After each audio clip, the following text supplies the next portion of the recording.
ਵਾਹਿਗੁਰੂ ਜੀ ਕਾ ਖਾਲਸਾ ਵਾਹਿਗੁਰੂ ਜੀ ਕੀ ਫਤਿਹ। ਸਾਡੇ ਬਹੁਤ ਹੀ ਪਿਆਰੇ ਮੁਸਲਮਾਨ ਭੈਣਾਂ ਭਰਾਵਾਂ ਨੂੰ अस्सलाम अलैकुम। गंगा जमनी तहजीब ਦੇ ਹਿੰਦੂ ਤਵੀਆਂ ਨੂੰ ਨਮੋ ਨਮः। जी डॉक्टर साहब जी आनू प्रोग्राम सचो सच में बहुत धन्यवाद जी डॉक्टर साहब। अज 7 अप्रैल 2025 24 चेत नानकशाही संमत 557 का दिन है। तो डॉक्टर साहब प्रोग्राम शुरू करने तो पहला असं अपने दर्शकों ते श्रोतिਆਂ ਨੂੰ हमेशा तरह दस व्यूअर्स जे तुसी हक सच इंसाफ ते पैरा दिन का इको एक चैनल TV 84 ਨੂੰ देखना चाहते हो ਤਾਂ ਤੁਸੀਂ ਦੇਖ ਸਕਦੇ ਹੋ ਸਪੈਕਟਰਮ ਕੇਬਲ, ਆਰਸਨ ਕੇਬਲ, ਵੈਲਫਿਨ ਕੈਨੇਡਾ, roku, ਜਾਦੂ ਬਾਕਸ, ਸ਼ਾਵਾ, ਫੇਸਬੁੱਕ TV 84 ਦੀ ਐਪ ਰਾਹੀਂ online streaming and IP box ਤੇ ਤੁਸੀਂ TV 84 ਨੂੰ ਦੇਖ ਸਕਦੇ ਹੋ। व्यूअर्स जे तुसी TV 84 ਆ ਜਾਂ ਪ੍ਰੋਗਰਾਮ ਸੱਚੋ ਸੱਚ ਨਾਲ ਫੇਸਬੁੱਕ ਰਾਹੀਂ ਜੁੜੇ ਹੋ ਤਾਂ ਇਸ ਨੂੰ ਵੱਧ ਲਾਈਕ ਕਰੋ ਤੇ ਸ਼ੇਅਰ ਕਰੋ ਅਤੇ ਨਾਲ ਹੀ YouTube ਤੇ ਸਬਸਕ੍ਰਾਈਬ ਵੀ ਕਰੋ। ਇਹ ਵੀ ਦੱਸ ਦੇ ਕਿ ਤੁਸੀਂ TV 84 ਦੀ ਐਪ ਨੂੰ ਐਂਡਰੋਇਡ ਐਂਡ ਐਪ ਸਟੋਰ ਤੇ ਡਾਊਨਲੋਡ ਕਰਕੇ ਜੋ TV 84 ਦੀ ਲਾਈਵ ਸਟ੍ਰੀਮ ਹੈ ਇਸ ਨੂੰ ਤੁਸੀਂ 24 ਆਵਰਸ ਦੇਖ ਸਕਦੇ ਹੋ। ਸੋ व्यूअर्स प्रोग्राम की शुरुआत करन जा रहे हैं। सो इस वीक का पहला प्रोग्राम करन जा रहे हैं। अज मंडे का दिन है। सो आस करते हैं कि जो तुहाडा वीकेंड है वो बहुत ही वधिया गुजरिया होवेगा। सो व्यूअर्स पहले सैगमेंट दे विच जिस तरह कि आपां जिहड़े अज दे प्रोग्राम दे विच वीकेंड के हवाले नाल ते करंट इशू के हवाले नाल आपां गलबात करांगे। और पहला आपां शुरुआत करते हैं अपने प्रोग्राम की स्पॉन्सरशिप के हवाले नाल कि अज दे प्रोग्राम सच्चो सच नूं स्पॉन्सर किया गया मिसिसिपी सरदार बूटा सिंह जरा वल्लों। सो इन्हां ने TV 84 की शलाघा की है और नाल ही खालसा की प्राप्ति की अरदास भी की है। सो अज की स्पॉन्सरशिप लई असीं सरदार बूटा सिंह जरा दा तहे दिल तों धन्नवाद करदे हां और तुहानूं भी अपील ते बेनती करते हैं कि तुसीं प्रोग्राम सच्चो सच नूं वध तो वध स्पॉन्सर करो। स्पॉन्सरशिप लई तुसीं सानूं कॉल कर सकते हो साडे फोन नंबर ते 5166191984। सेम नंबर ते WhatsApp कर सकते हो। तुसीं सानूं ईमेल भी कर सकते हो info@tv84.tv ते। सो व्यूअर्स पहले सैगमेंट दे विच जिस तरह कि आपां गलबात करन जा रहे हैं कि अमरीका विच सिखां नूं आया 100 साल तो ज़्यादा का समा हो गया है। बहुत सारे उतरावां चढ़ावां के बावजूद जिहड़ी सिख कौम ने अमरीका विच अपनी जिहड़ी विशेष थां बनाई हुई है।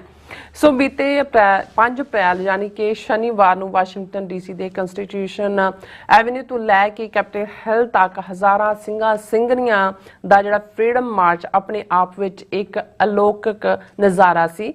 सो 8वीं सिख दे परेड दा नगारियां जकारियां नाल फिजा विच सिੱਖੀ खुशबू ਜਿਹੜਾ ਉਹ ਖਿਲਾ ਰਿਹਾ ਸੀ। सो ये मार्च 35 मिलियन सिख नेशन की खालिस्तान प्रति वचनबद्धता का प्रतीक हो निबड़िया। सो कंस्टीट्यूशन एवेन्यू तो लैके कैपिटल हिल तक खालिस्तान जिंदाबाद के नारे जड़े वो गूंजते रहे और नाल ही TV 84 की जी सारी टीम ने इस नूं लाइव प्रसारण किया है। सो अज का जो विशेष चर्चा का विषय यही है साढ़े पहले सैगमेंट।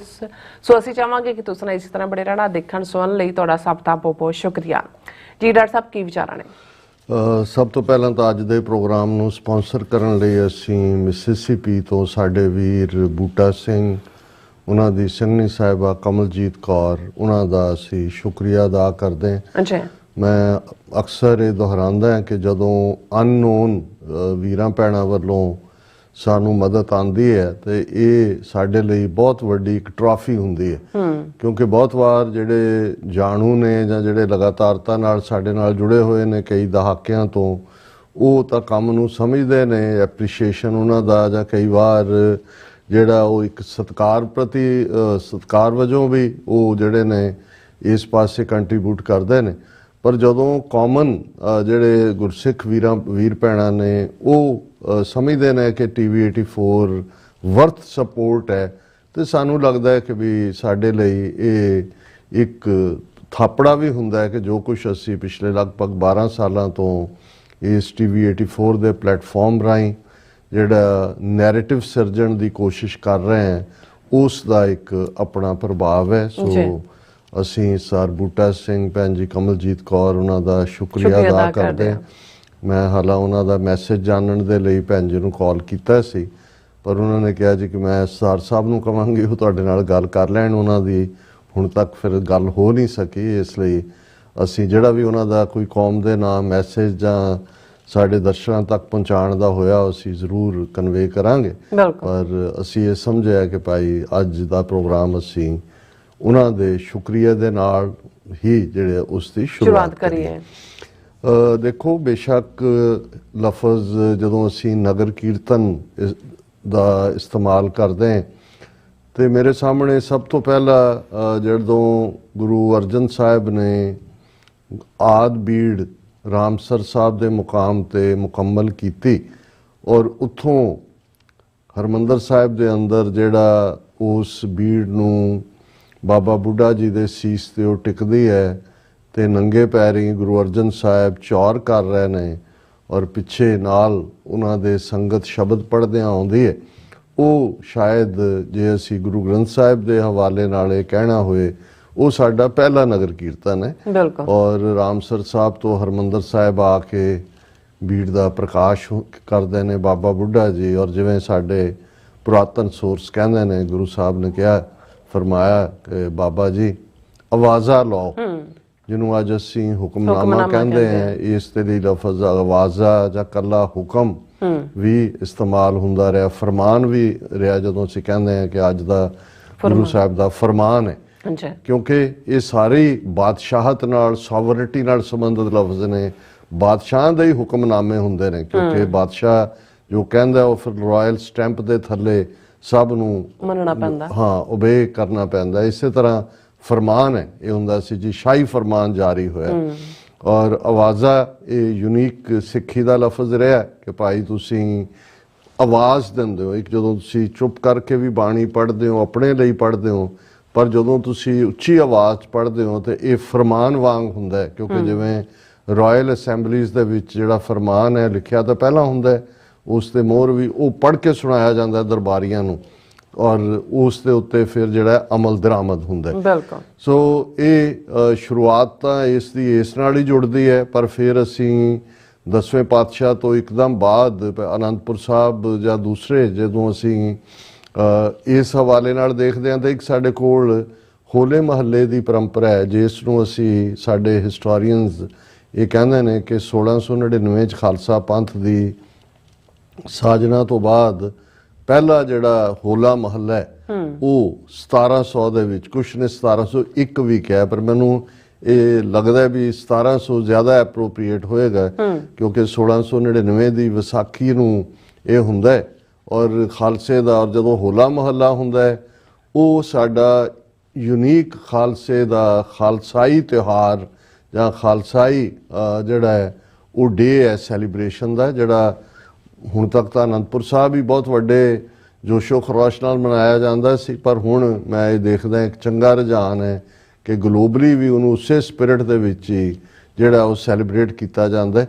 ਉਹ ਜੰਗਜੂ ਐਫਰਟਸ ਦੇ ਨਾਲ ਜੁੜਿਆ ਹੋਇਆ ਔਰ ਮਹੱਲੇ ਦਾ ਨਿਕਲਣਾ, ਮਹੱਲਾ ਹੱਲੇ ਉਸ ਦੇ ਨਾਲ ਜੁੜਦਾ ਹੈ। ਬਿਲਕੁਲ। ਜਿਹੜੇ ਅੱਜ ਸਾਡੇ ਨਗਰ ਕੀਰਤਨ ਜਿਨ੍ਹਾਂ ਨੂੰ ਅਸੀਂ ਵੈਸਟ ਦੇ ਵਿੱਚ ਪੈਰੇਡਸ ਦਾ ਨਾਂ ਦਿੰਦੇ ਹਾਂ, ਇਹਨਾਂ ਦੀ ਸ਼ੁਰੂਆਤ ਜ਼ਿਆਦਾ 20ਵੀਂ ਸਦੀ ਦੇ ਵਿੱਚ ਅਸੀਂ ਇਸ ਦਾ ਜਿਹੜਾ ਪ੍ਰਭਾਵ ਦੇਖਦੇ ਹਾਂ। ਔਰ ਇਹ ਵੀ ਸੀ ਕਿਉਂਕਿ ਜਦੋਂ ਅਸੀਂ ਆਮ ਤੌਰ 'ਤੇ ਸਿੱਖ ਸੰਗਤ ਦਾ ਕਿਸੇ ਖਾਸ ਦਿਨ ਦੇ ਆਉਣ ਤੋਂ ਪਹਿਲਾਂ ਉਤਸ਼ਾਹ ਜਾਂ ਉਸ ਦੇ ਲਈ ਇੱਕ ਸ਼ਰਧਾ ਭਾਵਨਾ ਔਰ ਇੱਕ ਮਾਹੌਲ ਸਿਰਜਣ ਦਾ, ਤੇ ਬਹੁਤ ਵਾਰ ਜਿਵੇਂ ਜਿਹੜਾ ਪ੍ਰਭਾਤ ਫੇਰੀ ਸੀ ਮੁਹੱਲਿਆਂ ਦੇ ਵਿੱਚ, ਸ਼ਹਿਰਾਂ ਦੇ ਵਿੱਚ, ਕਸਬਿਆਂ ਦੇ ਵਿੱਚ ਕਈ ਦਿਨ ਪਹਿਲਾਂ, ਕਈ ਹਫ਼ਤੇ ਪਹਿਲਾਂ, ਜਿਵੇਂ ਤੁਸੀਂ ਇੱਕ ਇੰਤਜ਼ਾਰ 'ਚ ਹੁੰਦੇ ਹੋ ਜੇ ਗੁਰੂ ਨਾਨਕ ਪਾਤਸ਼ਾਹ ਦਾ ਪ੍ਰਕਾਸ਼ ਹੈ ਜਾਂ 10ਵੇਂ ਪਾਤਸ਼ਾਹ ਦਾ। ਮੁੱਖ ਤੌਰ 'ਤੇ ਹੁਣ ਹੀ ਬਹੁਤ ਸਾਰੇ ਥਾਵਾਂ 'ਤੇ ਗੁਰੂ ਅਰਜਨ ਪਾਤਸ਼ਾਹ ਜਾਂ ਗੁਰੂ ਤੇਗ ਬਹਾਦਰ ਸਾਹਿਬ ਜਾਂ ਦੂਸਰੇ ਦਿਨ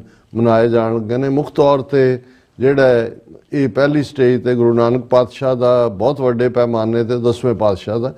ਸੋ ਪ੍ਰਭਾਤ ਫੇਰੀਆਂ ਫਿਰ ਅਲਟੀਮੇਟਲੀ ਫਾਈਨਲ ਜਿਹਦੇ ਲਈ ਲਫ਼ਜ਼ ਜਲੂਸ ਸੀ। ਹੁਣ ਜਲੂਸ ਲਫ਼ਜ਼ ਜਿਹੜਾ ਪਰਸ਼ੀਅਨ ਦੇ ਨਾਲ ਜੁੜਿਆ ਹੋਇਆ ਜਿਹਦਾ ਮਤਲਬ ਜਲਾਓ।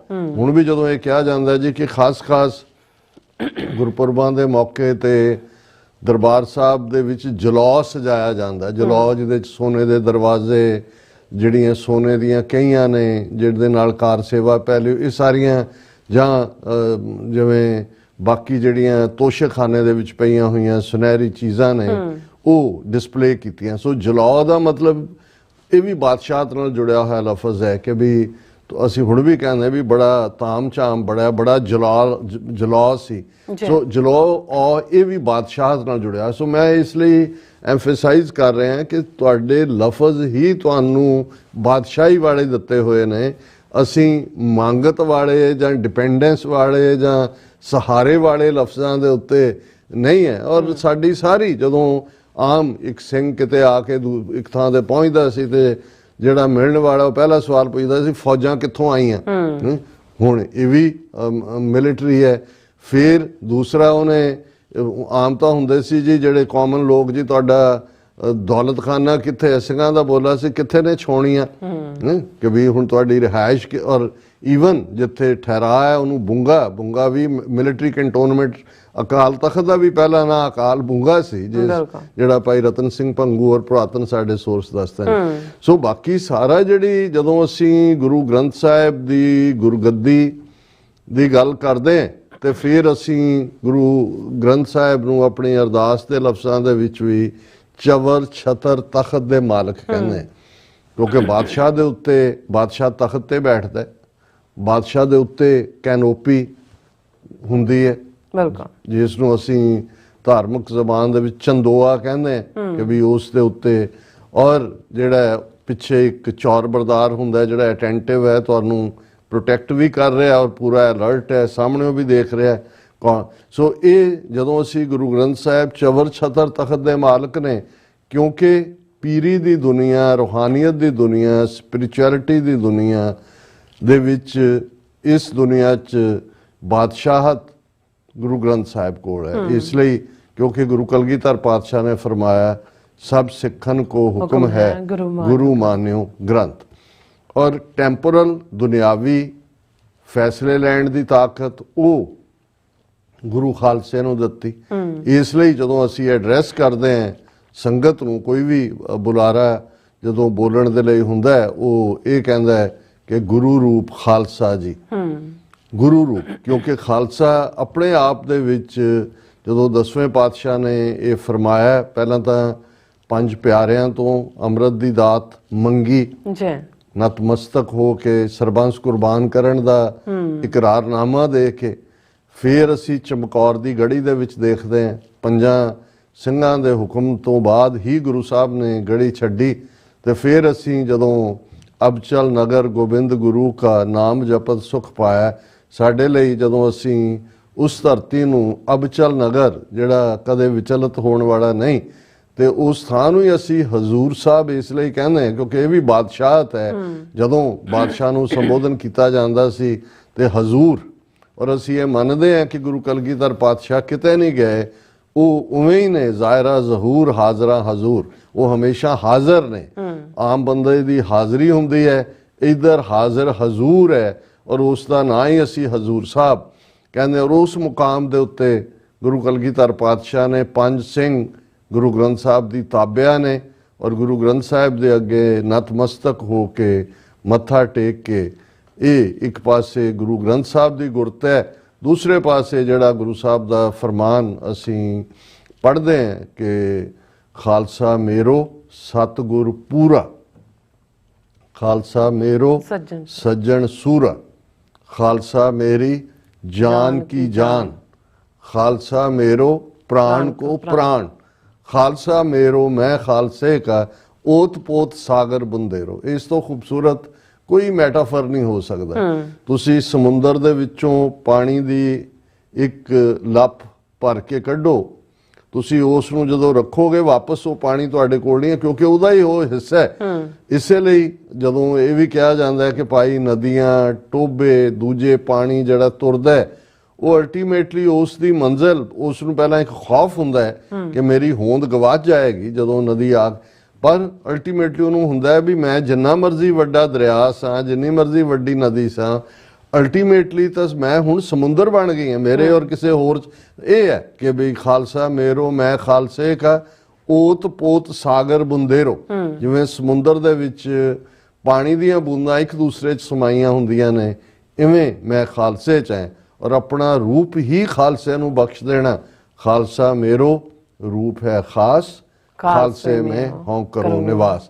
हुण ये है जदों असीं 20वीं सदी दे विच जलूस दी शुरुआत दी गल करदे हैं, ये वो पीरीयड सी। हालां बेशक 1849 दे विच सिख राज जाण तो बाद आलमोस्ट अगले 75 साल 1920 तक पहुँचते हैं। हरमंदर साहिब दे उत्ते अकाल तखत उही कोई निर्मले साध, कोई ਅੰਗਰੇਜ਼ਾਂ ਦੇ ਜ਼ਰ ਖਰੀਦ ਆਪਣੇ ਆਪ ਨੂੰ ਬੁੱਢਾ ਦਲੀਏ ਕਹਿਣ ਵਾਲੇ ਦੂਜਿਆਂ ਤੀਜਿਆਂ ਦਾ ਕਬਜ਼ਾ ਸੀ। ਬਹੁਤ ਸਾਰੀਆਂ ਸਨਾਤਨੀ ਰਸਮਾਂ ਔਰ ਦੂਸਰਾ ਤੀਸਰਾ ਵੀ ਚੱਲ ਰਿਹਾ ਸੀ। ਹਾਲਾਂ ਵਿਦਿਨ ਸਿੱਖ ਕੌਮ ਦੇ ਜਦੋਂ ਅਸੀਂ 19ਵੀਂ ਸਦੀ 'ਚ ਸਿੰਘ ਸਭਾ ਲਹਿਰ ਦਾ ਖੜਾ ਹੋਣਾ ਦੇਖਦੇ ਹਾਂ, ਪ੍ਰੋਫੈਸਰ ਗੁਰਮੁਖ ਸਿੰਘ, ਭਾਈ ਦਿੱਤ ਸਿੰਘ ਔਰ education wise chief Khalsa Diwan, ਲੇਕਿਨ ਜਿਹੜੀ ਪੰਜ ਕਕਾਰੀ ਰੂਪ ਦੇ ਵਿੱਚ ਔਰ ਖਾਲਸੇ ਦੇ ਜਾਓ ਜਲਾਲ ਵਾਲੇ ਦੇ ਨਾਲ ਆਪਣੇ ਗੁਰਧਾਮਾਂ ਤੋਂ ਅਗਵਾਈ ਲੈ ਕੇ ਔਰ ਫਿਰ ਪੂਰੇ ਆਰਗੇਨਾਈਜ਼ਡ ਢੰਗ ਦੇ ਨਾਲ ਨਗਰ ਕੀਰਤਨ ਜਾਂ ਜਲੂਸ ਨਿਕਲਣ ਦਾ ਇਹ ਸ਼ੁਰੂਆਤ ਹੁੰਦੀ ਹੈ, ਉਹ 20ਵੀਂ ਸਦੀ 'ਚ ਹੁੰਦੀ ਹੈ।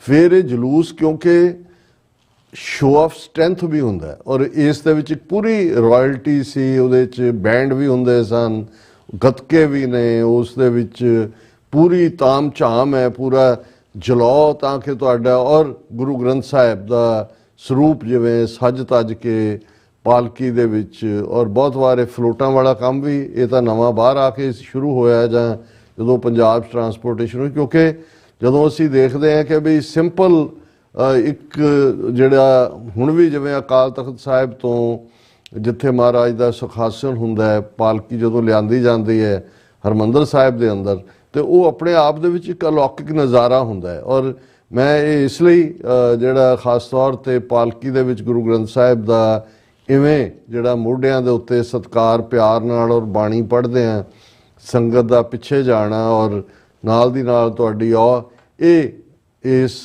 8ਵੇਂ ਸਿੱਖ ਡੇ ਪੈਰੇਡ, ਜਿਸ ਨੂੰ 8 ਵਰੇ ਪਹਿਲਾਂ ਜਿਸ ਦੀ ਸ਼ੁਰੂਆਤ ਹੋਈ ਫਰੀडम ਮਾਰਚ ਦਾ ਨਾਂ ਦਿੱਤਾ ਗਿਆ, ਇਹ ਅਲੌਕਿਕ ਜਲਵਾ ਜਿਹੜਾ ਆਲਮੋਸਟ 1604 'ਚ ਗੁਰੂ ਗ੍ਰੰਥ ਸਾਹਿਬ ਦੀ ਆਦ ਬੀੜ ਦਾ ਪ੍ਰਕਾਸ਼ ਹੁੰਦਾ ਔਰ ਅਸੀਂ ਜੇ ਇਹਨਾਂ ਲਗਭਗ 4 ਸਦੀਆਂ ਦਾ ਸਫ਼ਰ ਦੇਖੀ ਔਰ ਦਰਸ਼ਕ ਸਕਰੀਨ ਦੇ ਉੱਤੇ ਉਹ ਸਾਰੇ ਨਜ਼ਾਰੇ ਨੂੰ ਦੇਖ ਰਹੇ ਨੇ। ਹਾਲਾਂ ਲਾਈਵ ਜਿਹੜੀ ਪੈਰੇਡ ਚੱਲੀ 10-12 ਹਜ਼ਾਰ ਬੰਦਾ ਦੇਖ ਰਿਹਾ ਸੀ, ਉਸ ਦੇ ਦੂਜੇ ਸੈਗਮੈਂਟਸ ਤਾਂ ਕਈ 30-30 ਹਜ਼ਾਰ ਤੱਕ ਦੇਖੇ ਗਏ ਨੇ। ਲੇਕਿਨ ਫਿਰ ਵੀ ਕੁਝ ਜਿਹੜੇ ਨੇ ਜਿਹੜੇ ਜੇ ਉਸ ਪੈਰੇਡ ਨੂੰ ਉਹਦੇ ਵਿੱਚ ਸ਼ਮੂਲੀਅਤ ਨਹੀਂ ਕਰ ਸਕੇ ਜਾਂ ਦੇਖ ਨਹੀਂ ਸਕੇ, ਉਹਨਾਂ ਦੇ ਲਈ ਅਸੀਂ ਛੋਟੀਆਂ ਝਲਕੀਆਂ ਤਾਂ ਕਿ ਅਗਲੀ ਵਾਰ ਨੂੰ ਉਹ ਮਹਿਸੂਸ ਕਰਨ ਵੀ ਅਸੀਂ ਕੀਤਾ, ਅਸੀਂ ਜਾਣਾ। ਸੋ ਇਹ ਇੱਕ ਆਪਣੇ ਆਪ ਦੇ ਵਿੱਚ ਇੱਕ ਅਲੌਕਿਕ ਨਜ਼ਾਰਾ ਸੀ। ਜਦੋਂ 8 ਵਰੇ ਪਹਿਲਾਂ ਇਸ ਦੀ ਸ਼ੁਰੂਆਤ ਹੁੰਦੀ ਹੈ ਤੇ ਉਦੋਂ ਇੱਕ ਤਬਕਾ ਜਿਹੜਾ ਸਰਕਾਰੀ ਖੌਫ 'ਚ ਵੀ ਰਹਿੰਦਾ ਜਾਂ ਇੱਕ ਵੈਸੇ ਹੀ ਜਿਹੜੇ ਨੇ ਉਹ ਸਰਕਾਰੀ ਦਰਬਾਰੇ ਹਾਜ਼ਰੀ ਲਵਾਉਣ ਵਾਲੇ ਨੇ। ਇਸ ਗੱਲ ਦੀ ਬਹੁਤ ਵਿਰੋਧਤਾ ਹੋਈ ਕਿ ਜੀ ਇਹਦਾ ਨਾਂ ਤੁਸੀਂ ਫਰੀडम ਮਾਰਚ ਰੱਖਿਆ, ਇੱਥੇ ਤਾਂ ਆਏਗਾ ਹੀ ਕੋਈ ਨਹੀਂ। ਜਿਵੇਂ ਪ੍ਰੋਟੈਸਟਾਂ ਤੇ 30-40-50 ਬੰਦਿਆਂ ਦਾ ਇੱਕ ਹਲਕਾ ਪ੍ਰੋਟੈਸਟ ਹੁੰਦਾ ਇਵੇਂ ਹੀ ਹੋਏਗਾ, ਔਰ ਦੂਸਰਾ ਇਹਨੂੰ ਤੁਸੀਂ ਨਗਰ ਕੀਰਤਨ ਹੀ ਰਹਿਣ ਦਿਓ। ਤੇ ਸਾਡਾ ਤਰਕ ਇਹ ਸੀ ਔਰ ਈਸਟ ਕੋਸਟ ਸਿੱਖ ਕੋਆਰਡੀਨੇਸ਼ਨ ਕਮੇਟੀ ਜਿਸ ਨੂੰ ਇਹ ਸਾਰਾ ਕ੍ਰੈਡਿਟ ਜਾਂਦਾ ਹੈ ਕਿ ਉਹ ਇਸ ਨੂੰ ਆਰਗੇਨਾਈਜ਼ ਕਰਦੇ ਨੇ, ਉਹਨਾਂ ਨੇ ਕਿਹਾ ਜੀ ਨਗਰ ਕੀਰਤਨ ਤਾਂ ਸਾਰੇ ਪਾਸੇ ਹੁੰਦੇ ਨੇ, ਲੱਖਾਂ ਲੋਕ ਸ਼ਮੂਲੀਅਤ ਕਰਦੇ ਨੇ, ਪਰ ਅਸੀਂ ਕੈਪੀਟਲ ਹਿੱਲ ਤੇ ਆ ਕੇ ਇਹ ਮੈਸੇਜ ਦੇਣਾ ਚਾਹੁੰਦੇ ਹਾਂ ਕਿ ਭਾਈ ਇਹ ਗੁਰੂ ਗ੍ਰੰਥ ਸਾਹਿਬ ਦੀ ਅਗਵਾਈ ਵਾਲੀ ਕੌਮ ਜਿਹੜੀ ਸਰਬੱਤ ਦੇ ਭਲੇ 'ਚ ਯਕੀਨ ਰੱਖਦੀ ਹੈ, ਜਿਹੜੀ ਮਾਨਸ ਕੀ ਜਾਤ ਸਭ ਹੈ ਇੱਕ ਹੈ ਪਹਿਚਾਨ ਬੁਝ ਯਕੀਨ ਰੱਖਦੀ ਹੈ, ਉਹ ਇੱਕ ਤਾਕਤਵਰ ਬੁਲੀ ਜਿਹੜਾ ਡੈਮੋਕ੍ਰੇਸੀ ਦੇ ਲਬਾਦੇ ਥੱਲੇ ਲੁਕਿਆ ਹੋਇਆ ਭੀੜੀਆ ਇੰਡੀਅਨ ਨੇਸ਼ਨ, ਇੰਡੀਅਨ ਸਟੇਟ, ਉਹ ਜ਼ੁਲਮ ਕਰ ਰਹੀ ਹੈ, ਮੁੱਢਲੇ ਹੱਕ ਖੋਏ ਹੋਏ ਨੇ। ਔਰ ਅਸੀਂ ਤਾਂ ਉਹ ਕੌਮ ਹੈ। ਔਰ ਕੱਲ੍ਹ ਹੀ ਜਦੋਂ ਡਾਕਟਰ ਹਰਦਮ ਸਿੰਘ ਆਜ਼ਾਦ ਜਿਹੜੇ ਇਸ ਪੈਰੇਡ 'ਚ ਪਾਰਟੀਸਪੇਸ਼ਨ ਲਈ ਹਿਊਸਟਨ ਤੋਂ ਆਏ ਸਨ, ਤੇ ਅਸੀਂ ਜਦੋਂ ਸ਼ਾਮ ਨੂੰ ਪੈਰੇਡ ਤੋਂ ਬਾਅਦ ਵਰਜੀਨੀਆ ਦੇ ਵਿੱਚ ਇੱਕ ਸਾਡੇ ਪਿਆਰੇ ਬੱਚੇ ਨੇ, ਉਹਨਾਂ ਦੀ ਫੈਮਿਲੀ ਨੇ ਘਰ ਲਿਆ, ਤਾਂ ਉਹਨਾਂ ਨੇ ਕਿਹਾ ਵੀ ਸਾਰੇ ਆਓ ਬੈਠੋ ਬਾਹਰ। ਖੁੱਲੇ ਡੁੱਲੇ ਦੇ ਵਿੱਚ ਕੁਰਸੀਆਂ ਡੱਠੀਆਂ ਸੀ ਤੇ ਡਾਕਟਰ ਆਜ਼ਾਦ ਕਹਿਣ ਲੱਗੇ ਕਿ ਇਸੇ ਹੀ ਵਰਜੀਨੀਆ ਸਟੇਟ ਦੇ ਰਿਚਮੰਡ ਦੇ ਵਿੱਚ ਇੱਕ ਚਰਚ ਮੀਟਿੰਗ ਦੇ ਵਿੱਚ ਹੈਨਰੀ ਪੈਟਰਿਕ ਨੇ ਇਹ ਲਫ਼ਜ਼ ਕਿਹਾ ਸੀ, ਗਿਵ ਮੀ ਲਿਬਰਟੀ ਔਰ ਗਿਵ ਮੀ ਡੈਥ, ਜਿਹੜਾ ਬਾਅਦ ਦੇ ਵਿੱਚ ਜਦੋਂ ਡੈਕਲੇਰੇਸ਼ਨ ਆਫ ਇੰਡੀਪੈਂਡੈਂਸ ਹੋਈ ਜਾਂ ਫਾਈਟ ਹੋਈ ਤਾਂ ਇਹ ਇੱਕ ਬਜ਼ ਵਰਡ ਬਣ ਗਿਆ ਕਿ ਜਾਂ ਜਿਹੜੀ ਹੈ ਮੌਤ ਤੇ ਜਾਂ ਆਜ਼ਾਦੀ। ਤੇ ਮੈਂ ਡਾਕਟਰ ਸਾਹਿਬ ਨੂੰ ਕਿਹਾ, ਮੈਂ ਕਿਹਾ ਜੀ ਹੁਣ ਇਹ ਤੁਸੀਂ ਜਦੋਂ ਅਸੀਂ 1776 ਦੀ ਗੱਲ ਕਰ ਰਹੇ ਹਾਂ ਡੈਕਲੇਰੇਸ਼ਨ ਆਫ ਇੰਡੀਪੈਂਡੈਂਸ ਦੀ, ਉਸ ਤੋਂ ਕੁਝ ਪਹਿਲਾਂ ਵਰਜੀਨੀਆ ਦੇ ਵਿੱਚ ਜਿਹੜਾ ਇਹ ਲਫ਼ਜ਼ ਹੈਨਰੀ ਪੈਟਰਿਕ ਨੇ ਕਹੇ, ਪਰ ਮੈਂ ਕਿਹਾ ਵੀ ਹੁਣ ਤੁਸੀਂ ਸਾਡੀ ਹਿਸਟਰੀ ਦਾ ਸਭ ਤੋਂ ਪੁਰਾਤਨ ਸੋਰਸ ਸਿੱਖ ਮਿਸਲਾਂ ਦੇ ਪੀਰੀਅਡ ਜਾਂ ਉਸ ਪੀਰੀਅਡ ਦਾ ਪ੍ਰਾਚੀਨ ਪੰਥ ਪ੍ਰਕਾਸ਼ ਹੈ, ਜਿਸ ਨੂੰ ਭਾਈ ਰਤਨ ਸਿੰਘ ਭੰਗੂ ਨੇ ਲਿਖਿਆ। ਔਰ ਭਾਈ ਰਤਨ ਸਿੰਘ ਭੰਗੂ, ਭਾਈ ਮਤਾਬ ਸਿੰਘ, ਜਿਨ੍ਹਾਂ ਨੇ ਭਾਈ ਸੁੱਖਾ ਸਿੰਘ ਦੇ ਨਾਲ ਮਿਲ ਕੇ ਮੱਸੇ ਰੰਗੜ ਦਾ ਸਿਰ ਵੱਢਿਆ ਸੀ, ਜਿਹੜੇ ਹਰਮੰਦਰ ਸਾਹਿਬ ਨੂੰ ਅਪਮਾਨਿਤ ਕਰਨ ਦੀ ਕੋਸ਼ਿਸ਼ ਕੀਤੀ ਸੀ, ਉਹਨਾਂ ਦੇ ਪੋਤੇ ਸਨ। ਔਰ ਹੁਣ ਇਹ ਜਿਹੜਾ ਕਾਰਜਕਾਲ ਹੈ ਪ੍ਰਾਚੀਨ ਪੰਥ ਪ੍ਰਕਾਸ਼ ਦਾ, ਬੇਸ਼ੱਕ ਇਹ 1830ਵਿਆਂ ਦੇ ਨੇੜੇ ਲਿਖਿਆ ਜਾਂਦਾ ਹੈ, ਜਦੋਂ ਕਿ ਅੰਗਰੇਜ਼ ਲੁਧਿਆਣੇ ਬੈਠੇ ਨੇ ਔਰ ਫਿਰੋਜ਼ਪੁਰ ਸਿਟੀ 'ਚ ਵੀ ਨੇ, ਪਰ ਉਹਨਾਂ ਦਾ ਜਿਹੜਾ ਸਾਧਨ ਹੈ ਉਹ ਉਸ ਪੀਰੀਅਡ ਦੇ ਸਾਰੇ ਐਵੀਡੈਂਸ ਨੂੰ ਇੱਕ ਥਾਂ ਤੇ ਇਕੱਠੇ ਕਰਨਾ ਹੈ ਕਿ ਜਦੋਂ ਖਾਲਸੇ ਨੇ ਬੰਦਾ ਸਿੰਘ ਬਹਾਦਰ ਦੀ ਸ਼ਹਾਦਤ ਜਾਂ 1716 ਚ ਉਹਨਾਂ ਦੀ ਸ਼ਹਾਦਤ ਹੁੰਦੀ ਹੈ, ਉਸ ਤੋਂ ਬਾਅਦ ਜਦੋਂ ਤੱਕ ਰਾਜ ਭਾਗ ਸਥਾਪਿਤ ਕੀਤਾ, 1799 ਤੱਕ ਪਹੁੰਚਦੇ ਆ, ਮਹਾਰਾਜਾ ਰਣਜੀਤ ਸਿੰਘ ਲਾਹੌਰ ਚ ਆ ਜਾਂਦੇ ਨੇ, ਜਾਂ ਉਸ ਤੋਂ ਪਹਿਲਾਂ 1764 ਚ ਜੱਸਾ ਸਿੰਘ ਆਹਲੂਵਾਲੀਆ ਸੁਲਤਾਨੁਲ ਕੌਮ ਲਾਹੌਰ ਚ, ਔਰ 1783 ਦੇ ਵਿੱਚ ਦਿੱਲੀ ਫਤਿਹ ਹੁੰਦੀ ਹੈ, ਜਿਹਨੂੰ ਸਰਦਾਰ ਬਘੇਲ ਸਿੰਘ, ਸਰ ਜੱਸਾ ਸਿੰਘ ਆਹਲੂਵਾਲੀਆ, ਸਰ ਜੱਸਾ ਸਿੰਘ ਰਾਮਗੜੀਆ ਕਰਦੇ ਨੇ। ਮੈਂ ਡਾਕਟਰ ਸਾਹਿਬ ਨੂੰ ਕਹਿ ਰਿਹਾ ਸੀ, ਮੈਂ ਕਿਹਾ ਹੁਣ ਉਹਦੇ ਚ ਪ੍ਰਾਚੀਨ ਪੰਥ ਪ੍ਰਕਾਸ਼ ਹੈ ਵੀ ਇਸ ਅੱਧੀ ਸਦੀ ਤੋਂ ਜ਼ਿਆਦਾ ਦੇ ਸਮੇਂ 'ਚ 1716 ਤੋਂ ਲੈ ਕੇ ਲਾਹੌਰ ਫਤਿਹ ਕਰਨ ਤੱਕ ਸਿੱਖਾਂ ਦਾ ਇੱਕੋ ਹੀ ਸਲੋਗਨ ਸੀ, ਰਾਜ ਕਰੇ ਹੈ ਇੱਕੇ ਲੜ ਮਰੇ ਹੈ, ਕਿ ਜਾਂ ਅਸੀਂ ਰਾਜ ਕਰਾਂਗੇ ਜਾਂ ਲੜਦੇ ਹੋਏ ਮਰ ਜਾਣਾ। ਮੈਂ ਕਿਹਾ ਹੁਣ ਇਹਨੂੰ ਤੁਸੀਂ ਟਰਾਂਸਲੇਟ ਕਰ ਲਓ ਵੀ, ਮੈਂ ਕਿਹਾ ਪਤਾ ਨਹੀਂ ਹੈਨਰੀ ਪੈਟਰਿਕ ਨੇ ਪ੍ਰਾਚੀਨ ਪੰਥ ਪ੍ਰਕਾਸ਼ ਹੀ ਪੜ੍ਹਿਆ ਹੋਇਆ ਨਾ, ਸਾਡੇ ਕੋਲ ਤਾਂ ਨਹੀਂ ਕੋਈ ਐਵੀਡੈਂਸ, ਪਰ ਮੈਂ ਇਹ ਕਹਿ ਰਿਹਾ ਵੀ ਇਹ ਤਾਂ ਬਹੁਤ ਲੇਟਰ ਆਉਂਦਾ ਹੈ ਕਿ ਗਿਵ ਮੀ ਲਿਬਰਟੀ ਔਰ ਗਿਵ ਮੀ ਡੈਥ। ਔਰ ਉਸੇ ਹੀ ਪੰਥ ਪ੍ਰਕਾਸ਼ ਭਾਈ ਰਤਨ ਸਿੰਘ ਭੰਗੂ ਕਹਿੰਦੇ ਨੇ ਕਿ ਵੀ ਖਾਲਸਾ ਜਾਂ ਸਿੱਖ, ਉਹਦਾ ਮਤਲਬ ਹੀ ਇਹ ਹੈ ਖਾਲਸਾ ਬਾਦਸ਼ਾਹ ਜਾਂ ਬਾਗੀ।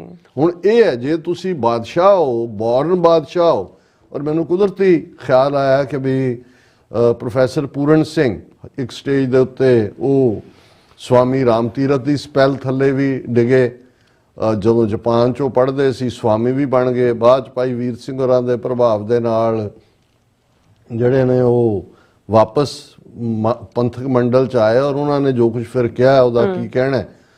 ਔਰ ਲੇਕਿਨ ਜਦੋਂ ਉਹ ਰਾਮ ਤੀਰਥ ਦੀ ਸਪੈਲ ਥੱਲੇ ਸੀ, ਔਰ ਜਦੋਂ ਰਾਮ ਤੀਰਥ ਉਹਨਾਂ ਤੇ ਇੰਨਾ ਸੀ ਔਰ ਬੜਾ ਜਾਓ ਜਲਾਲ ਸੀ ਪ੍ਰੋਫੈਸਰ ਪੂਰਨ ਸਿੰਘ ਦੇ ਚਿਹਰੇ ਤੇ, ਇਹ ਘਟਨਾ ਮੈਂ ਪੜ੍ਹ ਰਿਹਾ ਸੀ ਕਿ ਦੇਹਰਾਦੂਨ ਜਿੱਥੇ ਉਹ ਇੱਕ ਰਿਸਰਚਰ ਰਿਸਰਚ ਕਰਦੇ ਸੀ, ਕੈਮਿਸਟਰੀ ਉਹਨਾਂ ਦਾ ਫੀਲਡ ਸੀ, ਤੇ ਇੱਕ ਹਿੰਦੂ ਯੋਗੀਆਂ ਦਾ ਗਰੁੱਪ ਜਿਨ੍ਹਾਂ ਨੇ ਬੜੀ ਉਹਨਾਂ ਦੀ ਸਿਫਤ ਸੁਣੀ ਹੋਈ ਸੀ, ਕਿਉਂਕਿ ਉਹਨਾਂ ਦੇ ਉਹ ਯੋਗੀਆਂ ਸਾਧੂਆਂ ਦੇ ਮੰਡਲ 'ਚ ਉਹ ਉਹਨਾਂ ਨੂੰ ਸਵਾਮੀ ਪੂਰਨ ਹੀ ਕਹਿੰਦੇ ਸੀ, ਕਿਉਂਕਿ ਰਾਮ ਤੀਰਥ ਪ੍ਰੋਫੈਸਰ ਪੂਰਨ ਸਿੰਘ ਨੂੰ ਸਵਾਮੀ ਪੂਰਨ ਕਰਕੇ ਕਿ ਵੀ ਮੇਰੀ ਜੋਤ ਤੇਰੇ 'ਚ ਟਿਕ ਗਈ, ਇਸ ਕਿਸਮ ਦਾ। ਤੇ ਕਹਿੰਦੇ ਜੀ ਉਹ ਗਰੁੱਪ ਆਇਆ ਮੈਨ, ਔਰ ਉਹਨਾਂ ਨੇ ਪ੍ਰੋਫੈਸਰ ਸਾਹਿਬ ਨੇ ਉਹਨਾਂ ਨੂੰ ਆਪਣੇ ਜਿਹੜਾ ਬੈਠਕ ਦੇ ਵਿੱਚ ਬਿਠਾਇਆ, ਔਰ ਦੂਸਰਾ ਔਰ ਜਿਹੜਾ ਪਹਿਲਾ ਸਵਾਲ ਉਹਨਾਂ ਨੇ ਪੁੱਛਿਆ ਕਿ ਤੁਹਾਡੇ ਚਿਹਰੇ ਦਾ ਜਿਹੜਾ ਜਾਓ ਜਲਾਲ ਹੈ, ਜਿਹਨੂੰ ਅਸੀਂ ਜਦੋਂ ਦੇਖਦੇ ਹਾਂ ਤੇ ਉਹਦੇ ਸਾਹਮਣੇ ਐਂ ਲੱਗਦਾ ਵੀ ਜਿਵੇਂ ਸੂਰਜ ਦੇ ਸਾਹਮਣੇ ਤੁਹਾਡੀਆਂ ਅੱਖਾਂ ਬੰਦ ਹੁੰਦੀਆਂ, ਇਸ ਜਾਓ ਜਲਾਲ ਦਾ ਕੀ ਰਾਜ਼ ਹੈ। ਹੁਣ ਉਦੋਂ ਤੱਕ ਪ੍ਰੋਫੈਸਰ ਪੂਰਨ ਸਿੰਘ ਪੂਰੀ ਤਰ੍ਹਾਂ ਵਾਪਸ ਸਿੱਖੀ ਰੰਗ 'ਚ ਰੰਗੇ ਜਾ ਚੁੱਕੇ ਸੀ, ਔਰ ਉਹਨਾਂ ਨੇ ਜਿਹੜਾ ਜਵਾਬ ਦਿੱਤਾ, ਉਹਨਾਂ ਨੂੰ ਕਿਹਾ ਕਿ ਬਾਦਸ਼ਾਹ ਦੇ ਪੁੱਤਰ ਕਦੇ ਦੇਖੇ? ਉਹ ਕਹਿੰਦੇ ਜੀ ਅੰਦਾਜ਼ਾ ਲਾ ਸਕਦੇ ਹਾਂ, ਕਹਿੰਦੇ ਵੀ ਉਹ ਬਾਦਸ਼ਾਹ ਹੀ ਹੁੰਦੇ ਨੇ ਨਾ, ਕਿਉਂਕਿ ਉਹ ਪ੍ਰਿੰਸ ਹੁੰਦੇ ਨੇ, ਉਹਨਾਂ ਨੇ ਮੁੜ ਕੇ ਕਰਾਊਨ ਪ੍ਰਿੰਸ ਉਹਨਾਂ 'ਚੋਂ ਹੁੰਦਾ। ਫਿਰ ਉਹਨਾਂ ਨੇ ਅੱਗੋਂ ਐਕਸਪਲੇਨ ਕੀਤਾ ਵੀ ਅਸੀਂ ਗੁਰੂ ਨਾਨਕ ਗੁਰੂ ਗੋਬਿੰਦ ਸਿੰਘ ਦੇ ਸਿੱਖ ਹੈ, ਤੇ ਸਾਡੇ ਪਾਤਸ਼ਾਹਾਂ ਦੇ ਪਾਤਸ਼ਾਹ ਨੇ ਸਾਨੂੰ ਪਾਤਸ਼ਾਹੀ ਦਿੱਤੀ ਹੋਈ ਹੈ, ਪਾਤਸ਼ਾਹਾਂ ਦੇ ਪੁੱਤਰ ਧੀਆਂ ਉਹਨਾਂ ਵਰਗੇ ਹੀ ਲੱਗਦੇ ਨੇ। ਔਰ ਅਸੀਂ ਤਾਂ ਔਰ ਇਹੀ ਜਦੋਂ ਅਸੀਂ ਇਸ ਥਾਟ ਦੀ ਰੈਵਰਬੇਰੇਸ਼ਨ ਬਿਫੋਰ ਦੇਖਦੇ, ਤੇ ਜਦੋਂ ਸਿੱਖ ਕਹਿੰਦੇ ਕਿ ਹਮ ਪਾਤਸ਼ਾਹੀ ਸਤਗੁਰ ਦਈ, ਹੰਨੇ ਹੰਨੇ ਲਾਏ, ਜੈ ਜੈ ਬਹਿ ਜ਼ਮੀਨ ਮਲ ਤਹਿ ਤਹਿ ਤਖਤ ਬਣਾਏ, ਕਿ ਸਾਨੂੰ ਪਾਤਸ਼ਾਹਤ ਗੁਰੂ ਨੇ ਦਿੱਤੀ ਹੈ। ਔਰ ਇਹੀ ਪਾਤਸ਼ਾਹਤ ਜਦੋਂ 10ਵੇਂ ਪਾਤਸ਼ਾਹ ਨੇ ਫਰਮਾਇਆ, इन गरीब सिखन को देऊं पातशाही, ये याद करे हमारी गुरियाई। सो ये और यही हम राखत पातशाही दावा ਜਾਂ ਇਤ ਕੋ ਜਾਂ ਅਗਲੋ ਪਾਵਾ। ਸੋ ਸਾਡੇ ਨਗਰ ਕੀਰਤਨ, ਸਾਡੇ ਜਲੂਸ, ਸਾਡੀ ਅੱਜ ਇੱਥੇ ਪੈਰੇਡ ਫਾਰਮੇਸ਼ਨ 'ਚ ਖਾਸ ਤੌਰ ਤੇ ਇਹਨਾਂ 4 ਦਹਾਕਿਆਂ ਬਾਅਦ ਜਦੋਂ ਕਿ ਇੱਕ ਗਲੋਰੀਅਸ ਹਿਸਟਰੀ ਆਪਣੇ ਹੱਕਾਂ ਲਈ, ਬਾਦਸ਼ਾਹਤ ਲਈ ਲੜ ਮਿਟਣ ਦੀ ਸੰਤ ਜਰਨੈਲ ਸਿੰਘ ਖਾਲਸਾ ਪਿੰਡਾਂ ਵਾਲੇ, ਜਨਰਲ ਸੁਬੇਗ ਸਿੰਘ, ਭਾਈ ਅਮਰੀਕ ਸਿੰਘ ਨੇ ਲਿਖੀ ਹੈ ਆਪਣੀ ਖੂਨ ਦੇ ਨਾਲ। ਔਰ ਉਸ ਦੀ ਜਿਹੜੀ ਗੂੰਜ ਹੈ ਉਹ ਜੇ 7 ਮੰਡਲਾਂ ਦੇ ਵਿੱਚ ਨਾ ਗੂੰਜੇ ਤਾਂ ਫਿਰ ਉਹ ਸ਼ਹੀਦ ਦਾ ਖੂਨ ਕਿਵੇਂ ਹੋ ਸਕਦਾ? ਕਿਉਂਕਿ ਸ਼ਹੀਦ, ਔਰ ਇਹ ਗੱਲ ਜਦੋਂ ਸੰਤ ਪਿੰਡਾਂ ਵਾਲੇ ਵੀ ਕਹਿੰਦੇ ਸੀ ਕਿ ਜਿਹੜਾ ਰੁਤਬਾ ਬੜੇ ਬੜੇ ਜਪੀਆਂ ਤਪੀਆਂ ਡਿਸਪਲਿਨ 'ਚ ਰਹਿਣ ਵਾਲੇ ਸਾਧਨਾ ਕਰਨ ਵਾਲਿਆਂ ਨੂੰ ਕਈ ਸ਼ਾਇਦ ਜ਼ਿੰਦਗੀਆਂ ਮਿਲ ਜਾਣ ਤਾਂ ਨਹੀਂ ਉਹ ਕਰ ਸਕਦੇ, ਸ਼ਹੀਦ ਦੇ ਲਈ ਤਾਂ ਸਿੱਧੀ ਗੁਰੂ ਦੀ ਗੋਦ ਹੁੰਦੀ ਹੈ। ਸੋ ਮੈਂ ਜ਼ਿਆਦਾ ਵੇਰਵੇ 'ਚ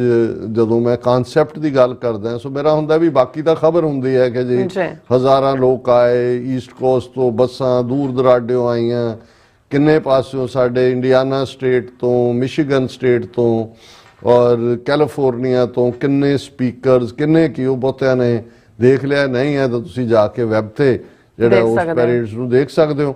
ਪਰ ਇੱਕ ਗੱਲ ਇਸ ਦੇ ਵਿੱਚ ਜਿਹੜਾ ਜਿਵੇਂ ਮੈਂ ਕਿਹਾ ਕਿ ਵੀ ਪੈਰੇਡਸ ਹੋਰ ਵੀ ਨੇ, ਪਰ ਇਹ ਐਕਸਕਲੂਸਿਵ ਕਨਸਟੀਟਿਊਐਂਟ ਜਦੋਂ ਅਸੀਂ ਉਸ ਵੇ ਦੀ ਗੱਲ ਕਰਦੇ ਹਾਂ ਔਰ ਕਨਸਟੀਟਿਊਐਂਟ ਐਵਨਿਊ ਦੀ, ਔਰ ਉਸ ਹੁਣ ਵਾਸ਼ਿੰਗਟਨ ਡੀਸੀ 'ਚ ਤੁਹਾਨੂੰ 50 ਦੇ ਕਰੀਬ, ਅਮਰੀਕਾ ਦੀਆਂ 50 ਸਟੇਟਾਂ ਨੇ, ਉਹ ਐਵਨਿਊ ਜਾਂ ਕੋਈ ਉਹਦੇ ਨਾਲ ਮਿਲਿਆ ਲਿਖਿਆ ਮਿਲ ਜਾਏਗਾ ਜਿਹੜਾ ਰਿਮਾਈਂਡ ਕਰਵਾਉਂਦਾ ਕਿ ਭਾਈ ਇਹ 50 ਸਟੇਟਾਂ ਦੀ ਰਿਪਰੈਜ਼ੈਂਟੇਸ਼ਨ ਹੈ। ਔਰ ਜਦੋਂ ਤੁਸੀਂ ਕਨਸਟੀਟਿਊਸ਼ਨ ਐਵਨਿਊ ਦੀ ਗੱਲ ਕਰਦੇ ਹੋ ਫਿਰ ਤੁਹਾਨੂੰ ਇਹ ਯਾਦ ਦਹਾਨੀ ਹੈ, ਕਨਸਟੀਟਿਊਸ਼ਨ ਨੂੰ ਅਸੀਂ ਸੰਵਿਧਾਨ ਆਫਿਸ ਦਾ ਨਵਾਂ ਹੈ, ਦਸਤੂਰ ਅਸੂਲ ਦਾ ਨਾਂ ਹੈ ਕਿ ਵੀ ਇਹ ਸੁਸਾਇਟੀ ਹੈ ਜਿਹੜੀ ਗਵਰਨ ਹੁੰਦੀ ਹੈ ਕਨਸਟੀਟਿਊਸ਼ਨ ਨਾਲ। ਪਹਿਲਾਂ ਤੁਹਾਡੀ ਵਿਲ ਸੀ ਇੰਡੀਪੈਂਡੈਂਸ ਦੀ, ਜਿਹੜੀ ਡੈਕਲੇਰੇਸ਼ਨ ਆਫ ਇੰਡੀਪੈਂਡੈਂਸ ਚੋਂ 4 ਜੁਲਾਈ 1776 ਨੂੰ ਨਿਕਲੀ, ਜਿਹਦੀ ਸਪਿਰਿਟ ਗਿਵ ਮੀ ਲਿਬਰਟੀ ਔਰ ਗਿਵ ਮੀ ਡੈਥ ਸੀ। ਫਿਰ ਲਗਭਗ 14-15 ਸਾਲ ਬਾਅਦ ਜਦੋਂ ਬ੍ਰਿਟਿਸ਼ ਕਲੋਨੀਅਲਸ ਦੀ ਗ੍ਰਿਪ ਚੋਂ ਆਜ਼ਾਦ ਹੋਇਆ ਅਮਰੀਕਾ, 13 ਕਾਲੋਨੀਜ਼, ਫਿਰ ਅਮਰੀਕਾ ਦਾ ਕਨਸਟੀਟਿਊਸ਼ਨ ਲਿਖਿਆ ਗਿਆ। ਹੁਣ ਉਹ ਕਨਸਟੀਟਿਊਸ਼ਨ ਐਵਨਿਊ ਤੇ ਜਦੋਂ ਅਸੀਂ ਮਾਰਚ ਕਰਦੇ ਹਾਂ ਤੇ ਯਾਦ ਦਹਾਨੀ ਹੈ ਕਿ ਭਾਈ ਅਸੀਂ ਉਸ ਮੁਲਕ ਦੀ ਤਾਮੀਰ ਦੇ ਲਈ ਜਿਹੜਾ ਬਾਦਸਤੂਰ, ਜਿਹੜਾ ਇਨਸਾਨੀ ਹੱਕ, ਸੱਚ, ਇਨਸਾਫ ਦੀਆਂ ਕਦਰਾਂ ਕੀਮਤਾਂ ਤੇ ਆਧਾਰਿਤ ਹੋਏਗਾ, ਰੂਲ ਆਫ ਦਾ ਵੁਲਵਸ ਨਹੀਂ ਹੈ, ਰੂਲ ਆਫ ਦਾ ਜੰਗਲ ਨਹੀਂ ਹੈ ਜੋ ਕਿ ਹਿੰਦੂ ਤਵੀਆਂ ਨੇ ਉਸ ਮੁਲਕ ਨੂੰ ਜਿਵੇਂ ਬਣਾਇਆ ਹੋਇਆ। ਔਰ ਫਿਰ ਕੈਪੀਟਲ ਹਿੱਲ, ਜਦੋਂ ਅਸੀਂ ਉਸ ਹਿੱਲ ਦੇ ਉੱਤੇ ਪਹੁੰਚਦੇ ਹਾਂ ਜਿੱਥੇ ਕਿ ਫਿਰ ਇੱਕ ਇਹ ਨਗਰ ਕੀਰਤਨ, ਇਹ ਜਲੂਸ, ਇਹ ਪੈਰੇਡ ਇੱਕ ਰੈਲੀ ਦੀ ਸ਼ਕਲ ਲੈ ਲੈਂਦੀ ਹੈ ਔਰ ਰਸਤੇ ਦੇ ਵਿੱਚ ਮਾਰਚ ਕਰਦੇ ਹਾਂ ਕਿਉਂਕਿ ਬਹੁਤ ਖੂਬਸੂਰਤ ਮੌਸਮ ਸੀ ਇਹ 2 ਹਫ਼ਤੇ ਜਿਹਨੂੰ ਚੈਰੀ ਬਲੌਸਮ ਸੀਜ਼ਨ ਕਹਿੰਦੇ ਨੇ। ਚੈਰੀ ਦੇ ਟਰੀ ਜਾਪਾਨ ਵਾਲਿਆਂ ਨੇ ਅਮਰੀਕਾ ਨੂੰ ਗਿਫਟ ਕੀਤੇ ਸੀ, ਡੋਨੇਟ ਕੀਤੇ ਸੀ ਔਰ ਇਹ ਇੰਨੇ ਖੂਬਸੂਰਤ ਨੇ, ਉੱਥੇ ਹੀ ਲਾਏ ਗਏ ਕਿ ਹਰ ਸਾਲ ਬਸ ਉਹਨਾਂ 2 ਹਫ਼ਤਿਆਂ ਦੇ ਵਿੱਚ ਫੁੱਲ ਬਲੂਮ ਹੁੰਦੇ ਨੇ ਉਹ, ਔਰ ਹਜ਼ਾਰਾਂ ਲੋਕ ਪਹੁੰਚਦੇ ਸੀ। ਇਸ ਵਾਰ ਕੁਦਰਤੀ ਇਸ ਦਿਨ ਇੱਕ ਹੋਰ ਵੱਡਾ ਇਕੱਠ ਵੀ ਅਮਰੀਕਾ ਭਰ ਦੇ ਸ਼ਹਿਰਾਂ 'ਚ ਹੋਇਆ, ਵਾਸ਼ਿੰਗਟਨ 'ਚ ਤਾਂ ਬਹੁਤ ਵੱਡਾ ਜੋ ਟਰੰਪ ਐਡਮਿਨਿਸਟ੍ਰੇਸ਼ਨ ਦੇ ਆਉਣ ਤੋਂ ਬਾਅਦ ਜੋ ਕੁਝ ਚੱਲ ਰਿਹਾ ਉਹਨੂੰ ਲੈ ਕੇ ਪ੍ਰੋਟੈਸਟ ਦੀ ਕਾਲ ਦਿੱਤੀ ਗਈ ਸੀ ਔਰ ਫਲਸਤੀਨੀਆਂ ਦੇ ਹੱਕ 'ਚ ਬਹੁਤ ਵੱਡਾ, ਇਵੇਂ ਲੱਗਦਾ ਸੀ ਕਿ ਜਿਵੇਂ ਸਾਰਾ ਅਮਰੀਕਾ ਉਮੜ ਆਇਆ ਹੋਏ। ਔਰ ਜਿੱਥੇ ਸਾਡੀ ਰੈਲੀ ਚੱਲ ਰਹੀ ਸੀ ਉਹਦੇ ਨਾਲ ਦੀ ਰੋਡ ਤੋਂ ਹਜ਼ਾਰਾਂ ਲੋਕ ਜਿਹੜੇ ਨੇ ਉਹ ਫਲਸਤੀਨ ਦੇ ਝੰਡਿਆਂ ਦੇ ਨਾਲ ਔਰ ਨਾਰਿਆਂ ਦੇ ਨਾਲ ਮਾਰਚ ਕਰ ਰਹੇ ਸੀ ਔਰ ਉਹਨਾਂ 'ਚੋਂ ਬਹੁਤ ਸਾਰੇ ਥੰਬਸ ਅਪ ਨਾਲ ਸਾਨੂੰ ਵੈਲਕਮ ਕਹਿ ਰਹੇ ਸੀ, ਅਸੀਂ ਵੀ ਥੰਬਸ ਅਪ ਨਾਲ ਉਹਨਾਂ ਨੂੰ ਕਹਿ ਰਹੇ ਸੀ ਭਾਈ ਅਸੀਂ ਵੀ ਲੜ ਰਹੇ, ਅਸੀਂ ਸਮਝ ਸਕਦੇ ਹਾਂ ਤੁਹਾਡੀ ਪੀੜ ਨੂੰ ਕਿਉਂਕਿ ਤੁਸੀਂ ਇਜ਼ਰਾਈਲ ਦੇ ਜ਼ੁਲਮਾਂ ਦਾ ਸ਼ਿਕਾਰ ਹੋ, ਅਸੀਂ ਇਹਨਾਂ ਦੇ ਯਾਰ ਨੈਤਨਯਾਹੂ ਦਾ ਯਾਰ ਮੋਦੀ, ਉਹਨਾਂ ਦੇ ਜ਼ੁਲਮਾਂ ਦਾ ਸ਼ਿਕਾਰ, ਔਰ ਉਹ ਵੀ ਸੀ ਆਫ ਹਿਊਮੈਨਿਟੀ ਸੀ।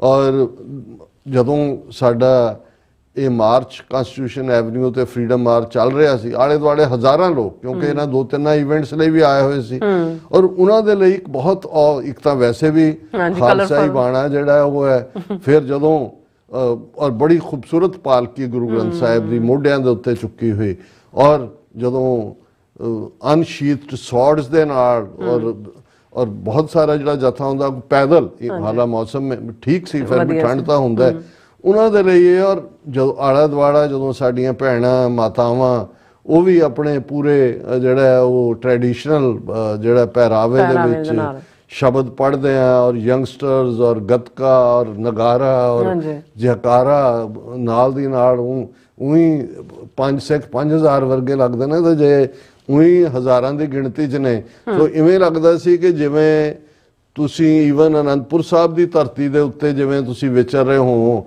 ਜਿਵੇਂ ਅਮਰੀਕਾ ਸਾਡਾ ਹੋ, ਜਿਵੇਂ ਕੈਪੀਟਲ ਹਿੱਲ ਹੀ ਸਿੱਖਾਂ ਨੇ ਲੈ ਲਈ ਹੋਏ। ਔਰ ਇਹ ਵੀ ਅਮਰੀਕਾ ਦੀ ਬਿਊਟੀ ਹੈ। ਔਰ ਮੈਂ ਇਹ ਕਹਿ ਰਿਹਾ ਸੀ, ਮੈਂ ਕਿਹਾ ਔਰ ਜਿਹੜੇ ਆਏ ਵੀ ਨੇ ਬਹੁਤ ਸਾਰਿਆਂ ਦੇ ਬਾਹਰੋਂ ਕਿਰਪਾਨਾਂ ਪਾਈਆਂ ਹੋਈਆਂ ਪੂਰੇ, ਔਰ ਪੂਰਾ ਜਿਵੇਂ ਸਾਰਾ ਸਿਸਟਮ ਇੱਕ ਪਾਸੇ ਦੀ ਸੜਕ ਵਿਹਲੀ ਹੈ ਉਹ ਤੁਹਾਡੇ ਨਾਲ ਕੋਆਪਰੇਟ ਕਰ ਰਹੇ ਨੇ। ਬਿਲਕੁਲ।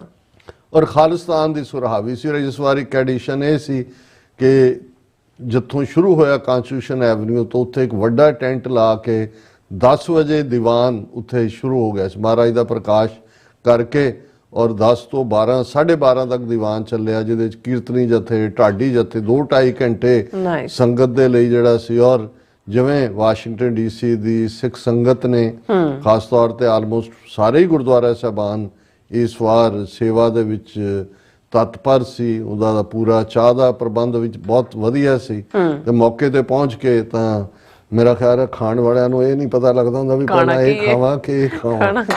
ਇਹ ਵੱਖਰੀ ਗੱਲ ਹੈ ਵੀ ਅਸੀਂ ਐਂਡ ਦੇ ਵਿੱਚ ਕੜੀ ਚੌਲ ਹੀ ਮਿਲੇ ਸਾਨੂੰ। ਹਾਂਜੀ, ਮਸਤਾਨਾ ਹੋ ਜਾਂਦਾ ਤੁਹਾਡੇ ਵਾਸਤੇ। ਨਹੀਂ, ਮਸਤਾਨਾ ਨਹੀਂ ਸੀ ਹੋਇਆ ਉਦੋਂ ਤੱਕ, ਉਹ ਸਾਰੇ ਪੀਜ਼ੇ ਪੂਸੇ ਆਏ ਚਲੇ ਗਏ। ਲੇਕਿਨ ਇਹ ਸਾਰੇ ਚ ਅਸੀਂ ਸਮਝਦੇ ਹਾਂ ਵੀ ਈਸਟ ਕੋਸਟ ਸਿੱਖ ਕੋਆਰਡੀਨੇਸ਼ਨ ਕਮੇਟੀ ਵਧਾਈ ਦੀ ਹੱਕਦਾਰ ਹੈ, ਜਿੱਥੇ ਹੋਰ ਅੱਡ ਜਿਵੇਂ ਜਪਨੀਤ ਸਿੰਘ ਨਿਊਯਾਰਕ, ਜਿਨ੍ਹਾਂ ਨੇ ਨਿਊਯਾਰਕ ਅਸੈਂਬਲੀ ਸੈਨੇਟ ਦੇ ਵਿੱਚ ਨਵੰਬਰ 84 ਦਾ ਮਤਾ ਦਾਖਲ ਕਰਵਾਇਆ, ਉਹ ਵੀ ਸਟੇਜ ਤੇ ਸਨ। ਡਾਕਟਰ ਪ੍ਰਿਤਪਾਲ ਸਿੰਘ ਕੈਲੀਫੋਰਨੀਆ ਤੋਂ, ਅਮਰੀਕਨ ਸਿੱਖ ਕਾਂਗਰੈਸ਼ਨਲ ਕਾਕਸ ਦੇ, ਅਮਰੀਕਨ ਗੁਰਦੁਆਰਾ ਪ੍ਰਬੰਧਕ ਕਮੇਟੀ ਦੇ ਸਾਡੇ ਵੀਰ ਭਾਈ ਗੁਰਦੇਵ ਸਿੰਘ, ਔਰ ਇਸ ਵਾਰ ਖਾਸ ਤੌਰ ਦੇ ਉੱਤੇ ਪਾਕਿਸਤਾਨ ਤੋਂ ਜਿਹੜੇ ਸਾਬਕਾ ਉਹਨਾਂ ਦੇ ਅਸੈਂਬਲੀ ਮੈਂਬਰ ਹੈ ਸਰ ਮਹਿੰਦਰਪਾਲ ਸਿੰਘ, ਜਿਨ੍ਹਾਂ ਨੇ ਇਮਰਾਨ ਖਾਨ ਹੋਰਾਂ ਵੱਲੋਂ, ਕਿਉਂਕਿ ਉਹਨਾਂ ਦੀ ਪਾਰਟੀ ਨਾਲ ਉਹਨਾਂ ਦਾ ਸਬੰਧ ਹੈ, ਉਹ ਪਹਿਲੀ ਵਾਰ ਅਮਰੀਕਾ ਆਏ ਔਰ ਉਹਨਾਂ ਨੇ ਉਹ ਸੁਨੇਹਾ ਹੀ ਇਹ ਸੀ ਕਿ ਅਸੀਂ ਵਧਾਈ ਦੇ ਰਹੇ ਹਾਂ। ਉਹਨਾਂ ਕਿਹਾ ਵੀ ਗੁਰੂ ਨਾਨਕ ਸਾਹਿਬ ਦੀ ਧਰਤੀ ਤੋਂ ਮੈਂ ਆਇਆ ਔਰ ਗੁਰੂ ਨਾਨਕ ਤੁਹਾਡੇ ਸਭ ਦੇ ਉੱਤੇ ਬਹੁਤ ਮਿਹਰਬਾਨ ਹੋਣ, ਇਹੀ ਮੈਂ। ਔਰ ਉਹਨਾਂ ਦੇ ਬੜੇ ਟਚਿੰਗ ਲਫ਼ਜ਼ ਸੀ ਔਰ TV 84 ਨੇ ਉਹਨਾਂ ਨੂੰ ਇੰਟਰਵਿਊ ਵੀ ਕੀਤਾ ਆਲਰੇਡੀ। ਹੋ ਸਕਦਾ ਜੇ ਆਉਣ ਵਾਲੇ ਦਿਨਾਂ 'ਚ ਉਹਨਾਂ ਦਾ ਨਿਊਯਾਰਕ ਆਉਣ ਦਾ ਹੋਇਆ ਤੇ ਅਸੀਂ ਸਟੂਡੀਓ ਇੰਟਰਵਿਊ ਵੀ ਉਹਨਾਂ ਦਾ ਕਰਾਂਗੇ। ਔਰ ਭਾਈ ਹਿੰਮਤ ਸਿੰਘ ਹੋਰਾਂ ਨੇ ਬਹੁਤ ਚੰਗੇ ਢੰਗ ਦੇ ਨਾਲ ਸਟੇਜ ਦੀ ਸੇਵਾ ਵੀ ਨਿਭਾਈ ਔਰ ਮੌਕੇ ਤੇ ਜਿੱਥੇ ਆ ਕੇ ਇਹ ਰੈਲੀ ਹੋਈ ਕੈਪੀਟਲ ਹਿੱਲ ਤੇ, ਉੱਥੇ ਸਿੱਖ ਯੂਥ ਆਫ ਅਮਰੀਕਾ ਦਾ ਟੈਂਟ ਜਿਹਦੇ ਸ਼ਹੀਦਾਂ ਨਾਲ ਸੰਬੰਧਿਤ ਚੀਜ਼ਾਂ, ਯਾਦਗਾਰਾਂ, ਪੁਸਤਕਾਂ, ਯੂਨਾਈਟਿਡ ਸਿੱਖਸ ਦਾ ਔਰ ਹੋਰ ਬਹੁਤ ਸਾਰਾ। ਔਰ ਇਹ ਆਪਣੇ ਆਪ ਦੇ ਵਿੱਚ ਇਹ ਹੁਣ ਇੱਕ ਐਸਟੈਬਲਿਸ਼ਡ ਇਵੈਂਟ ਬਣ ਗਿਆ। ਜਦੋਂ ਪਹਿਲੇ ਸਾਲ ਸ਼ੁਰੂਆਤ ਹੋਈ, ਜਿਵੇਂ ਮੈਂ ਕਿਹਾ ਕਿ ਵੀ ਵਿਰੋਧਤਾ ਵਾਲੇ ਕਿ ਜੀ ਫਰੀडम ਮਾਰਚ ਰੱਖ ਲਿਆ ਤਾਂ ਨਹੀਂ ਹੋਏਗਾ, ਹੁਣ ਆਲਮੋਸਟ ਹੁਮਾ ਕੇ ਸਿੱਖ ਸੰਗਤਾਂ ਇੱਕ ਪਾਸੇ ਗੁਰਦੁਆਰਾ, ਅਜੇ ਵੀ ਆਉਣ ਵਾਲੇ ਪੀਰੀਅਡ 'ਚ ਅਸੀਂ ਤਵੱਕੋ ਕਰਦੇ ਹਾਂ ਕਿ ਵਾਸ਼ਿੰਗਟਨ DC ਦੀ ਸਿੱਖ ਸੰਗਤ ਦੀ ਹੋਰ ਜ਼ਿਆਦਾ ਪਾਰਟਿਸਿਪੇਸ਼ਨ ਹੋਏ, ਪਰ ਇਵੈਂਟਸ ਇਵੇਂ ਹੀ ਐਸਟੈਬਲਿਸ਼ ਹੁੰਦੀਆਂ ਨੇ। ਇਸੇ ਤਰ੍ਹਾਂ ਸਿੱਖ ਗੁਰਦੁਆਰਾ ਮੈਨੈਸਸ, ਬ੍ਰੈਡਿਕ ਰੋਡ ਸਿੰਘ ਸਭਾ ਤਮੀਨ, ਜਿੱਥੋਂ ਮਹਾਰਾਜ ਦੀ ਸਵਾਰੀ ਔਰ ਲੰਗਰ ਵੀ ਮੈਨੈਸਸ ਤੋਂ ਵੀ, ਉੱਥੋਂ ਵੀ, ਪ੍ਰਾਈਵੇਟਲੀ ਵੀ, ਹੋਰ ਬਹੁਤ ਸਾਰਿਆਂ ਦਾ। ਔਰ ਖਾਸ ਤੌਰ ਤੇ ਸਾਡੇ ਵੀਰ ਭਾਈ ਨਰਿੰਦਰ ਸਿੰਘ ਜੀ, ਬੇਸ਼ੱਕ ਉਹਨਾਂ ਨੂੰ ਥੋੜ੍ਹੀ ਜਿਹੀ ਡਿਸਕ ਦੀ ਪ੍ਰੋਬਲਮ ਹੋਣ ਕਰਕੇ, ਪਰ ਉਹਨਾਂ ਦੀ ਪ੍ਰੈਜ਼ੈਂਸ ਜਿਹੜੀ ਹੈ ਉਹ ਆਪਣੇ ਆਪ ਦੇ ਵਿੱਚ ਬਹੁਤ ਸਾਰਿਆਂ ਦੇ ਲਈ ਪ੍ਰੇਰਨਾ ਹੁੰਦੀ ਹੈ। ਜਦੋਂ ਅਸੀਂ ਆਪਣੇ ਇਨਰ ਸਰਕਲ, ਇਨਰ ਗਰੁੱਪ ਦੀ ਗੱਲ ਕਰਦੇ ਔਰ ਅਸੀਂ TV 84 ਦੀ ਵੀ ਸਾਰੀ ਟੈਕਨੀਕਲ ਟੀਮ ਦਾ ਸ਼ੁਕਰੀਆ ਅਦਾ ਕਰਨਾ ਚਾਹੁੰਦੇ ਹਾਂ ਕਿ ਜਿਨ੍ਹਾਂ ਨੇ ਇੱਥੇ ਵੀ ਜਿਹੜੇ ਉਸ ਨੂੰ ਮੋਨੀਟਰ ਕਰ ਰਹੇ ਸੀ ਪਿੱਛੇ ਬੈਠੇ ਕਿ ਲਾਈਵ ਚੱਲੇ, ਕਿਉਂਕਿ ਬਹੁਤ ਸਾਰੀਆਂ ਡਿਸਰਪਸ਼ਨਸ ਹੁੰਦੀਆਂ ਨੇ, ਬਹੁਤ ਸਾਰੀ ਟੈਕਨੋਲੋਜੀ ਦੇ ਉੱਤੇ। ਲੇਕਿਨ 5-5.5 ਘੰਟੇ ਦਾ ਪ੍ਰੋਗਰਾਮ ਬਹੁਤ ਜਿਹੜਾ ਵਿਦਆਊਟ ਬ੍ਰੇਕ ਚੱਲਿਆ। ਔਰ ਮੈਂ ਇਸ ਦੇ ਨਾਲ ਮੈਂ ਇਹ ਵੀ ਦੇਖ ਰਿਹਾ ਕਿ ਵੀ ਮੁੜ ਕੇ ਕਿਨੇ ਨਾਰਾਜ਼ ਹੋਣਾ ਹੁੰਦਾ ਵੀ ਕਿਹਦਾ ਨਾਂ ਨਹੀਂ ਆਇਆ। ਲੇਕਿਨ ਅਸੀਂ ਇਹੀ ਸਮਝਦੇ ਹਾਂ ਕਿ ਵੀ ਜਿੱਥੇ ਪੰਥ ਦੀ ਚੜ੍ਹਦੀ ਕਲਾ ਦੀ ਗੱਲ ਹੋਏ ਫਿਰ ਗੁੱਸਾ ਨਹੀਂ ਕਰਨਾ ਚਾਹੀਦਾ ਵੀ ਕਿਹਦਾ ਨਾਂ ਨਹੀਂ ਲਿਆ ਗਿਆ। ਆਲਮੋਸਟ 1.5 ਘੰਟਾ ਸਟੇਜ ਦੀ ਕਾਰਵਾਈ ਚੱਲੀ ਔਰ ਖਾਲਿਸਤਾਨ ਜ਼ਿੰਦਾਬਾਦ ਜ਼ਿੰਦਾਬਾਦ ਜ਼ਿੰਦਾਬਾਦ ਲੈ ਕੇ ਰਹਾਂਗੇ ਖਾਲਿਸਤਾਨ। ਸੋ ਅਸੀਂ ਪ੍ਰਬੰਧਕਾਂ ਨੂੰ ਵੀ ਮੁਬਾਰਕਬਾਦ ਦਿੰਦੇ ਹਾਂ, ਸਿੱਖ ਸੰਗਤਾਂ ਦਾ ਵੀ ਬਹੁਤ ਬਹੁਤ ਧੰਨਵਾਦ। ਔਰ ਅਸੀਂ ਇਹ ਸਮਝਦੇ ਹਾਂ ਵੀ ਇਹ ਜਿਹੜਾ ਮੈਸੇਜ ਜਾਂਦਾ ਹੈ, ਬੇਸ਼ੱਕ ਕਿੰਨੇ ਹਜ਼ਾਰ ਬੰਦੇ ਦੀ ਪਾਰਟਿਸਿਪੇਸ਼ਨ ਹੈ, ਉਹਦੇ ਨਾਲੋਂ ਵੱਡੇ ਇਕੱਠ ਹੋਰ ਵੀ ਹੋਣਗੇ, ਲੇਕਿਨ ਕੈਪੀਟਲ ਹਿੱਲ ਵਾਸ਼ਿੰਗਟਨ ਡੀਸੀ ਦੇ ਵਿੱਚ ਕਿਸੇ ਇਵੈਂਟ ਦਾ ਹੋਣਾ, ਇਹਦਾ ਤੁਸੀਂ ਅੰਦਾਜ਼ਾ ਲਾਓ। ਅਸੀਂ ਸ਼ਾਮ ਤੱਕ ਦੇਖ ਰਹੇ ਸੀ ਕਿੰਨੇ ਮੁਲਕਾਂ ਤੋਂ ਮੈਸੇਜ ਸੀ, ਔਰ ਮੇਰੀ ਪ੍ਰੈਜੈਂਟੇਸ਼ਨ ਬਰੀਫ ਸੀ 10 ਮਿੰਟ ਦੀ। ਅਸੀਂ ਜਦੋਂ ਉਹਦਾ ਕੱਲੀ ਪ੍ਰੈਜੈਂਟੇਸ਼ਨ ਅਪਲੋਡ ਹੋਈ ਤੇ ਆਲਮੋਸਟ ਕੁਝ ਘੰਟਿਆਂ ਦੇ ਵਿੱਚ 20,000 ਦੇ ਕਰੀਬ ਵਿਊਅਰਸ ਨੇ ਉਹਨੂੰ ਦੇਖਿਆ। ਸੋ ਇਸੇ ਤਰ੍ਹਾਂ ਜਿਹੜਾ TV 84 ਨੇ ਇੰਟਰਵਿਊ ਕੀਤਾ ਉਹ ਆਲਮੋਸਟ 35-40 ਹਜ਼ਾਰ ਨੇ। ਸੋ ਜੇ ਅਸੀਂ ਕੁੱਲ ਮਿਲਾ ਕੇ ਦੇਖੀਏ ਕਿ ਜਦੋਂ ਅਸੀਂ ਨੈਰੇਟਿਵ ਦੀ ਗੱਲ ਕਰਦੇ ਹਾਂ ਜਾਂ TV 84 ਦਾ ਇੱਕ ਆਪਣੇ ਮੁਕਾਮ ਦੀ ਗੱਲ ਕਰਦੇ ਹਾਂ, ਹੁਣ ਸੱਦਣ ਨੂੰ ਤਾਂ ਹੋਰ ਵੀ, ਹੁਣ ਮੈਂ ਨਾਂ ਕੀ ਲੈਣਾ, ਜਿਹੜੇ ਸਰਕਾਰੀ ਨੇ ਉਸ ਕਿਸਮ ਦੇ ਚੈਨਲ ਵੀ ਉੱਥੇ ਤੁਰੇ ਫਿਰਦੇ ਸੀ, ਲੇਕਿਨ ਰੈਲੀ ਤੱਕ ਪਹੁੰਚਦੇ ਆ ਸਭ ਗਾਇਬ, ਕੋਈ ਕਵਰੇਜ ਨਹੀਂ ਹੈ। ਰਾਹ ਜਿੱਥੇ ਖਾਲਿਸਤਾਨ ਦਾ ਝੰਡੇ ਵਾਲਾ ਆ ਜਾਏ ਉੱਥੇ ਐਡ ਠੋਕ ਦਿਓ।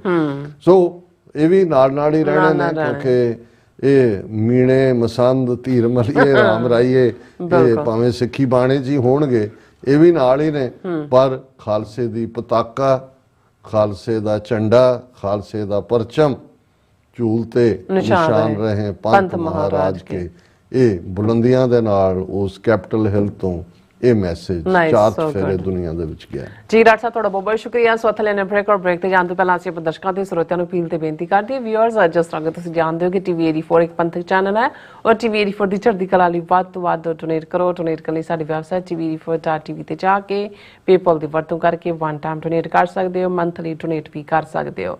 ਤੁਸੀਂ TV 84 ਦੇ ਨਾਮ ਤੇ ਚੈੱਕ ਬਣਾ ਕੇ ਸਾਨੂੰ ਮੇਲ ਵੀ ਕਰ ਸਕਦੇ ਹੋ ਸਾਡੇ ਇਸ ਪਤੇ ਤੇ 36-01 37th Avenue, ਲੌਂਗ ਆਈਲੈਂਡ ਸਿਟੀ, ਨਿਊਯਾਰਕ 11101 USA, ਜਾਂ ਫਿਰ ਤੁਸੀਂ ਸਾਨੂੰ ਫੋਨ ਰਾਹੀਂ ਸੰਪਰਕ ਕਰ ਸਕਦੇ ਹੋ 5166191984। ਤੁਸੀਂ ਸਾਨੂੰ ਈਮੇਲ ਵੀ ਕਰ ਸਕਦੇ ਹੋ info@tv84.tv ਤੇ। ਅਸੀਂ ਤੁਹਾਡੇ ਤਹਿ ਦਿਲ ਤੋਂ ਸ਼ੁਕਰਗੁਜ਼ਾਰ ਹੋਵਾਂਗੇ। ਸੋ ਥੱਲੇ ਨੇ ਬ੍ਰੇਕ ਵਿਊਅਰਸ, ਤੁਸੀਂ ਇਸੇ ਤਰ੍ਹਾਂ ਬਣੇ ਰਹਿਣਾ। ਮਿਲਦੇ ਹਾਂ ਛੋਟੇ ਜਿਹੇ ਬ੍ਰੇਕ ਤੋਂ ਬਾਅਦ।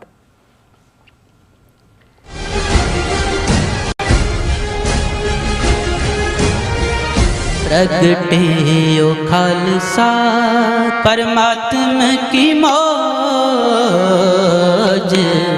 20 ਅਪ੍ਰੈਲ 2025 ਦਿਨ ਐਤਵਾਰ ਨੂੰ ਗੱਦਰੀ ਬਾਬਿਆਂ ਦੇ ਇਤਿਹਾਸਕ ਅਸਥਾਨ ਗੁਰੂ ਘਰ ਸਟਾਕਟਨ ਦੀਆਂ ਸਮੂਹ ਸਿੱਖ ਸੰਗਤਾਂ ਵੱਲੋਂ ਖਾਲਸੇ ਦਾ 326ਵਾਂ ਸਾਜਨਾ ਦਿਵਸ ਵਿਸਾਖੀ ਪੁਰਬ ਮਨਾਇਆ ਜਾਵੇਗਾ। ਐਤਵਾਰ 12 ਵਜੇ ਦੁਪਹਿਰ ਨੂੰ ਗੁਰੂ ਗ੍ਰੰਥ ਸਾਹਿਬ ਜੀ ਦੀ ਛਤਰ ਛਾਇਆ ਹੇਠ ਪੰਜਾਂ ਪਿਆਰਿਆਂ ਦੀ ਅਗਵਾਈ ਵਿੱਚ ਨਗਰ ਕੀਰਤਨ ਆਰੰਭ ਹੋਵੇਗਾ ਤੇ 4 ਘੰਟੇ ਦੀ ਨਗਰ ਕੀਰਤਨ ਯਾਤਰਾ ਪਿੱਛੋਂ ਗੁਰੂ ਘਰ ਵਾਪਸ ਪਰਤੇਗਾ। ਸਮੂਹ ਇਲਾਕਾ ਨਿਵਾਸੀ ਤੇ ਦੇਸ਼ ਪ੍ਰਦੇਸ਼ ਦੀਆਂ ਸੰਗਤਾਂ, ਧਾਰਮਿਕ ਸੰਸਥਾਵਾਂ ਅਤੇ ਸਮੂਹ ਗੁਰੂ ਘਰਾਂ ਦੀਆਂ ਪ੍ਰਬੰਧਕ ਕਮੇਟੀਆਂ ਨੂੰ ਸਨਿਮਰ ਬੇਨਤੀ ਕੀਤੀ ਜਾਂਦੀ ਹੈ ਕਿ ਇਸ ਸ਼ਾਨਦਾਰ ਤੇ ਮਹਾਨ ਅਵਸਰ ਤੇ ਫਲੋਟਾਂ ਸਮੇਤ ਪਹੁੰਚ ਕੇ ਨਗਰ ਕੀਰਤਨ ਦੀਆਂ ਰੌਣਕਾਂ ਵਧਾਓ ਅਤੇ ਕਲਗੀਧਰ ਪਾਤਸ਼ਾਹ ਅੰਮ੍ਰਿਤ ਦੇ ਦਾਤੇ ਸ੍ਰੀ ਗੁਰੂ ਗੋਬਿੰਦ ਸਿੰਘ ਸਾਹਿਬ ਜੀ ਦੀਆਂ ਖੁਸ਼ੀਆਂ ਪ੍ਰਾਪਤ ਕਰੋ ਜੀ। प्रगटे ओ खालसा परमात्मा की मौज। ਵਾਹਿਗੁਰੂ ਜੀ ਕਾ ਖਾਲਸਾ, ਵਾਹਿਗੁਰੂ ਜੀ ਕੀ ਫਤਿਹ। ਗੁਰਦੁਆਰਾ ਸਿੱਕਲ ਸੁਸਾਇਟੀ, ਸਮੂਹ ਗੁਰਦੁਆਰਾ ਪ੍ਰਬੰਧਕ ਕਮੇਟੀਆਂ, ਪੰਥਕ ਜਥੇਬੰਦੀਆਂ, ਸਭਾਵਾਂ ਅਤੇ ਸੰਗਤੀ ਰੂਪ ਦੇ ਵਿੱਚ ਜੋ ਹਰ ਸਾਲ ਦੀ ਤਰ੍ਹਾਂ ਮਨਿਆਟਨ ਵਿਖੇ ਸਿੱਖ ਡੇ ਪਰੇਡ ਕੱਢੀ ਜਾਂਦੀ ਹੈ, ਉਹ ਇਸ ਸਾਲ 26 ਅਪ੍ਰੈਲ ਦਿਨ ਸ਼ਨੀਚਰਵਾਰ ਨੂੰ 12:30 ਵਜੇ 37 ਸਟਰੀਟ ਮੈਡੀਸਨ ਤੋਂ ਆਰੰਭ ਹੋਵੇਗੀ। ਉਹ ਤੇ 24 ਸਟਰੀਟ ਮੈਡੀਸਨ ਦੇ ਉੱਤੇ ਜੋ ਕਿ ਸਟੇਜ ਸਜਾਈ ਜਾਏਗੀ, ਜਿਹਦੇ ਉੱਤੇ ਪੰਥਕ ਬੁਲਾਰੇ ਤੇ ਸਾਡੇ ਜਿਹੜੇ ਨਿਊਯਾਰਕ ਦੇ ਜਿੰਨੇ ਵੀ ਇਲੈਕਟਡ ਅਫੀਸ਼ਲ ਆ ਉਹ ਸੰਗਤਾਂ ਨੂੰ ਸੰਬੋਧਨ ਹੋਣਗੇ। ਸਮੂਹ ਸੰਗਤਾਂ ਦੇ ਚਰਨਾਂ 'ਚ ਬੇਨਤੀ ਕੀਤੀ ਜਾਂਦੀ ਆ ਕਿ ਇਹ ਜਿਸ ਪਰੇਡ ਦੇ ਵਿੱਚ ਆਪਣੇ ਆਪ ਨੂੰ ਸ਼ਾਮਲ ਕਰੋ ਤੇ ਗੁਰੂ ਦੀਆਂ ਖੁਸ਼ੀਆਂ ਪ੍ਰਾਪਤ ਕਰੋ ਕਿ ਇਹ ਪਰੇਡ ਸਾਡੀ ਪੋਲੀਟੀਕਲ ਤੇ ਧਾਰਮਿਕ ਆਜ਼ਾਦੀ ਨੂੰ ਦਰਸਾਉਂਦੀ ਹੈ ਜੀ। ਵਾਹਿਗੁਰੂ ਜੀ ਕਾ ਖਾਲਸਾ, ਵਾਹਿਗੁਰੂ ਜੀ ਕੀ ਫਤਿਹ। मुझे न दे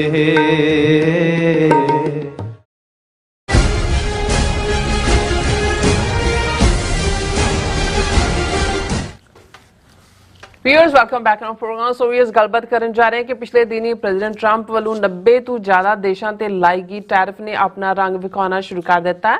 ਵੀਕਐਂਡ ਤੇ ਜੋ ਕੁਝ ਦੁਨੀਆ ਦੀਆਂ ਸਟਾਕ ਮਾਰਕੀਟਸ ਵਿੱਚ ਹੋਇਆ ਉਸ ਨੂੰ ਬਲੱਡ ਬਾਥ ਯਾਨੀ ਕਿ ਖੂਨ ਖਰਾਬੇ ਦਾ ਦਿੱਤਾ ਜਾ ਰਿਹਾ ਹੈ। ਸੋ ਕੁਝ ਆਰਥਿਕ ਮਾਹਰਾਂ ਦਾ ਕਹਿਣਾ ਹੈ ਕਿ ਦੁਨੀਆ ਬੜੀ ਤੇਜ਼ੀ ਨਾਲ ਰਿਸੈਸ਼ਨ ਯਾਨੀ ਕਿ ਆਰਥਿਕ ਬੰਦੀ ਵੱਲ ਵੱਧ ਰਹੀ ਹੈ।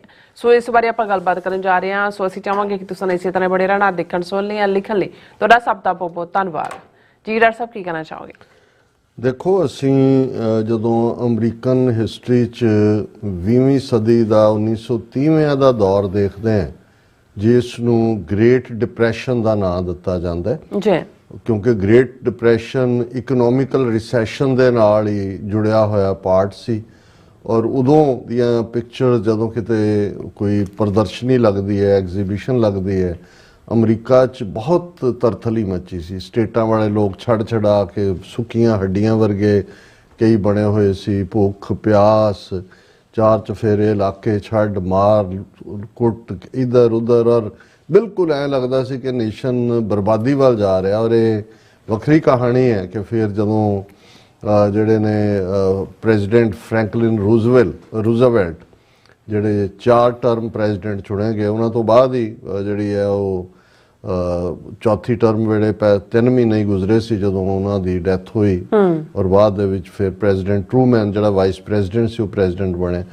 ਫਿਰ ਰੂਜ਼ਵੈਲਟ ਦੇ ਪੀਰੀਅਡ 'ਚ ਹੀ ਮੁਲਕ ਰਿਸੈਸ਼ਨ 'ਚੋਂ ਨਿਕਲਿਆ, ਪਰ ਰਿਸੈਸ਼ਨ 'ਚੋਂ ਨਿਕਲਿਆ ਉਸ ਹਾਲਤ 'ਚ ਜਦੋਂ ਕਿ ਜੰਗ ਸ਼ੁਰੂ ਹੋ ਗਈ, ਸੈਕੰਡ ਵਰਲਡ ਵਾਰ। ਡਿਮਾਂਡ ਵਧੀ, ਵੈਪਨ ਬਣਾਉਣੇ ਸੀ। ਔਰ ਇਹ 1930ਵਿਆਂ ਤੋਂ ਪਹਿਲਾਂ ਇਹਨਾਂ ਦੀਆਂ ਬੀਬੀਆਂ ਵੀ ਉਵੇਂ ਹੀ ਲੰਮੇ ਲੰਮੇ ਵਾਲ ਪਿੱਛੇ ਤੱਕ ਹੁੰਦੇ ਸੀ, ਉਵੇਂ ਹੀ ਚੋਗੇ, ਉਵੇਂ ਹੀ ਬੁਰਕਾ ਤਾਂ ਨਹੀਂ ਸੀ, ਪਰ ਜਿਹੜੇ ਤੁਸੀਂ ਅੱਜ ਵੀ ਸਾਊਥ ਅਮਰੀਕਾ ਦੀਆਂ ਸਟੇਟਾਂ 'ਚ ਜਿਵੇਂ ਬਹੁਤ ਵਾਰੀ ਜਿਹੜੀ ਤੁਸੀਂ ਪੇਂਟਿੰਗ ਮਰੀਅਮ ਦੀ ਦੇਖੋਗੇ, ਜੀਸਸ ਦੀ ਮਦਰ ਦੀ, ਮਦਰ ਮੈਰੀ ਦੀ, ਉਹਨਾਂ ਦਾ ਪਹਿਰਾਵਾ ਉਵੇਂ ਹੀ ਹੁੰਦਾ। ਤੁਹਾਨੂੰ ਲੱਗੇਗਾ ਵੀ ਮਿਡਲ ਈਸਟ ਦੀ ਯਹੂਦੀ ਔਰਤ ਹੈ ਜਾਂ ਮੁਸਲਮਾਨ ਔਰਤ ਹੈ, ਸਿਰਫ ਮੂੰਹ ਖੁੱਲਾ ਹੁੰਦਾ ਹੈ। ਔਰ ਇਵੇਂ ਹੀ ਅਮਰੀਕਾ ਦੇ ਵਿੱਚ ਜਿਹੜਾ ਮੇਨ ਔਰਤਾਂ ਦਾ ਕੰਮ ਸੀ ਉਹ ਘਰ ਦੀ ਸੰਭਾਲ, ਬੱਚੇ ਪਾਲਣਾ। ਬੱਚੇ ਵੀ 5-5 6-6 ਹੁੰਦੇ ਸੀ ਦੂਜੇ।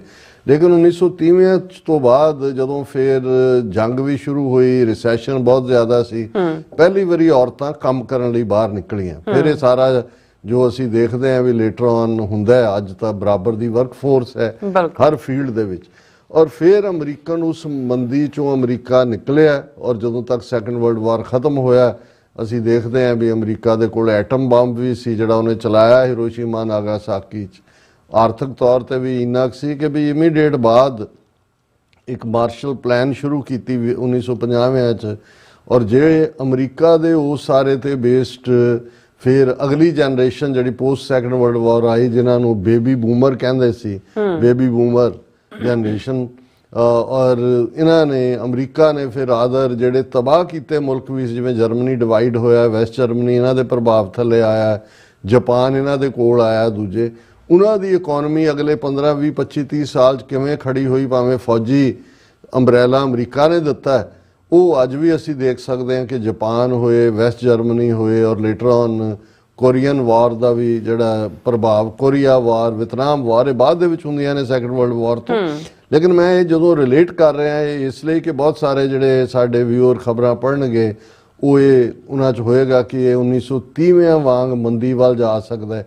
ਕਿਉਂਕਿ 1980ਵਿਆਂ ਦੇ ਅਖੀਰ ਤੱਕ ਪਹੁੰਚਦਿਆਂ ਫਿਰ ਅਮਰੀਕਾ ਜਿਹੜਾ ਕਿ ਇੱਕ ਵੱਡੀ ਪਹਿਲਾਂ ਹੀ ਵਿਦਨ ਅਮਰੀਕਾ 1970ਵਿਆਂ ਦੇ ਵਿੱਚ ਆਪਣੀ ਇੱਕ ਖੁਸ਼ਹਾਲੀ ਸੀ, ਭਾਵੇਂ ਅਮਰੀਕਾ 'ਚ ਕੋਰੀਅਨ ਵਾਰ 'ਚ 60,000 ਦੇ ਕਰੀਬ ਅਮਰੀਕਨ ਫੌਜੀ ਮਾਰੇ ਗਏ। ਉਸ ਤੋਂ ਬਾਅਦ ਵਿਤਨਾਮ ਜੰਗ ਆਈ, ਉਹਦੇ 'ਚ ਮਾਰੇ ਗਏ 60,000 ਦੇ ਕਰੀਬ। ਉਹ ਵਿਤਨਾਮ ਵਾਲ ਹੈ ਵਾਸ਼ਿੰਗਟਨ DC ਜਿਨ੍ਹਾਂ ਤੇ ਸਾਰਿਆਂ ਦੇ ਨਾਂ ਲਿਖੇ ਹੋਏ ਨੇ, ਕੋਰੀਅਨ ਵਾਰ ਮੈਮੋਰੀਅਲ ਹੈ।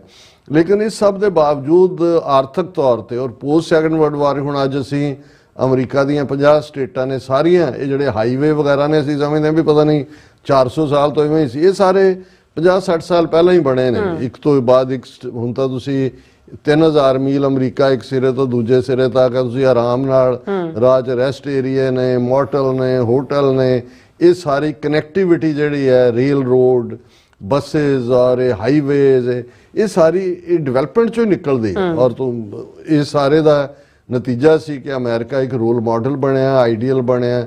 ਫਿਰ 1980ਵਿਆਂ ਤੱਕ ਪਹੁੰਚਦੇ ਆ। ਗੱਲ ਅਸੀਂ ਫਰਾਈਡੇ ਦਾ ਸ਼ੋਅ ਜਿਹੜਾ ਸੁਖਵਿੰਦਰ ਸਿੰਘ ਹੋਰਾਂ ਨੇ ਜਿਹੜਾ ਉਹਨੂੰ ਹੋਸਟ ਕੀਤਾ, ਉਹਦੇ 'ਚ ਅਸੀਂ ਡੀਟੇਲ 'ਚ ਗੱਲ ਕੀਤੀ ਸੀ ਕਿ ਵੀ ਕਿਵੇਂ ਸੁਸਾਇਟੀਜ਼ ਦੇ ਵਿੱਚ ਜਾਂ ਇਕਨੋਮਿਕਲੀ ਅਪ ਡਾਊਨ ਆਲਮੋਸਟ 6-7 ਹਜ਼ਾਰ ਸਾਲ ਦੀ ਹਿਊਮਨ ਹਿਸਟਰੀ ਦਾ ਸਿਸਟਮ ਕੀ ਸੀ, ਕਿਵੇਂ ਵਰਕਆਊਟ ਕਰਦਾ ਸੀ। ਸਗੋਂ ਅੱਜ ਹੀ ਸਾਡੇ ਵੀਰ ਮਲਕ ਸਾਹਿਬ ਉਹਨਾਂ ਦੀ ਕਾਲ ਆਈ, ਉਹ ਮੈਨੂੰ ਕਹਿੰਦਾ ਜੀ ਮੈਨੂੰ ਜਿਹੜਾ ਉਹ ਤੁਹਾਨੂੰ ਗੱਲ ਨਾਲ ਲਾਉਣ ਨੂੰ ਜੀ ਕਰਦਾ, ਕਹਿੰਦਾ ਮੈਂ ਉਹ ਤੁਹਾਡਾ ਪ੍ਰੋਗਰਾਮ ਸੁਣਿਆ, ਤੁਸੀਂ ਜਿਵੇਂ ਹਿਊਮਨ ਹਿਸਟਰੀ ਜਾਂ ਇਕਨੋਮੀ ਕਿਵੇਂ ਗਰੋ ਹੋਈ ਔਰ ਗੁਰਮਤ ਮਾਡਲ ਕੀ ਹੈ, ਸਿੱਖੀ ਮਾਡਲ ਕੀ ਹੈ, ਤੇ ਮੈਂ ਕਿਹਾ ਜੀ ਚਲੋ ਤੁਹਾਡੇ ਸਾਰੇ ਭਰਾਵਾਂ ਦਾ ਹੀ ਸਹਾਰਾ ਹੈ। ਪਰ ਇਹ ਵੀ ਜਦੋਂ ਅਸੀਂ ਇੱਕ ਗੈਟ ਟੂਗੈਦਰ 'ਚ ਕੱਲ ਬੈਠੇ ਆਫਟਰ ਦਾ ਦੀਵਾਨ ਮੈਨੇਸਸ ਦੇ, ਤੇ ਉਹਦੇ 'ਚ ਕੋਈ ਗੱਲ ਚੱਲੀ ਤੇ ਕਹਿਣ ਲੱਗਿਆ ਕਿ ਜੀ ਤੁਸੀਂ ਇਹ ਜਦੋਂ ਗੱਲ ਸਾਰੇ ਹੀ ਫੀਲਡਸ ਦੀ ਕਰਦੇ ਹੋ, ਇਹ ਕਿੱਥੋਂ ਆ ਜਾਂਦੀ ਹੈ ਗੱਲ। ਮੈਂ ਕਿਹਾ ਜੀ ਗੁਰੂ ਗ੍ਰੰਥ ਸਾਹਿਬ ਦੀ ਬਾਣੀ 'ਚ ਅਸੀਂ ਮਹਿਜ਼ ਉਹਨੂੰ ਇੱਕ ਮੰਗਾ ਮੰਨਣ ਲਈ ਰੱਖ ਲਿਆ, ਬਾਬੇ ਦੇ ਅੱਗੇ ਪਟੀਸ਼ਨ ਪਾ ਦੇਈਦਾ ਕਿ ਬਾਰਕ ਆਂਗੀ ਹੋ ਸਭ ਕੁਝ ਮੰਗਾ, ਪਰ ਮੈਂ ਕਿਹਾ ਜ਼ਿੰਦਗੀ ਦੇ ਜਿੰਨੇ ਸ਼ੋਬੇ ਨੇ ਉਹਨਾਂ ਦਾ ਆਧਾਰ ਰੂਪ ਬੀਜ ਰੂਪ ਦੇ ਵਿੱਚ ਉਸ ਦਾ ਉਹਨਾਂ ਦਾ ਜ਼ਿਕਰ ਗੁਰੂ ਗ੍ਰੰਥ ਸਾਹਿਬ 'ਚ ਹੈ। ਇਸ ਲਈ ਸਾਡਾ ਮਾਡਲ ਇਕਨੋਮਿਕਲ ਦੁਨੀਆ 'ਚ ਵੀ ਸਾਨੂੰ ਕਿਸੇ ਸੋਸ਼ਲਿਜ਼ਮ, ਕਮਿਊਨਿਜ਼ਮ, ਕੈਪੀਟਲਿਜ਼ਮ ਦੇ ਕਿਸੇ ਜਿਹੜਾ ਫਰਮੇ ਦੇ ਵਿੱਚ ਫਿੱਟ ਹੋਣ ਦੀ ਲੋੜ ਨਹੀਂ ਹੈ। ਸਾਡਾ ਆਪਣਾ ਗੁਰਮਤ ਦਾ ਮਾਡਲ ਹੈ। ਸਾਡਾ ਮਾਡਲ ਗੁਰੂ ਸਾਹਿਬ ਨੇ ਐਸਟੈਬਲਿਸ਼ ਕੀਤਾ ਹੋਇਆ, ਘਾਲ ਖਾਏ ਕਿਛ ਹੱਥੋਂ ਦੇ ਨਾਨਕ ਰਾਹ ਪਛਾਣੇ ਸੀ, ਘਾਲਣਾ ਕਿਰਤ ਔਰ ਕਿਰਤ ਵਾਲਿਆਂ ਦੇ ਕੋਲ। ਮੈਂ ਕਿਹਾ ਤੁਸੀਂ ਖਾਲਿਸਤਾਨ ਦੇ ਐਲਾਨਨਾਮੇ ਦੇ ਲਫ਼ਜ਼ ਵੀ ਜਦੋਂ ਦੇਖਦੇ ਹੋ ਤਾਂ ਉਸ ਦੀ ਬਿਗਨਿੰਗ ਇਹ ਹੁੰਦੀ ਹੈ ਕਿ ਅੱਜ ਤੋਂ ਖਾਲਸੇ ਦਾ ਆਪਣਾ ਘਰ ਖਾਲਿਸਤਾਨ ਹੋਵੇਗਾ, ਜਿੱਥੇ ਖਾਲਸੇ ਦੀਆਂ ਚੌਕੀਆਂ, ਝੰਡੇ ਬੁੰਗੇ ਜੁਗੋ ਜੁਗ ਅਟਲ ਹੋਣਗੇ ਤੇ 10 ਨੌਹਾਂ ਦੀ ਕਿਰਤ ਕਮਾਈ ਕਰਨ ਵਾਲਿਆਂ ਦਾ ਰਾਜ ਭਾਗ ਤੇ ਪੂਰਾ ਕੰਟਰੋਲ ਹੋਵੇਗਾ। ਸੋ ਕਿਰਤ ਬੇਸਡ ਕੰਪੈਸ਼ਨ, ਦਇਆ, ਅਸੀਂ ਤਾਂ ਦਇਆ ਜਾਣੇ ਜੀ ਕੀ ਕਿਛ ਪੁੰਨ ਦਾਨ ਕਰੇ। ਜਦੋਂ ਅਸੀਂ ਪੁੰਨ ਦਾਨ, ਇਹ ਬ੍ਰਾਹਮਣ 'ਚ ਦਾਤਾ ਮੰਗਤਾ ਵਾਲਾ ਪੁੰਨ ਦਾਨ ਨਹੀਂ ਹੈ ਜੋ ਬ੍ਰਾਹਮਣਵਾਦ ਦਾ ਹੈ।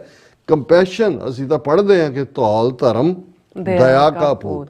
ਕੈਪੀਟਲਿਸਟ ਸੋਸਾਇਟੀ ਦੇ ਵਿੱਚ ਦਇਆ ਨਹੀਂ ਹੁੰਦੀ, ਕੰਪੈਸ਼ਨ ਨਹੀਂ। ਹੁਣ ਜਦੋਂ ਬਲੱਡ ਬਾਥ ਜਾਂ ਦੂਜਾ ਕਿੰਨਿਆਂ ਦਾ ਕਿੰਨੇ ਲੱਖ ਕਰੋੜ ਉੱਡ ਗਿਆ, ਉਹ ਤਾਂ ਚਲੋ ਹੋਏਗਾ ਜੀ ਅਮੀਰਾਂ ਦਾ ਗਿਆ, ਪਰ ਉਹ ਜਿਹੜੇ ਗਰੀਬਾਂ ਨੂੰ ਤੁਸੀਂ ਲਿਆਂਦੇ ਹੋ ਜੀ ਸ਼ੇਅਰ ਖਰੀਦੋ, ਇੱਥੇ ਇਨਵੈਸਟ ਕਰੋ, ਉੱਥੇ ਕਰੋ, ਜਾਂ ਆਮ ਲੋਕ ਜਦੋਂ ਹੁਣ ਜਾਣਗੇ 2-2 ਗੁਣਾ 3-3 ਗੁਣਾ ਭਾਅ ਦੇ ਚੀਜ਼ਾਂ ਜਿਹੜੀਆਂ ਨੇ, ਉਹ ਪਾਣੀ ਦੀ ਬੋਟਲ ਜਿਹੜੀ ਆ ਉਹ $5 ਵਾਲੀ $12 ਦੀ ਆ ਰਹੀ ਹੈ। ਜਦੋਂ ਤੁਸੀਂ ਇਹ ਸਾਰਾ ਕੁਝ ਦੇਖੋਗੇ ਤੇ ਫਿਰ ਇਹ ਦਇਆ ਵਾਲੀ ਗੱਲ ਤਾਂ ਨਾ ਹੋਈ ਨਾ ਇਸ ਸਿਸਟਮ 'ਚ ਤਾਂ, ਕਿਉਂਕਿ ਇਹ ਜਿਹੜਾ ਪੂੰਜੀਵਾਦ ਹੈ ਜਾਂ ਕੈਪੀਟਲਿਜ਼ਮ ਹੈ ਜਾਂ ਧਨਾੜ ਹੋਣਾ ਹੈ, ਇਹ ਤਾਂ ਹੈ ਹੀ ਦੂਸਰੇ ਦੇ ਐਕਸਪੈਂਸ ਦੇ ਉੱਤੇ ਹੈ ਵੀ ਤੁਸੀਂ ਕਿੰਨਾ ਕਿਸੇ ਨੂੰ ਲੁੱਟੋਗੇ। ਔਰ ਇਹ ਹੁਣ ਜੈਨੀ ਨੇ, ਜੈਨ ਧਰਮ ਮਹਾਵੀਰ, ਉਹ ਪੈਰੀ ਵੀ ਜੁੱਤੀ ਨਹੀਂ ਪਾਉਂਦੇ, ਉਹਨਾਂ ਦੇ ਮੁਨੀ ਜਿਹੜੇ ਨੇ ਨੱਕ ਦੇ ਉੱਤੇ ਵੀ ਇੱਕ ਬੁੱਝਾ ਜਿਹਾ ਬੰਨ੍ਹ ਲੈਂਦੇ ਨੇ ਵੀ ਅੰਦਰ ਕੋਈ ਕੀੜੇ ਨਾ ਜਾ ਕੇ ਮਰ ਜਾਣ।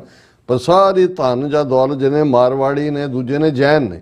ਹੁਣ ਜਦੋਂ ਗੁਰੂ ਸਾਹਿਬ ਨੇ ਕਿਹਾ ਕਿ ਵੀ ਦੇਖੋ ਜੇ ਰਤ ਲੱਗੇ ਕੱਪੜੇ ਜਾਮਾ ਹੋਏ ਪਲੀਤ, ਜੋ ਰਤ ਪੀਵੇ ਮਾਨਸਾ ਤਿਨ ਕਿਉਂ ਨਿਰਮਲ ਚੀਤ।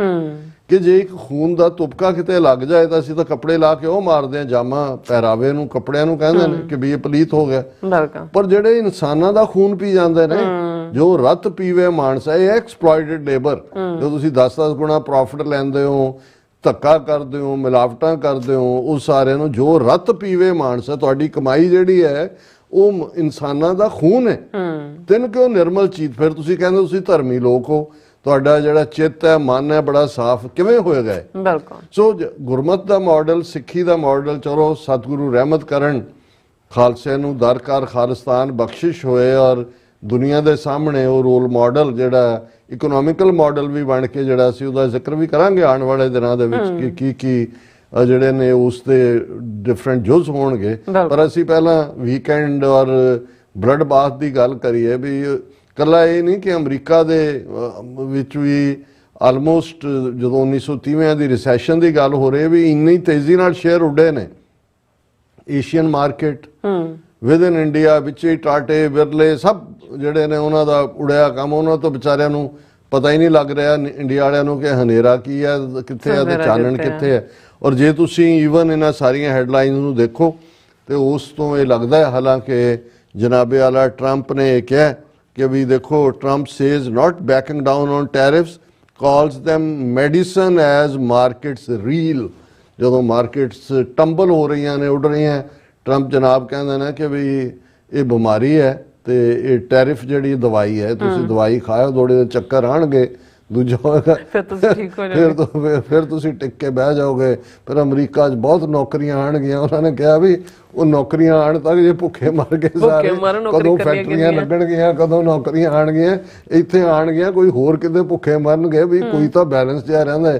ਪਰ ਉਹ ਕਹਿੰਦੇ ਵੀ ਨਹੀਂ, ਅਸੀਂ ਉਦਾਂ ਦੀ ਜੁੰਡਲੀ ਵੀ ਨਾਲ ਹੈ। ਹੋ ਸਕਦਾ ਕੱਲ ਨੂੰ ਹਿਸਟਰੀ ਜੋ ਠੀਕ ਸਾਬਤ ਹੋਏ ਜੀ ਮੈਂ ਤਾਂ ਮੁਲਕ ਦੇ ਭਲੇ ਲਈ ਕਰ ਰਿਹਾ, mega make America great again. ਹੁਣ ਪਤਾ ਨਹੀਂ ਗ੍ਰੇਟ ਕਿਹੜੇ ਪਾਸੇ ਆ। ਉਹ ਕਹੇ ਜੀ ਮੈਂ ਤਾਂ ਪੁੱਠੀ ਮਾੜਾ ਫੇਰਨ ਨੂੰ ਕਿਹਾ ਸੀ, ਇਧਰ ਤਾਂ ਮਾੜਾ ਤੇ ਬਣ ਕੇ ਹੋਰ ਹੋ ਗਏ। और लेकिन ट्रंप ਦੇ ਐਡਵਾਈਜ਼ਰ कह रहे हैं, ट्रंप एडवाइजर से 50+ countries have reached out for tariff talks with white house कि ਅਸੀਂ ਜਦੋਂ ਦੀ ਜਿਹੜਾ ਉਹ ਪੇਚਕਸ ਕਸਿਆ ਮਰੋੜੀ ਦਿੱਤੀ ਹੈ, 50 ਤੋਂ ਜ਼ਿਆਦਾ ਮੁਲਕ ਜਿਹੜੇ ਨੇ ਉਹ ਸਾਡੇ ਨਾਲ ਹੁਣ ਟੈਰਿਫ ਦੇ ਉੱਤੇ ਗੱਲਬਾਤ ਕਰਨ ਦੇ ਲਈ ਆ ਗਏ ਨੇ ਔਰ ਉਹ ਸਾਡੇ ਨੇੜੇ ਟੁੱਕ ਰਹੇ ਨੇ।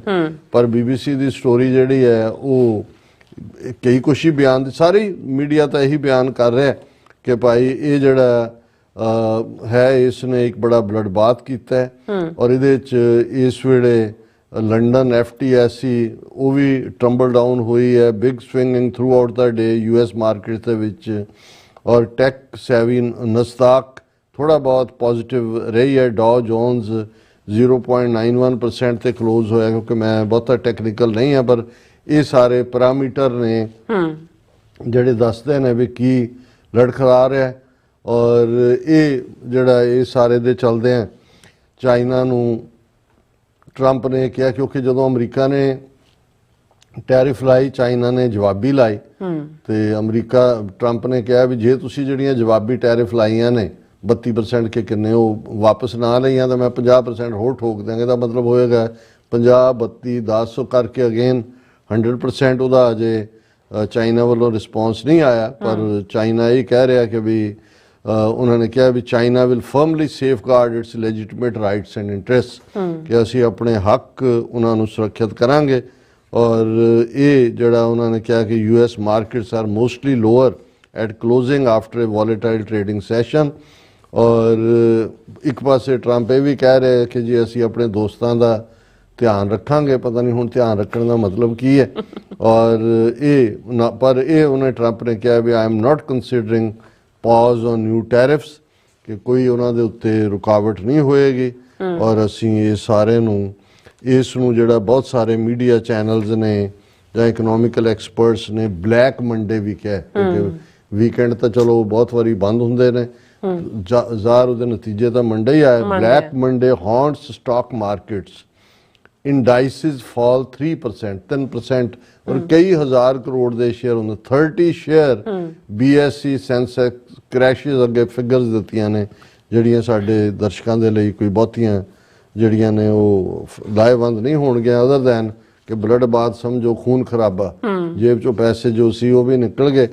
ਔਰ ਇਹ ਈਵਨ ਨਹੀਂ ਤਾਂ ਹੁੰਦਾ ਵੀ ਇੱਕ ਹਿੱਸੇ ਦੀ ਮਾਰਕੀਟ ਡਿੱਗੀ ਦੂਜੇ ਦੀ ਖੜੀ ਰਹੀ, ਪਰ ਇੱਥੇ ਜਦੋਂ ਅਮਰੀਕਨ ਮਾਰਕੀਟ ਹੀ ਜਿਹੜੀ ਹੈ ਉਹ ਬਿਲਕੁਲ ਕ੍ਰੈਸ਼ ਹੋਈ ਤੇ ਯੂਰਪ ਦੇ ਵਿੱਚ ਵੀ Asian stock see their worst drop in decades after Trump tariffs. ਔਰ ਇਹ ਸਾਰੇ ਦਾ ਨਤੀਜਾ ਇਹ ਹੈ ਵੀ ਮੁਲਕ ਈਵਨ ਸਿੰਗਾਪੁਰ ਵਰਗੀ ਜਿਹੜੀ ਉਹਨਾਂ ਦੇ ਜਿਹੜਾ ਹੈਡ ਆਫ ਦਾ ਸਟੇਟ ਹੈ ਉਹਨੇ ਆ ਕੇ ਲੋਕਾਂ ਨੂੰ ਐਡਰੈਸ ਕੀਤਾ ਹੈ। ਉਹਨੇ ਕਿਹਾ ਜੀ ਇਹਦਾ ਸਾਨੂੰ ਮਾਰ ਝੱਲਣੀ ਪੈ ਰਹੀ ਹੈ, ਹੌਸਲਾ ਰੱਖੋ ਔਰ ਇਹ ਸਾਰੇ ਚੋਂ ਅਸੀਂ ਨਿਕਲ ਜਾਵਾਂਗੇ। ਔਰ ਇਹ ਵਕਤ ਹੈ ਵੀ ਅਮਰੀਕਾ ਨੇ ਜੋ ਸ਼ੁਰੂ ਕਰ ਲਿਆ ਕੰਮ ਉਹਦਾ ਇਹ ਨਤੀਜਾ ਹੈ। ਪਰ ਸਾਡੇ ਮੋਦੀ ਤੇ ਐਸ ਜੈ ਸ਼ੰਕਰ, ਇੱਕ ਨੇ ਮੂੰਹ 'ਚ ਚੁੰਗਣੀ ਪਾਈ ਹੋਈ ਹੈ, ਇੱਕ ਨੇ ਚੁੰਗਮ ਪਾਈ ਹੋਈ ਹੈ, ਇੱਕ ਨੇ ਵੈਸੇ ਹੀ ਕਿਹਾ ਕਿ ਵੀ ਬਾਪੂ ਕੇ 3 ਬੰਦਰ ਉਹ ਬਾਪੂ ਦੇ ਗਾਂਧੀ ਦੇ ਬੰਦਰਾਂ ਵਾਂਗੂ ਇੱਕ ਨੇ ਅੱਖਾਂ ਤੇ ਹੱਥ ਰੱਖਿਆ ਵੀ ਮੈਂ ਨਹੀਂ ਦੇਖਿਆ, ਇੱਕ ਨੇ ਮੂੰਹ ਤੇ ਰੱਖਿਆ ਹੋਇਆ। ਪਰ ਇਵੇਂ ਜੇ ਕਬੂਤਰ ਅੱਖ ਮੀਟ ਲੈ ਵੀ ਉਹਨੇ ਬਿੱਲੀ ਨਹੀਂ ਦੇਖੀ ਤਾਂ ਬਿੱਲੀ ਨੇ ਹਟਣਾ ਨਹੀਂ ਹੈ। ਉਹ ਅਸੀਂ ਡਿਸਕਸ ਕਰਦੇ ਹਾਂ ਕਿ ਭਾਈ ਇਹ ਜਿਹੜੇ ਬਾਪੂ ਦੇ 3 ਬਾਂਦਰ ਬਣੇ ਹੋਏ ਨੇ ਅੱਜ ਕੱਲ ਮੋਦੀ, ਅਮਿਤ ਸ਼ਾਹ ਤੇ ਐਸ ਜੈ ਸ਼ੰਕਰ, ਇਹਨਾਂ ਬਾਂਦਰਾਂ ਦੀ ਵੀ ਖਬਰ ਲੈਣੇ ਇਧਰ। ਸੋ ਨਾਈਸ ਜੀ ਡਾਕਟਰ ਸਾਹਿਬ, ਤੁਹਾਡਾ ਬਹੁਤ ਬਹੁਤ ਸ਼ੁਕਰੀਆ। ਸੋ ਲੈਣ ਬ੍ਰੇਕ ਵਿਊਅਰਸ ਤੁਸੀਂ ਇਸ ਤਰ੍ਹਾਂ ਬੜੇ ਰਹਿਣਾ, ਮਿਲਦੇ ਆ ਛੋਟੇ ਜਿਹੇ ਬ੍ਰੇਕ ਤੋਂ ਬਾਅਦ।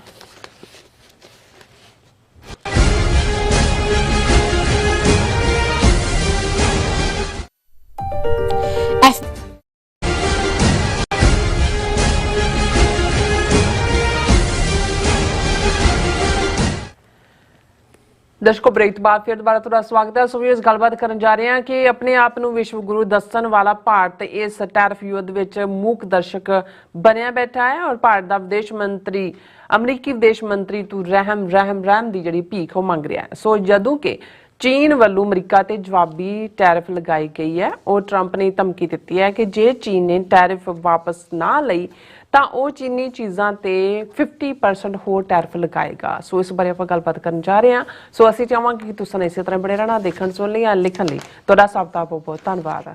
ਜੀ ਡਾਕਟਰ ਸਾਹਿਬ ਕੀ ਕਹਿਣਾ ਚਾਹੋਗੇ?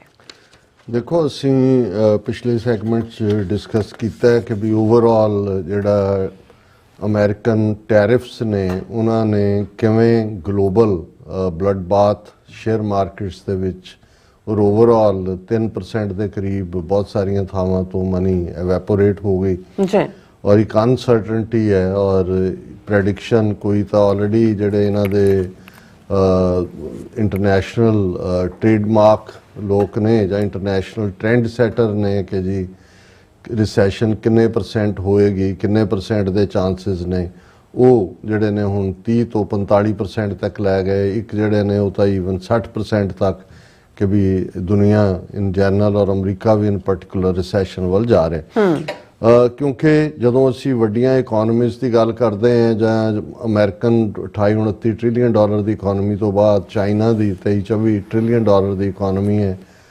ਕੰਪੀਟੀਸ਼ਨ ਵੀ ਮੇਨਲੀ ਜਿਹੜਾ ਫ੍ਰੀ ਮਾਰਕੀਟ ਦੇ ਵਿੱਚ ਕਦੇ ਚਾਈਨਾ ਨੂੰ ਪਲਾਸ ਕੇ ਪ੍ਰੈਜ਼ੀਡੈਂਟ ਨਿਕਸਨ, ਹੈਨਰੀ ਕਿਸਿੰਜਰ ਉਹਨਾਂ ਨੇ ਵਰਲਡ ਫੈਮਿਲੀ ਦਾ ਹਿੱਸਾ ਬਣਾਇਆ ਸੀ, ਅਦਰਵਾਈਜ਼ ਤਾਂ ਇਨ ਆਈਸੋਲੇਸ਼ਨ ਹੀ ਬੈਠੇ ਸੀ। ਔਰ ਅੱਜ ਉਹ ਜਿਹੜੇ ਨੇ ਉਹ ਇਕਨੋਮਿਕਲੀ ਮਿਲੀਟੈਰਲੀ ਇੱਕ ਪਾਵਰਫੁਲ ਚੈਲੰਜ ਬਣ ਗਏ ਔਰ ਉਸ ਸਾਰੇ 'ਚੋਂ ਹੀ ਸ਼ਾਇਦ ਅਮਰੀਕਾ ਦੀ ਇਹ ਜਿਹੜੀ ਨੀਤੀ ਹੈ ਕਿ ਅਗੇਨ ਪ੍ਰੋਟੈਕਸ਼ਨਲਿਜ਼ਮ ਔਰ ਇਸ ਗਲੋਬਲ 'ਚੋਂ ਕੱਢ ਕੇ ਉਹਨੂੰ ਵਾਪਸ ਨੇਸ਼ਨ ਸਟੇਟਸ ਦੇ ਹਵਾਲੇ ਕਰਨ ਦੀ ਲਾਈਨ ਜਿਹੜੀ ਕਿ 1990s ਤੋਂ ਪਹਿਲਾਂ ਸੀ, ਉਸ ਵਾਲੀ ਇਹ ਸਾਰਾ ਕਦਮ ਹੈ। ਇਸ ਨੇ ਈਵਨ ਇੰਟਰਨੈਸ਼ਨਲ ਬਾਕੀ ਸੰਸਥਾਵਾਂ ਵੀ, ਯੂਨਾਈਟਿਡ ਨੇਸ਼ਨਸ ਹੋਏ, ਵਰਲਡ ਹੈਲਥ ਆਰਗੇਨਾਈਜੇਸ਼ਨ ਹੋਏ, ਕਲਾਈਮੇਟ ਨਾਲ ਸੰਬੰਧਿਤ ਬਾਡੀਜ਼ ਹੋਣ, ਉਹ ਸਾਰੀਆਂ ਵੀ ਜਿਹੜੀਆਂ ਨੇ ਉਹ ਬਖੇਰ ਦਿੱਤੀਆਂ ਨੇ ਔਰ ਬਿਖਰਾ ਦੀ ਸ਼ੁਰੂਆਤ ਹੋਈ ਹੈ ਪਰ ਇਹ ਪੂਰੀ ਤਰ੍ਹਾਂ ਬਿਖਰ ਜਾਣਗੇ। ਹੁਣ ਚਾਈਨਾ ਤਾਂ ਇਸ ਦੇ ਲਈ ਤਿਆਰ ਸੀ ਕਿ ਵੀ ਇਹੀ ਕਾਰਨ ਹੈ ਕਿ ਜਦੋਂ ਈਵਨ ਪ੍ਰੈਜ਼ੀਡੈਂਟ ਟਰੰਪ ਨੇ ਆਪਣੇ ਸਹੁੰ ਚੁੱਕ ਸਮਾਗਮ ਦੇ ਮੌਕੇ ਸ਼ੀ ਜਿਨਪਿੰਗ ਨੂੰ ਇਨਵਾਈਟ ਵੀ ਕੀਤਾ ਸੀ ਪਰ ਉਹਨੇ ਆਪਣੇ ਡਿਪਟੀ ਨੂੰ ਭੇਜ ਦਿੱਤਾ ਸੀ ਕਿਉਂਕਿ ਉਹਨਾਂ ਨੂੰ ਇਹ ਪਤਾ ਸੀ ਵੀ ਅਲਟੀਮੇਟਲੀ ਜੋ ਟਰੰਪ ਕਹਿ ਰਿਹਾ। ਔਰ ਇੱਕ ਗੱਲ ਅੱਜ ਹੀ ਮੈਂ ਦੇਖ ਰਿਹਾ ਸੀ ਵੀ ਈਵਨ ਟਰੰਪ ਜਦੋਂ ਬਹੁਤ ਯੰਗ ਸੀ, ਬਿਗ ਬਿਜ਼ਨਸਮੈਨ 1990s 'ਚ ਅਰਲੀ 90s 'ਚ ਉਹਨੇ ਵਾਲ ਸਟਰੀਟ 'ਚ ਕਿ ਕਿਸੇ ਹੋਰ 'ਚ $1 ਲੱਖ ਦੇ ਨਾਲ ਐਡਵਰਟਾਈਜ਼ਮੈਂਟ ਵੀ ਦਿੱਤੀ ਸੀ ਕਿ ਇਹ ਜਿਹੜਾ ਲਿਬਰਲ ਇਕੋਨਮੀ ਦੇ ਥੱਲੇ ਜੋ ਵਰਲਡ ਟ੍ਰੇਡ ਔਰ ਚੱਲ ਰਿਹਾ ਹੈ ਇਹ ਅਮਰੀਕਾ ਦਾ ਨੁਕਸਾਨ ਕਰੇਗਾ ਔਰ ਸਾਨੂੰ ਜਿਹੜੀ ਆ ਉਹ ਆਪਣੇ ਪ੍ਰੋਟੈਕਸ਼ਨਿਜ਼ਮ ਵਾਲੀ ਇਕੋਨਮੀ 'ਚ ਹੀ ਰਹਿਣਾ ਚਾਹੀਦਾ। ਸੋ ਇੱਕ ਪਾਰਟ ਭਾਵੇਂ ਉਹਨੂੰ ਕੋਈ ਗਲਤ ਜਾਂ ਠੀਕ ਹੈ ਤਾਂ ਹਿਸਟਰੀ ਦੱਸੇਗੀ ਕਿ ਟਰੰਪ ਦੀ ਲਾਈਨ ਕਿੰਨੀ ਕੁ ਅਮਰੀਕਾ ਲਈ ਮਫੀਦ ਹੋਈ ਜੇ ਬਾਕੀਆਂ ਦੇ ਲਈ ਨੁਕਸਾਨਦੇਹ ਵੀ ਹੋਈ। ਪਰ ਇਸ ਤੋਂ ਇੱਕ ਗੱਲ ਜ਼ਾਹਰ ਹੈ ਕਿ ਜਿਸ ਪੋਜੀਸ਼ਨ ਤੇ 30-35 ਸਾਲ ਪਹਿਲਾਂ ਟਰੰਪ ਸੀ, ਜਦੋਂ ਉਹਨੂੰ ਮੌਕਾ ਮਿਲਿਆ ਹੁਣ ਪਹਿਲੀ ਟਰਮ ਤੋਂ ਬਾਅਦ ਦੂਜੀ, ਉਹੀ ਹੈ, ਉਹਦੇ ਕੋਈ ਥਾਟ ਪ੍ਰੋਸੈਸ ਦੇ ਵਿੱਚ ਕੋਈ ਤਬਦੀਲੀ ਨਹੀਂ ਹੋਈ। ਹਾਲਾਂਕਿ ਉਸ ਜ਼ਮਾਨੇ ਜਦੋਂ ਸਾਰੇ ਪਾਸੇ ਬੱਲੇ ਬੱਲੇ ਹੋ ਰਹੀ ਸੀ, ਕਿਸੇ ਦਾ ਡਾਈਸੈਂਟਿੰਗ ਨੋਟ ਰੱਖਣਾ ਇਹ ਵੀ ਸ਼ੋਅ ਕਰਦਾ ਹੈ ਕਿ ਵੀ ਉਹ ਆਪਣੇ ਜੋ ਵੀ ਉਹਦੀ ਕਨਵਿਕਸ਼ਨ ਹੈ, ਰਾਈਟ ਔਰ ਰੋਂਗ, ਇਹਦੇ ਵਿੱਚ ਡਿਬੇਟ ਹੋ ਸਕਦੀ ਹੈ ਪਰ ਹੀ is firm in his conviction. ਹੁਣ ਜਿਹੜਾ ਚਾਈਨਾ ਦੇ ਨਾਲ ਪਿਆ ਪਾਲਾ ਉਹ ਤਾਂ ਚਲੋ ਸਾਨਾਂ ਦਾ ਭੇੜ ਹੋਏਗਾ, ਦੇਖਦੇ ਆ ਕਿਹੜੇ ਸਾਨ ਕਿਹਦੇ ਢਿੱਡ 'ਚ ਮਾਰਦੇ, ਪਰ ਨਾਲ ਵਿਚਾਰਾ ਉਹ ਗਰੀਬ ਮਿਸ਼ਰਾ ਜੀ ਬੈਠੇ ਆ, ਭਾਰਤ ਵਰਸ਼, ਭਾਰਤ ਮਾਤਾ, ਉਹ ਵਿਚਾਰੀ ਰੋਈ ਵੀ ਜਾਂਦੀ ਹੈ ਭਾਰਤ ਮਾਤਾ, ਕਦੇ ਰੋਣ ਲਈ ਆਪਣੀ ਸਾੜੀ ਦਾ ਪੱਲੂ ਨਾਲ ਕਰ ਲੈਂਦੀ ਹੈ ਪਰ ਢੁਸਕਦੀ ਵੀ ਜ਼ਿਆਦਾ, ਕਈ ਵਾਰੀ ਰੋਂਦੀ ਵੀ ਨਹੀਂ ਖੁੱਲ ਕੇ। ਹਾਲ ਤਾਂ ਅਮਰੀਕਾ ਦੇ ਸਾਹਮਣੇ ਹੁਣ ਇਹੀ ਹੋਇਆ ਹੈ ਨਾ। ਹੁਣ ਤੁਸੀਂ ਦੇਖੋ ਵੀ ਹਰ ਇੱਕ ਨੇ ਕੁਛ ਨਾ ਕੁਛ ਕਿਸੇ ਨੇ ਕਾਊਂਟਰ ਕੀਤਾ, ਕੋਈ ਕਿਸੇ ਨੇ ਕੋਈ ਫਲੈਟ ਹੋਇਆ। ਉਹ ਬਿਲਕੁਲ ਬਾਪੂ ਦੇ 3 ਬਾਂਦਰਾਂ ਹੋਏ, 3 ਜਿਹੜੇ ਬਾਂਦਰ ਨੇ ਮੋਦੀ, ਅਮਿਤ ਸ਼ਾਹ ਔਰ ਐਸ ਜੈ ਸ਼ੰਕਰ, ਉਹ ਢੁਸਕਦੇ ਵੀ ਨਹੀਂ, ਹੌਕੇ ਵੀ ਨਹੀਂ ਲੈਂਦੇ ਨਜ਼ਰ ਆਉਂਦੇ, ਸਿਰਫ ਪਥਰਾਈਆਂ ਅੱਖਾਂ ਨੇ ਦੇਖੀ ਜਾਂਦੇ ਨੇ bit bit bit bit bit bit. ਉਹ ਕਿਤੇ ਸ਼ੌਕ 'ਚ ਨਾ ਜਾਊਂ ਹੀ ਨਾ ਮਰ ਜਾਣ ਕੇ ਤੇ ਸ਼ੌਕ ਦੇ ਨਾਲ ਹੀ।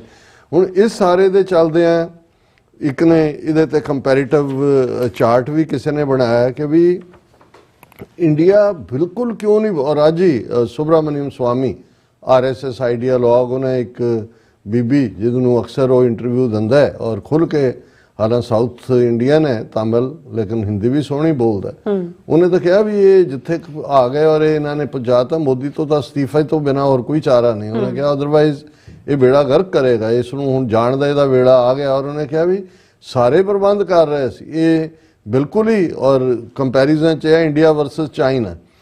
ਉਹਨਾਂ ਨੇ ਕਿਹਾ ਕਿ ਦਾ ਸਟਾਰਟਅਪ ਰਿਐਲਿਟੀ ਚੈੱਕ, ਕਿ ਵੀ ਜੇ ਤੁਸੀਂ ਦੋਨਾਂ ਦਾ ਕੰਪੈਰੀਜ਼ਨ ਕਰਨਾ, ਇਹਨਾਂ ਦਾ ਰਿਐਲਿਟੀ ਚੈੱਕ ਕਰੋ ਕਿ ਚਾਈਨਾ ਨੇ ਸਟਾਰਟਅਪਸ ਦੇ ਵਿੱਚ ਕੀ ਕੀਤਾ, EV and battery technology, dominating global electric vehicle production with companies like BYD, ਜਿਹੜੀ ਹੁਣ ਆਟੋ ਸੈਕਟਰ ਦੇ ਵਿੱਚ ਟੈਸਲਾ ਨੂੰ ਸਭ ਤੋਂ ਵੱਡਾ ਚੈਲੰਜ ਦੇ ਰਹੀ। ਇਹ ਉਹਨਾਂ ਦਾ ਸਟਾਰਟਅਪ ਸੀ। ਕਹਿੰਦੇ ਇੰਡੀਆ ਨੇ ਕੀ ਕੀਤਾ, food delivery apps, turning unemployed youth into cheap labour so the rich can get their meals without moving, ਕਿ ਉਹ ਜਿਹੜੀਆਂ ਨੇ ਫੂਡ ਡਿਲੀਵਰੀ ਐਪਸ ਉਹਨਾਂ ਨੇ ਡਿਵੈਲਪ ਕੀਤੀਆਂ ਕਿ ਵੀ ਜਿਹੜੇ ਅਮੀਰਾਂ ਨੂੰ ਘਰ ਬੈਠਿਆਂ ਉੱਥੇ ਜਾ ਕੇ ਜਿਹੜਾ ਉਹਨਾਂ ਦਾ ਖਾਣਾ ਸਰਵ ਹੋਏ। China semiconductors and AI, artificial intelligence, investing heavily in self-reliance, building chips and AI models for the future.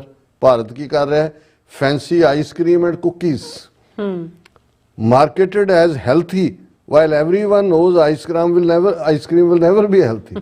ਹੁਣ ਉਹ ਜਿਹੜੀ ਹੈ ਆਈਸ ਕ੍ਰੀਮ ਔਰ ਕੁਕੀਜ਼ ਫੈਂਸੀ, ਉਹਨਾਂ ਨੇ ਬਹੁਤ ਹੈਲਥੀ ਆ, ਉਹਨਾਂ ਕਹਿੰਦੇ ਆਮ ਨੂੰ ਵੀ ਪਤਾ ਆਈਸ ਕ੍ਰੀਮ।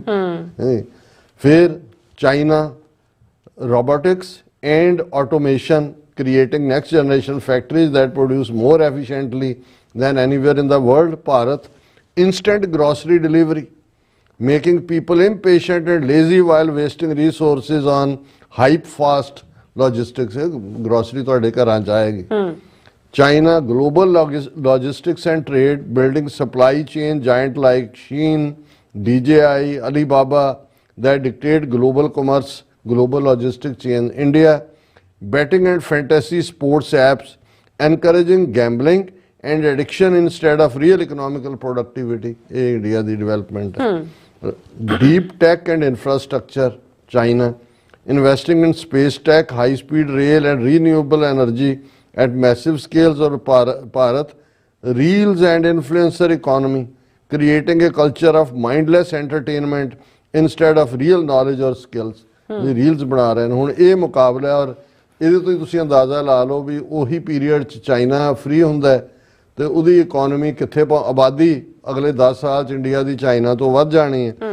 ਔਰ ਚਾਈਨਾ ਅਮਰੀਕਾ ਦੀਆਂ ਵੀ ਅੱਖਾਂ 'ਚ ਅੱਖਾਂ ਪਾ ਕੇ ਜਿਹੜਾ ਉਹਨਾਂ ਨੇ ਕਿਹਾ, China accuses US of unilateralism, protectionism and economic bullying with tariffs. ਉਹਨਾਂ ਕਹਿੰਦੇ ਇਹ ਟੈਰਿਫ ਜਿਹੜੀ ਹੈ ਇਹ ਤੁਹਾਡਾ ਇੱਕ ਤਰਫਾ ਪਾਰਟ ਹੈ, ਇਹ ਤੁਸੀਂ ਆਪਣਿਆਂ ਨੂੰ ਪ੍ਰੋਟੈਕਸ਼ਨਿਜ਼ਮ 'ਚ ਲੱਗੇ ਹੋ, ਔਰ ਇਹ ਆਰਥਿਕ ਬੁਲਿੰਗ ਹੈ, ਤੁਸੀਂ ਆਰਥਿਕ ਝੋਟੇ ਹੋ, ਹਰ ਇੱਕ ਦੇ ਢਿੱਡ 'ਚ ਜਿਹੜਾ ਉਹ ਸਿੰਘ ਮਾਰ ਰਹੇ ਹੋ ਜਿਹੜਾ ਉਹ।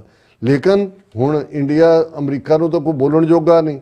ਔਰ ਉਹਨਾਂ ਦਾ minister Piyush Goyal, commerce minister ਇੱਥੋਂ ਹੋ ਕੇ ਗਿਆ, ਉਹ ਕਹਿੰਦਾ China's unfair trade practices behind global turmoil. ਉਹਨੇ ਕਿਹਾ ਜੀ ਇਹ ਅਮਰੀਕਾ ਤਾਂ ਹੀ ਮਜਬੂਰ ਹੋਇਆ ਟੈਰਿਫ ਲਈ, ਚਾਈਨਾ ਜਿਹੜਾ ਅਨਫੇਅਰ ਟ੍ਰੇਡ ਪ੍ਰੈਕਟਿਸਿਸ ਇਹ ਹੈ ਕਿ ਡਿੱਗੀ ਖੋਤੇ ਤੋਂ ਗੁੱਸਾ ਘੁਮਿਆਰ ਤੇ, ਵੀ ਤੁਸੀਂ ਆਪਣਾ ਹਾਲ ਦੇਖੋ। ਔਰ ਇਹ ਠੀਕ ਹੈ, ਆਪੋਜੀਸ਼ਨ ਨੇ, ਪਾਰਟੀਆਂ ਨੇ ਠੀਕ ਪੋਜੀਸ਼ਨ ਲਈ ਹੈ। ਇਹਦੇ 'ਚ ਸਚਨ ਪਾਇਲਟ ਨੇ ਕਿਹਾ government caught napping seems under US pressure to sacrifice Indian interest, ਕਿ ਵੀ ਇਹ ਤਾਂ ਸੁੱਤੀ ਪਈ ਸੀ। ਔਰ ਹੁਣ ਇਹ ਜਿਹੜੀ ਹੈ ਅਮਰੀਕਾ ਦੇ ਅੱਗੇ ਦੁਆ ਸਲਾਮ ਕਰਕੇ ਮਰਸੀ ਦੀ ਭੀਖ ਮੰਗ ਰਹੇ ਨੇ, ਪਰ ਇਹ ਇੰਡੀਅਨ ਭਾਰਤੀ ਲੋਕਾਂ ਦੇ ਹਿੱਤ ਤੋਂ ਜਿਹੜੇ ਨੇ ਹਿੱਤਾਂ ਨੂੰ ਅਮਰੀਕਾ ਦੇ ਲਈ ਕੁਰਬਾਨ ਕਰ ਰਹੇ ਨੇ। ਔਰ ਇਸੇ ਤਰ੍ਹਾਂ ਰਾਹੁਲ ਗਾਂਧੀ ਨੇ ਵੀ ਠੀਕ ਕਿਹਾ, Trump blew lid off illusion, Modi nowhere to be seen, Rahul Gandhi as bourses plunge over tariff turmoil. ਉਹਨੇ ਕਿਹਾ ਕਿੱਥੇ ਗਿਆ ਮੋਦੀ ਕਾ ਯਾਰ ਅਬ ਕੀ ਬਾਰ ਟਰੰਪ ਸਰਕਾਰ। ਉਹਨੇ ਉਹ ਰਵੀਸ਼ ਕੁਮਾਰ ਅੱਜ ਕਹਿ ਰਿਹਾ ਸੀ ਵੀ ਇਹ ਤਾਂ ਟਰੰਪ ਲਈ ਹਵਨ ਕਰ ਰਹੇ ਸੀ, ਹਵਨ 'ਚ ਸਮਗਰੀ ਪਾ ਕੇ ਕਹਿੰਦਾ ਸੀ ਸਵਾਹਾ, ਤੇ ਕਹਿੰਦੇ ਟਰੰਪ ਨੇ ਕਰਤਾ ਇੰਡੀਆ ਦਾ ਸਵਾਹਾ। ਕਹਿੰਦੇ ਹੁਣ ਉਹ ਸਵਾਹਾ ਤੋਂ ਬਾਅਦ ਸ਼ਾਂਤੀ ਕਹਿਣਾ ਹੁੰਦਾ ਨਾ, ਕਹਿੰਦਾ ਹੁਣ ਜਦੋਂ ਸਵਾਹ ਹੋਏ ਹੁਣ ਲੱਭ ਰਹੇ ਨੇ ਵੀ ਸ਼ਾਂਤੀ ਕਿੱਥੋਂ ਆਏ। ਔਰ ਇਹਨਾਂ ਦੀ BBC ਦੀ ਹਿੰਦੀ ਸਰਵਿਸ ਨੇ ਵੀ ਕਿਹਾ ਅਦਾਨੀ, ਅੰਬਾਨੀ, ਟਾਟਾ कोई नहीं बच पाया ये रही शेयर बाजार में गिरावट की दास्तान। सब गए, उन्होंने कहा जी हुण बापू दे 3 बांदर कहंदे भी ਅਸੀਂ ਤਾਂ ਕਸਮ ਸਹੁੰ ਖਾਧੀ ਹੈ। ਇੱਕ ਨੇ ਕਿਹਾ ਮੈਂ ਦੇਖਣਾ ਨਹੀਂ, ਇੱਕ ਨੇ ਮੈਂ ਸੁਣਨਾ ਨਹੀਂ, ਇੱਕ ਨੇ ਮੈਂ ਬੋਲਣਾ ਨਹੀਂ, ਇੱਕ ਨੇ ਮੈਂ ਬੋਲਣਾ ਨਹੀਂ। ਤੇ ਹੁਣ ਇਹ ਤਿੰਨੋਂ ਬਾਂਦਰ ਜਿਹੜੇ ਨੇ ਇਹਨਾਂ ਦੀ ਪੂਜਾ ਪਾਜਾ ਹੀ ਕੋਈ ਕਰ ਲਓ ਤੇ ਤਾਂ ਹੀ ਬੋਲਣਗੇ, ਦੇਖਣਗੇ, ਸੁਣਨਗੇ। ਬਿਲਕੁਲ ਜੀ ਰਾਜ ਸਾਹਿਬ ਤੁਹਾਡਾ ਬਹੁਤ ਬਹੁਤ ਸ਼ੁਕਰੀਆ। ਸੋਥ ਲੈਣਾ ਬ੍ਰੇਕ ਫਿਊਅਰਸ ਤੋਂ ਸੁਣਾਈ ਇਸ ਤਰ੍ਹਾਂ ਬੜੇ ਰਹਿਣਾ। ਮਿਲਦੇ ਆ ਛੋਟੇ ਜਿਹੇ ਵਕਫੇ ਤੋਂ ਬਾਅਦ।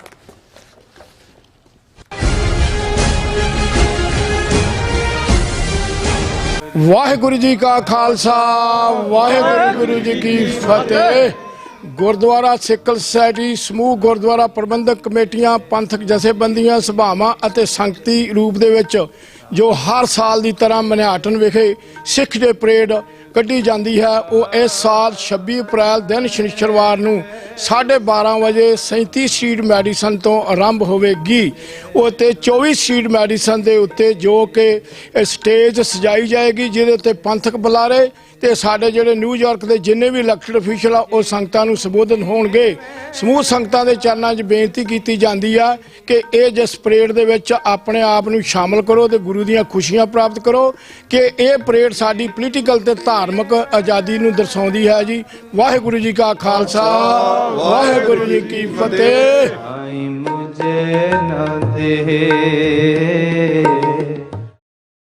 प्रगटे ओ खालसा परमात्मा की मौज।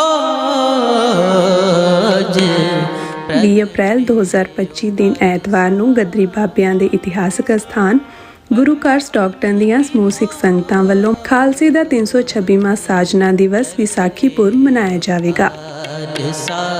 ਐਤਵਾਰ 12 ਵਜੇ ਦੁਪਹਿਰ ਨੂੰ ਗੁਰੂ ਗ੍ਰੰਥ ਸਾਹਿਬ ਜੀ ਦੀ ਛਤਰ ਛਾਇਆ ਹੇਠ ਪੰਜਾਂ ਪਿਆਰਿਆਂ ਦੀ ਅਗਵਾਈ ਵਿੱਚ ਨਗਰ ਕੀਰਤਨ ਆਰੰਭ ਹੋਵੇਗਾ ਤੇ 4 ਘੰਟੇ ਦੀ ਨਗਰ ਕੀਰਤਨ ਯਾਤਰਾ ਪਿੱਛੋਂ ਗੁਰੂ ਘਰ ਵਾਪਸ ਪਰਤੇਗਾ।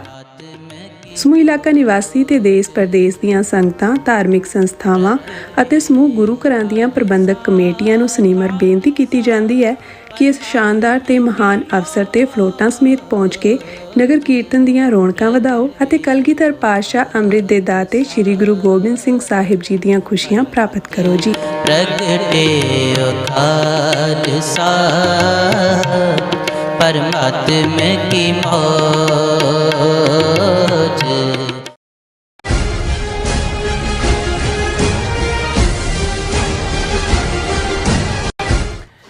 Viewers welcome back on programme. So viewers ਗੱਲਬਾਤ ਕਰਨ ਜਾ ਰਹੇ ਹਾਂ ਕਿ ਇੱਕ ਪਾਸੇ ਜਦੋਂ ਕਿ ਖਾਲਿਸਤਾਨ ਪ੍ਰਤੀ ਜਾਗਰੂਕਤਾ ਵਧ ਰਹੀ ਹੈ, ਭਾਰਤ ਸਰਕਾਰ ਆਪਣੇ ਪਗੜੀਧਾਰੀ ਟਾਊਟਾਂ ਰਾਹੀਂ ਖਾਲਿਸਤਾਨ ਦੀ ਮੂਵਮੈਂਟ ਦਾ ਬਿਰਤਾਂਤ ਦਹਿਸ਼ਤਗਰਦੀ ਨਾਲ ਜੋੜ ਕੇ ਸਿਰਜ ਰਹੇ ਹਨ। ਸੋ ਇਸ ਕਿਸਮ ਦੀ ਇੱਕ ਸਟੋਰੀ ਭਾਰਤੀ ਮਾਊਥਪੀਸ ਫਸਟ ਪੋਸਟ ਵਿੱਚ ਅੱਜ 7 ਅਪ੍ਰੈਲ ਨੂੰ ਪ੍ਰਕਾਸ਼ਿਤ ਹੋਈ ਹੈ। ਸੋ ਇਸ ਬਾਰੇ ਆਪਾਂ ਗੱਲਬਾਤ ਕਰਨ ਜਾ ਰਹੇ ਹਾਂ। ਸੋ ਅਸੀਂ ਚਾਹਾਂਗੇ ਕਿ ਤੁਸੀਂ ਇਸੇ ਤਰ੍ਹਾਂ ਬਣੇ ਰਹਿਣਾ। ਦੇਖਣ ਸੁਣਨ ਲਈ, ਲਿਖਣ ਲਈ ਤੁਹਾਡਾ ਸਭ ਦਾ ਬਹੁਤ ਬਹੁਤ ਧੰਨਵਾਦ ਜੀ। ਰਾਜ ਸਾਹਿਬ ਕੀ ਕਹਿਣਾ ਚਾਹੋਗੇ?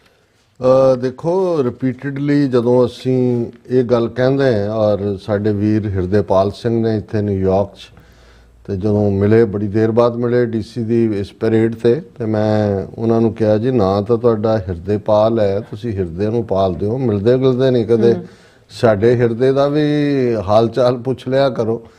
ਤੇ ਉਹ ਕਹਿੰਦੇ ਜੀ ਨਹੀਂ, ਅਸੀਂ ਜੁੜੇ ਹੁੰਦੇ ਆ ਤੁਹਾਡੇ ਨਾਲ, ਵੀ ਆਪਣਾ ਵੀ ਮੈਸੇਜ ਦਿੰਦੇ ਆ। ਕਹਿੰਦੇ ਜੀ ਤੁਸੀਂ ਫਲਾਣੇ ਸੰਚ ਇਹ ਕਿਹਾ ਸੀ ਕਿ ਇੱਕ ਜ਼ਮਾਨਾ ਸੀ ਵੀ ਲੜਾਈਆਂ ਜੰਗ ਦੇ ਮੈਦਾਨ 'ਚ ਲੜੀਆਂ, ਜਿੱਤੀਆਂ ਹਾਰੀਆਂ ਜਾਂਦੀਆਂ ਸੀ, ਹੁਣ ਮੀਡੀਆ ਦੇ ਵਿੱਚ ਨੇ ਨੈਰੇਟਿਵ ਦੀ ਲੜਾਈ ਹੈ। ਕਹਿੰਦੇ ਉਹਦੇ ਵੱਲ ਅਸੀਂ ਲੱਗੇ ਹੋਏ, ਤੁਸੀਂ ਲਾਇਆ।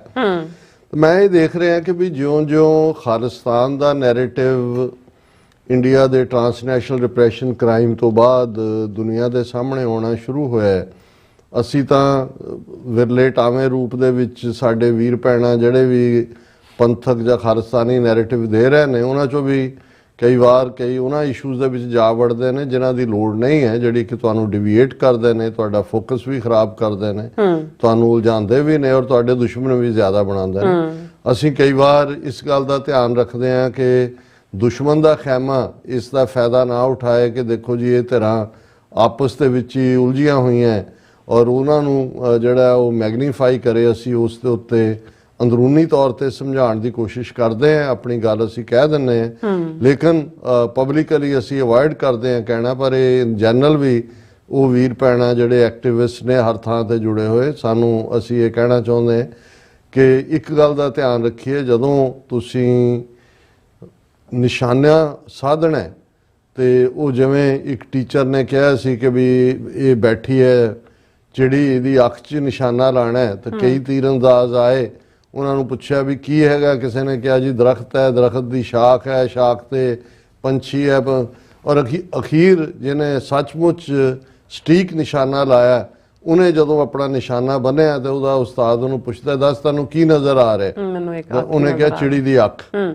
ਸੋ ਅਸੀਂ ਇਹੀ ਕਹਿਣਾ ਚਾਹੁੰਦੇ ਹਾਂ ਕਿ ਇਸ ਗੱਲ ਤੋਂ ਬਜਾਏ ਕਿ ਇਹ ਲੱਗੇ ਕਿ ਜੀ ਕ੍ਰਿਟਿਸਾਈਜ਼ ਕਰ ਰਹੇ ਨੇ ਜਾਂ ਦੂਜਾ, ਮੈਂ ਜਿਵੇਂ ਕਿਹਾ ਵੀ ਸਾਡੇ ਕੋਲ ਬਹੁਤ ਕੁਝ ਕਹਿਣ ਨੂੰ ਹੈ, ਕੁਝ ਚੀਜ਼ਾਂ ਨੇ ਸਾਨੂੰ ਕਾਫੀ ਅਪਸੈਟ ਕੀਤਾ ਹੈ, ਲੇਕਿਨ ਫਿਰ ਵੀ ਸਾਡੀ ਇਹ ਕੋਸ਼ਿਸ਼ ਹੈ ਕਿ ਵੀ ਇੱਕ ਪਾਸੇ ਦੁਸ਼ਮਣ ਉਸ ਨੈਰੇਟਿਵ, ਪਹਿਲਾਂ ਤਾਂ ਦੁਸ਼ਮਣ ਦਾ ਨੈਰੇਟਿਵ ਹੀ ਇਹਨਾਂ ਸਾਰੇ ਦਹਾਕਿਆਂ 'ਚ ਚੱਲਿਆ, 2-2.5 ਸਾਲ ਨੇ ਗੇਮ ਚੇਂਜ ਕੀਤੀ ਹੈ।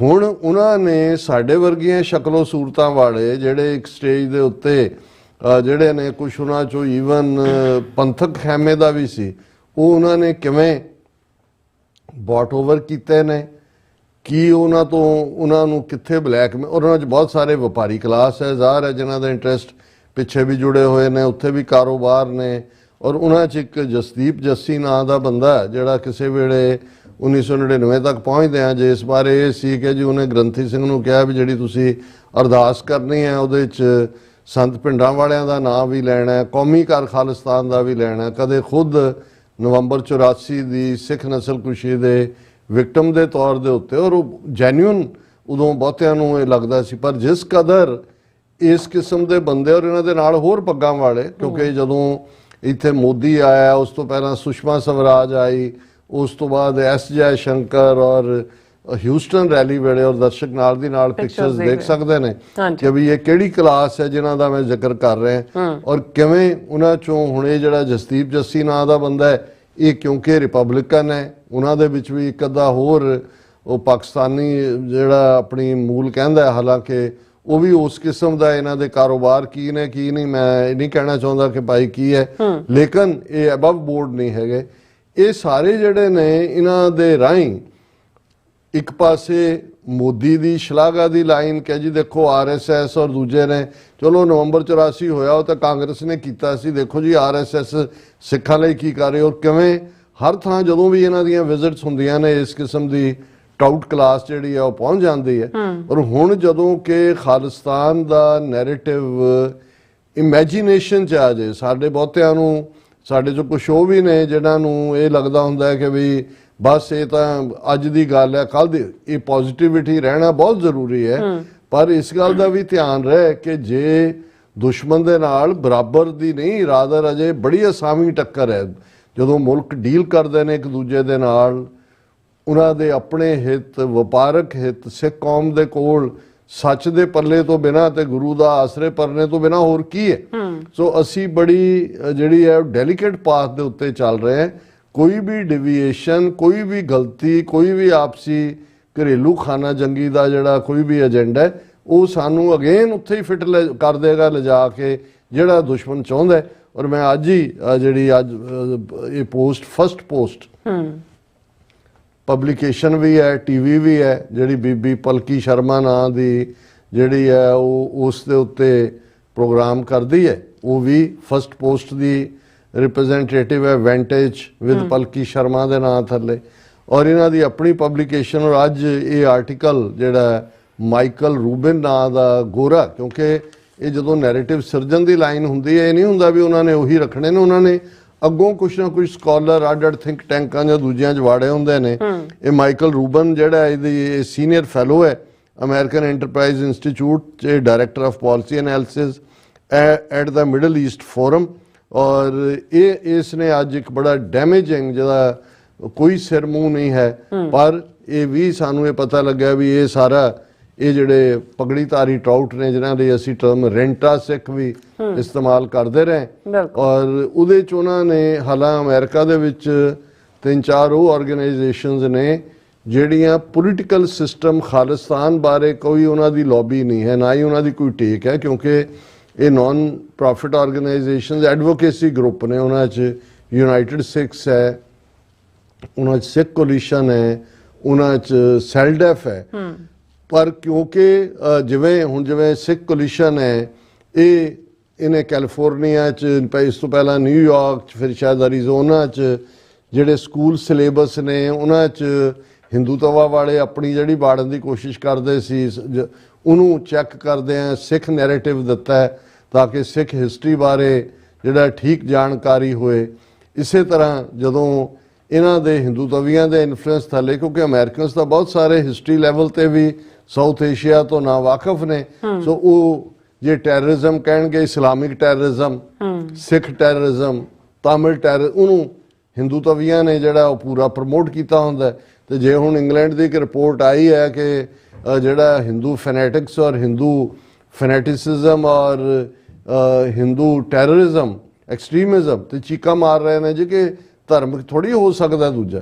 ਹੁਣ ਸਿੱਖ ਕੋਲੀਸ਼ਨ ਨੇ ਬਿਲਕੁਲ ਵਿਦਆਊਟ ਕਿਸੇ ਦੇ ਨਾਲ ਪ੍ਰੈਜੁਡਿਸ ਕੀਤੇ ਆ ਆਪਣਾ ਨੈਰੇਟਿਵ ਦਿੱਤਾ। ਹੁਣ ਇਹਨਾਂ ਨੇ ਇਕੱਲਾ ਇਹੀ ਨਹੀਂ ਇਹ ਬਾਕੀ ਖਾਲਿਸਤਾਨੀਆਂ ਨੂੰ ਤਾਂ ISI ਨਾਲ ਜਾਂ ਜੋੜ ਕੇ ਜਿਹੜੀਆਂ ਬਿਲਕੁਲ ਖੁੱਲ੍ਹ ਕੇ ਖਾਲਿਸਤਾਨ ਉਹ ਤਾਂ ਕਰਦੇ ਹੀ ਨੇ ਕੋਸ਼ਿਸ਼ ਲੇਕਿਨ ਇਸ ਮੁੱਦੇ ਦੇ ਉੱਤੇ ਸਿੱਖ ਕੋਲੀਸ਼ਨ ਨੂੰ ਟਾਰਗੇਟ ਕੀਤਾ ਔਰ ਇਹਦੇ 'ਚ ਜਿਹੜਾ ਸਾਰਾ ਜ਼ਹਿਰ ਘੋਲਿਆ ਔਰ ਬਹੁਤ ਸਾਰਾ ਇਹ ਜਿਹੜਾ ਜਸਦੀਪ ਜੱਸੀ ਨਾਂ ਦੇ ਬੰਦੇ ਦੇ ਦੁਆਲੇ ਕਈ ਘੁਮਾਈਆਂ ਗਈਆਂ ਗੱਲਾਂ ਔਰ ਈਵਨ ਮੋਦੀ ਦੇ ਆਉਣ ਤੋਂ ਪਹਿਲਾਂ ਜਦੋਂ ਖਾਲਿਸਤਾਨੀ ਐਕਟਿਵਿਸਟ ਦੇ ਨਾਲ ਬਾਈਡਨ ਐਡਮਿਨਿਸਟ੍ਰੇਸ਼ਨ ਨੇ ਵਾਈਟ ਹਾਊਸ ਮੀਟਿੰਗ ਕੀਤੀ ਤੇ ਇਹਨਾਂ ਹੀ ਸਭ ਤੋਂ ਪਹਿਲਾਂ ਕਿਹਾ ਜਿਹੜਾ ਰੌਲਾ ਪਾਇਆ ਸੀ ਔਰ ਇਸ ਦਾ ਜਿਹੜਾ ਫਸਟ ਪੋਸਟ ਦਾ ਆਰਟੀਕਲ ਹੈ ਇਹਦਾ ਟਾਈਟਲ ਹੀ ਹੈ US Sikh coalition's denial of terror betrays majority of Sikhs.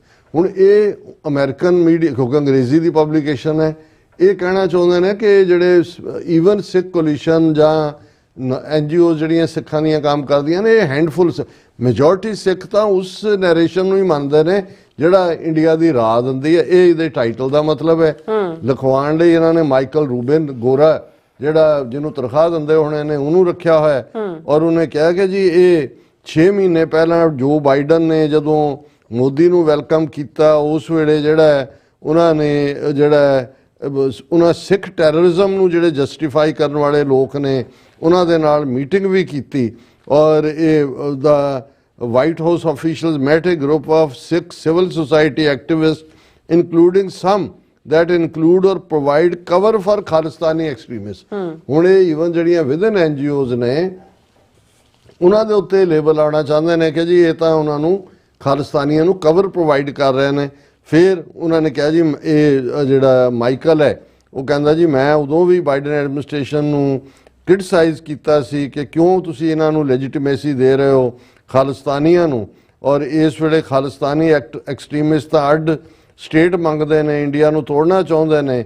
ਇਸ ਕਿਸਮ ਦੀ ਡਿਮਾਂਡ ਦੀ ਕੋਈ ਮੈਰਿਟ ਨਹੀਂ ਹੈ। ਤੂੰ ਪਿਓ ਲੱਗਦਾ ਹੈ ਇਸ ਸਾਰੇ ਨੂੰ ਡਿਸਾਈਡ ਕਰਨ ਵਾਲਾ ਕਿ ਵੀ ਕੀ ਮੈਰਿਟ ਹੈ ਕੀ ਨਹੀਂ। ਤੂੰ ਆਪਣੇ ਪੈਸੇ ਲੈ ਜੇਬ ਚ ਪਾ ਤੇ ਤੁਰਦਾ ਹੋ ਲੇਕਿਨ ਇਸ ਕੰਮ ਲਈ ਇਹਨਾਂ ਨੂੰ ਇਹ ਬਣੇ ਹੋਏ ਨੇ ਐਕਸਪਰਟ। ਫਿਰ ਉਹ ਕਹਿੰਦਾ ਜੀ ਫਸਟ ਕਿ ਜੀ ਇਸ ਗੱਲ ਦੀ ਜਿਹੜੀ ਹੈ first the lack of any religious basis for such nationalism ਕਿ ਜੀ ਸਿੱਖ ਖਾਲਿਸਤਾਨ ਦਾ ਤਾਂ ਕੋਈ ਰਿਲੀਜੀਅਸ ਨੈਸ਼ਨਲਿਜ਼ਮ ਦਾ ਬੇਸ ਹੀ ਨਹੀਂ। Second the curious omission of Pakistan Punjab from the movement. ਹੁਣ ਇਹ ਟਿਪੀਕਲ ਹਿੰਦੂ ਪ੍ਰੋਪੇਗੈਂਡਾ ਹਿੰਦੂ ਤੋਂ ਵੀ ਪ੍ਰੋਪੇਗੈਂਡਾ ਕਿ ਜੀ ਖਾਲਿਸਤਾਨ ਮੰਗਣਾ ਤੁਸੀਂ ਲਾਹੌਰ ਸਿਆਲਕੋਟ ਜਿਹੜਾ ਲਹਿੰਦਾ ਪੰਜਾਬ ਹੈ ਉਹ ਅਸੀਂ 47 ਚ ਡਿਸਾਈਡ ਕਰ ਲਿਆ ਸੀ। 29 ਜ਼ਿਲ੍ਹੇ ਸੀ ਅਸੀਂ ਆਪਣੇ ਹਿੱਸੇ ਦੇ 13 ਜ਼ਿਲ੍ਹੇ ਲੈ ਲਏ ਸੀ ਉਹਨਾਂ ਤੋਂ ਬਾਕੀ ਉਹਨਾਂ ਦਾ ਹੈ। ਅਸੀਂ ਵਾਘਾ ਬਾਰਡਰ ਹੁਸੈਨੀ ਵਾਲਾ ਨੂੰ ਫਾਈਨਲ ਲਾਈਨ ਮੰਗ ਪਰ ਇਹਨਾਂ ਨੇ ਕਿਉਂਕਿ ਸਿੱਖਾਂ ਨੂੰ ਤਾਂ ਸਮਝਦੇ ਸੀ ਵੀ ਅਸੀਂ ਹਨੂਮਾਨ ਰੱਖੇ ਹੋਏ ਨੇ ਮੁਸਲਮਾਨਾਂ ਦੇ ਗਲ ਪਵਾਉਣ ਲਈ ਉਹ ਹੁਣ ਸਿੱਖਾਂ ਨੂੰ ਸਮਝ ਆਈ ਹੋਈ ਹੈ ਤੇ ਇਹਨਾਂ ਨੂੰ ਇਹ ਤਕਲੀਫ ਹੁੰਦੀ ਹੈ ਇਸ ਗੱਲ ਦੀ। ਇਹ ਸੈਕੰਡ ਰੀਜ਼ਨ ਦੇ ਰਿਹਾ ਔਰ ਫਿਰ ਉਹਨੇ ਕਿਹਾ ਜੀ ਅੱਜ ਜਿਹੜੇ ਪਾਕਿਸਤਾਨ ਔਰ ਸਿੱਖ ਕਮਿਊਨਿਟੀ ਦੇ ਨਾਲ ਜਿਹੜਾ ਇੰਟਰੈਕਸ਼ਨ ਹੈ ਪਾਕਿਸਤਾਨ ਦਾ ਉਹ ਤਾਂ ISI ਰਾਹੀਂ ਹੈ ਔਰ ਇਹ ਜਿਹੜਾ ਖਾਲਿਸਤਾਨ ਦਾ ਇਸ਼ੂ ਐਕਸਟ੍ਰੀਮਿਸਟ ਦਾ ਇਸ਼ੂ ਹੈ ਔਰ ਇਹ ਜਿਹੜੀ ਹੈ ਪੰਜਾਬ ਦੇ ਵਿੱਚ ਸਿੱਖਾਂ ਦੇ ਵਿੱਚ ਕੋਈ ਗ੍ਰਾਸ ਰੂਟ ਡਿਜ਼ਾਇਰ ਨਹੀਂ ਹੈ ਖਾਲਿਸਤਾਨ ਲਈ। ਵੀ ਦੱਸੋ ਵੀ ਤੂੰ ਗੋਡ ਐਲਮਾਈਟੀ ਹੈ। ਜਦੋਂ ਸਿੱਖ ਰੈਫਰੈਂਡਮ ਦੀ ਮੰਗ ਕਰਦੇ ਨੇ ਪਲੇਬਿਸਾਈਡ ਦੀ ਮੰਗ ਕਰਦੇ ਨੇ ਅਸੀਂ ਤਾਂ ਇਹੀ ਕਹਿੰਦੇ ਪੁੱਛ ਲਓ ਫੈਸਲਾ ਕਰ ਲਓ। ਉਹ ਤਾਂ ਤੁਸੀਂ ਜਿਹਨਾਂ ਕਸ਼ਮੀਰੀਆਂ ਨੂੰ ਪਲੇਬਿਸਾਈਡ ਦਾ ਹੱਕ ਦਿੱਤਾ ਸੀ UN ਸਿਕਿਉਰਿਟੀ ਕਾਉਂਸਲ 'ਚ ਕੇਸ ਨੂੰ ਲਿਆ ਕੇ ਤੁਸੀਂ ਤਾਂ ਉਹ ਕਰਨ ਨੂੰ ਤਿਆਰ ਨਹੀਂ ਹੋ। ਫਿਰ ਉਹ ਇਹ ਕਹਿ ਰਿਹਾ ਕਿ ਮਾਈਕਲ ਕਿ ਜੀ ਮੈਨੀ Americans are not aware of Khalistani terror because it has claimed few American victims but Khalistani terror has been as pernicious as Hamas and Al-Qaeda terror. ਇਹ ਤੁਸੀਂ ਇਹਨਾਂ ਦਾ ਲੈਵਲ ਦੇਖੋ, ਖਾਲਿਸਤਾਨ ਦੀ ਮੂਵਮੈਂਟ ਨੂੰ ਇਹ ਹਮਾਸ ਔਰ ਅਲ-ਕਾਇਦਾ ਦੀ ਦਹਿਸ਼ਤਗਰਦੀ ਨਾਲ ਜੋੜਨਾ, ਇਹ ਹੈ ਇਹ ਪਗੜੀਧਾਰੀ ਟਾਊਟਾਂ ਦਾ ਕੰਮ। ਫਿਰ ਉਹਨੇ 1984 ਚ ਕਿ ਜੀ ਇੰਨੇ ਵਾਕਿਆ ਹੋਏ, ਇੰਨੇ ਲੋਕ ਮਾਰਤੇ, ਇੰਦਰਾ ਗਾਂਧੀ ਨੂੰ ਗਨ ਡਾਊਨ ਕਰਤਾ ਪਿੰਡਾਣਿਆਂ ਦੇ ਬੰਦਿਆਂ ਨੇ। ਔਰ ਇਹ ਸਾਰਾ ਜਿਹੜਾ ਹੁਣ ਅੱਜ ਕੱਲ੍ਹ ਦੇ ਸਾਲਾਂ 'ਚ ਖਾਲਿਸਤਾਨੀ ਮਿਲੀਟਰੀਜ਼ਮ ਜਿਹੜਾ ਉਹ ਅਮਰੀਕਾ ਕੈਨੇਡਾ 'ਚ ਪਹੁੰਚ ਗਿਆ, ਅਜੇ ਭਾਵੇਂ ਉਹਦਾ ਸਿੱਧਾ ਇਫੈਕਟ ਨਹੀਂ ਹੈ ਪਰ ਉਹ ਮਿਲੀਟੈਂਟ ਸਪਾਂਸਰ ਕਰ ਰਹੇ ਨੇ ਬਾਹਰ। ISI ਇਹਨਾਂ ਦੇ ਨਾਲ ਅੰਗੇਜ ਕਰ ਰਹੀ ਹੈ।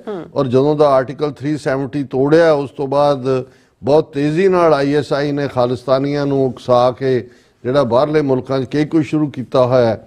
ਔਰ ਇਹ ਕਿਉਂਕਿ ਅਮਰੀਕਨ ਔਰ ਕੈਨੇਡੀਅਨ ਵਿਚਾਰੇ ਨਾਈਵ ਨੇ, ਐਵੇਂ ਕੀ ਸ਼ੋਧੇ ਨੇ, ਤੇ ਖਾਲਿਸਤਾਨੀ ਉਹਨਾਂ ਦਾ ਫਾਇਦਾ ਚੱਕ ਰਹੇ ਨੇ। ਦੇ ਕਲੇਮ ਅਸਾਈਲਮ ਅੰਡਰ ਫਾਲਸ ਪ੍ਰੀਟੈਂਸਸ।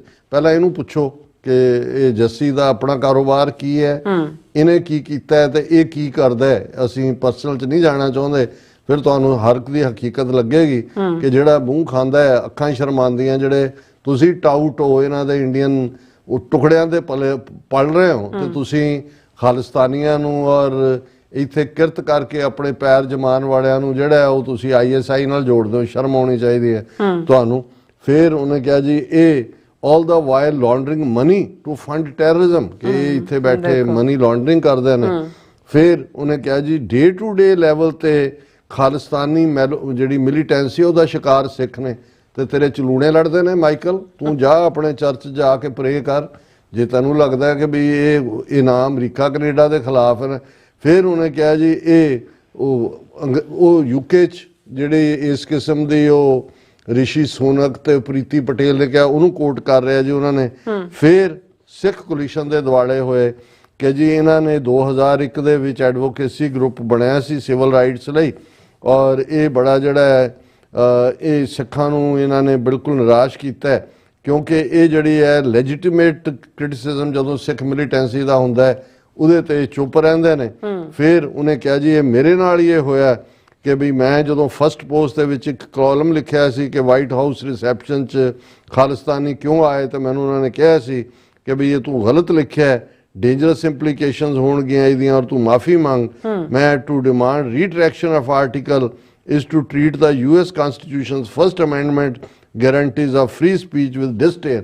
ਕਿ ਜੇ ਉਹਨਾਂ ਨੇ ਮੈਨੂੰ ਮਾਫੀ ਲਈ ਕਿਹਾ ਇਹਦਾ ਮਤਲਬ ਹੈ ਕਿ ਜਿਹੜੇ ਫਸਟ ਅਮੈਂਡਮੈਂਟ 'ਚ ਵੀ ਤੈਨੂੰ ਫਸਟ ਅਮੈਂਡਮੈਂਟ ਦੇ ਥੱਲੇ ਜਾਂ ਤੇਰੇ ਆ ਜਿਹੜੇ ਪੇ ਮਾਸਟਰ ਨੇ ਉਹਨਾਂ ਨੂੰ ਹੱਕ ਹੈ, ਤੇ ਜਦੋਂ ਅਸੀਂ ਖਾਲਿਸਤਾਨ ਦੀ ਗੱਲ ਕਰਦੇ ਹਾਂ ਅਸੀਂ ਸੈਕੰਡ ਅਮੈਂਡਮੈਂਟ ਥੱਲੇ ਕਰਦੇ ਹਾਂ। ਅਸੀਂ ਤਾਂ ਸੈਕੰਡ ਅਮੈਂਡਮੈਂਟ ਵੀ ਇਸਤੇਮਾਲ ਕਰ ਸਕਦੇ ਹਾਂ ਜਿਹੜਾ right to wear and keep weapons ਦਾ ਹੱਕ ਦਿੰਦਾ, ਪਰ ਅਸੀਂ ਫਸਟ ਅਮੈਂਡਮੈਂਟ ਹੀ ਇਸਤੇਮਾਲ ਕਰ ਰਹੇ ਹਾਂ ਕਿ ਭਾਈ ਉਹਦੇ ਥੱਲੇ ਅਸੀਂ ਆਪਣੀ ਗੱਲ ਕਰਦੇ ਹਾਂ।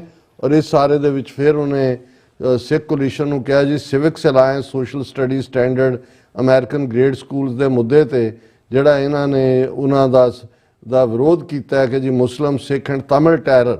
ਉਹਨਾਂ ਨੇ ਕਿਹਾ ਜੀ ਇੱਕ ਵਾਰ ਫਿਰ ਕੋਲੀਸ਼ਨ ਨੇ ਐਕਨੋਲੇਜ ਕੀਤਾ ਕਿ ਜੀ ਇਹ ਉਹ ਜਿਹੜੀ ਹੈ ਪ੍ਰੋਬਲਮ ਆਫ ਐਕਸਟ੍ਰੀਮ ਐਂਡੇਂਜਰਸ ਦਾ ਕਮਿਊਨਿਟੀ, ਦਿਸ ਇਜ਼ ਨੌਨਸੈਂਸ, ਕਿ ਜੀ ਇਹ ਨੌਨਸੈਂਸ ਮੁੱਦਿਆਂ ਦੇ ਉੱਤੇ ਗੱਲ ਕਰ ਰਹੇ ਨੇ। ਔਰ ਫਿਰ ਸਿੱਖ ਕੋਲੀਸ਼ਨ ਦੇ ਉੱਤੇ ਹੀ ਤਵਾ ਰੱਖਦੇ ਆ ਉਹਨੇ ਮੁੰਬਈ ਅਟੈਕ ਦੀ ਗੱਲ ਵਿੱਚ ਲਿਆਂਦੀ ਔਰ ਸਿੱਖ ਔਰ ਇਹਨਾਂ ਦਾ ਔਰ ਕਿਉਂਕਿ ਕੇਅਰ ਜਿਹੜੀ ਹੈ ਕਿਉਂਕਿ ਇਹ ਜਿਹੜੇ ਇਸ ਕਿਸਮ ਦੇ ਇਸ਼ੂ ਹੁੰਦੇ ਨੇ ਇਹਦੇ 'ਚ Muslim organisation like council on American Islamic relations CAIR ਜਿਹਨੂੰ ਕਹਿੰਦੇ ਨੇ ਇਹ ਵੀ ਨਾਲ ਕੰਮ ਕਰਦੇ ਨੇ ਕਿ ਬਈ ਤੁਸੀਂ ਇੱਕ ਮਜ਼ਹਬ ਨੂੰ ਕੋਈ ਕ੍ਰਿਸਚੀਅਨ ਟੈਰਰਿਜ਼ਮ ਕਹਿੰਦੇ ਹੋ ਜਾਂ ਜੋ ਹੁਣ ਕਰ ਰਹੇ ਨੇ ਤੁਸੀਂ ਜੂਇਸ਼ ਟੈਰਰਿਜ਼ਮ ਕਹਿੰਦੇ ਹੋ, ਤਾਂ ਫਿਰ ਤੁਹਾਨੂੰ ਸਿੱਖ ਟੈਰਰਿਜ਼ਮ ਜਾਂ ਮੁਸਲਿਮ ਟੈਰਰਿਜ਼ਮ ਕਹਿਣ ਦਾ ਹੱਕ ਕਿਹਨੇ ਦਿੱਤਾ? ਸੋ ਇਸ ਸਾਰੇ ਦੇ ਉੱਤੇ ਕਰਨ ਤੋਂ ਬਾਅਦ ਇਹਨੇ ਐਂਡ ਦੇ ਵਿੱਚ ਇਹ ਕਿਹਾ ਕਿ ਜੀ ਇਹ ਜਿਹੜੀ ਹੈ ਇਹ ਅਮਰੀਕਨ ਦੇ ਵਿੱਚ ਬਹੁਤ ਵੱਡੀ ਪ੍ਰੋਬਲਮ ਹੋ ਰਹੀ ਹੈ ਔਰ ਇਹ ਜਿਹੜੀਆਂ ਸਿਵਲ ਰਾਈਟਸ ਆਰਗੇਨਾਈਜੇਸ਼ਨਸ ਨੇ ਇੱਕ ਕਵਰ ਬਣ ਕੇ ਮਿਲੀਟੈਂਸੀ ਨੂੰ ਪ੍ਰੋਟੈਕਟ ਕਰ ਰਹੀਆਂ। ਔਰ ਸਾਡੇ ਕੋਲ ਵੈਸੇ ਇਹਦੀ ਬੈਕਗਰਾਉਂਡ ਵੀ ਹੈ ਜਸਦੀਪ ਜੱਸੀ ਦੀ ਕਿ ਭਾਈ ਕਿਵੇਂ ਇਹਨੇ ਭਾਰਤੀ ਏਜੰਸੀਆਂ ਨੇ ਇਹਦੀ ਬਾਹ ਮਰੋੜੀ ਹੈ ਔਰ ਇਸ ਦੇ ਬਾਵਜੂਦ ਕਿ ਇਹ ਪਹਿਲਾਂ ਖੁਦ ਨਵੰਬਰ 84 ਦਾ ਆਪਣੇ ਆਪ ਨੂੰ ਵਿਕਟਮ ਸਾਬਤ ਕਰਕੇ ਵੱਡਾ ਸਿੱਖਾਂ ਦਾ ਹਮਦਰਦ ਸੀ। ਸੋ ਅਸੀਂ ਇਹ ਸਮਝਦੇ ਹਾਂ ਕਿ ਵੀ ਇਹ ਤਾਂ ਐਕਸਪੋਜ਼ਡ ਨੇ, ਅਜੇ ਆਉਣ ਵਾਲੇ ਦਿਨਾਂ 'ਚ ਉਹ ਵੀ ਮੋਲ ਨਿਕਲਣਗੇ ਜਿਹੜੇ ਹੁਣ ਤੱਕ ਲੁਕੇ ਹੋਏ ਸੀ ਤੇ ਜਿਨ੍ਹਾਂ ਦੀਆਂ ਸ਼ਕਲਾਂ ਸਾਹਮਣੇ ਹੋਣਗੀਆਂ ਤੇ ਫਿਰ ਅਸੀਂ ਕਹਾਂਗੇ ਵੀ ਅੱਛਾ ਇਹ ਵੀ ਇਵੇਂ ਹੋ ਗਿਆ। ਸੋ ਇਸ ਪੀਰੀਅਡ 'ਚ ਮੈਂ ਸਮਝਦਾ ਕਿ ਸਾਨੂੰ ਖਾਲਿਸਤਾਨ ਦੇ ਨੈਰੇਟਿਵ ਨੂੰ ਮਜ਼ਬੂਤੀ ਨਾਲ ਫੋਕਸਡ ਰੱਖ ਕੇ ਅੱਗੇ ਵਧਣ ਦੀ ਲੋੜ ਹੈ। ਆਪਣੀ એનર્ਜੀ ਨੂੰ ਡਿਵੀਏਟ ਨਾ ਕਰੀਏ, ਉਹ ਇਸ਼ੂ ਨਾ ਚੁੱਕੀਏ ਜਿਹਦੇ ਥੱਲੇ ਅਸੀਂ ਅਲਟੀਮੇਟਲੀ ਸਾਡਾ ਦੁਸ਼ਮਣ ਜੋ ਅਮਿਤ ਸ਼ਾਹ ਦਾ ਏਜੰਡਾ ਹੈ, ਜੋ ਬੀਜੇਪੀ ਦਾ ਏਜੰਡਾ ਹੈ ਪੰਜਾਬ 'ਚ, ਜਿਸ ਲੈਵਲ ਦੇ ਉੱਤੇ ਉਹ ਕੰਮ ਕਰ ਰਹੇ ਨੇ, ਅਸੀਂ ਕਿਤੇ ਜਾਣੇ ਅਣਜਾਣੇ ਉਸੇ ਏਜੰਡੇ ਨੂੰ ਅੱਗੇ ਨਾ ਤੋਰ ਰਹੀ ਹੋਈ ਹੈ। ਜੀ ਡਾਕਟਰ ਸਾਹਿਬ ਤੁਹਾਡਾ ਬਹੁਤ ਬਹੁਤ ਧੰਨਵਾਦ। ਸੋ ਥੱਲੇ ਬ੍ਰੇਕ ਵਿਊਅਰਸ ਦੋਸਤਾਂ ਨੇ ਇਸੇ ਤਰ੍ਹਾਂ ਬੜੇ ਰਹਿਣਾ, ਮਿਲਦੇ ਆ ਛੋਟੇ ਜਿਹੇ ਬ੍ਰੇਕ ਤੋਂ ਬਾਅਦ।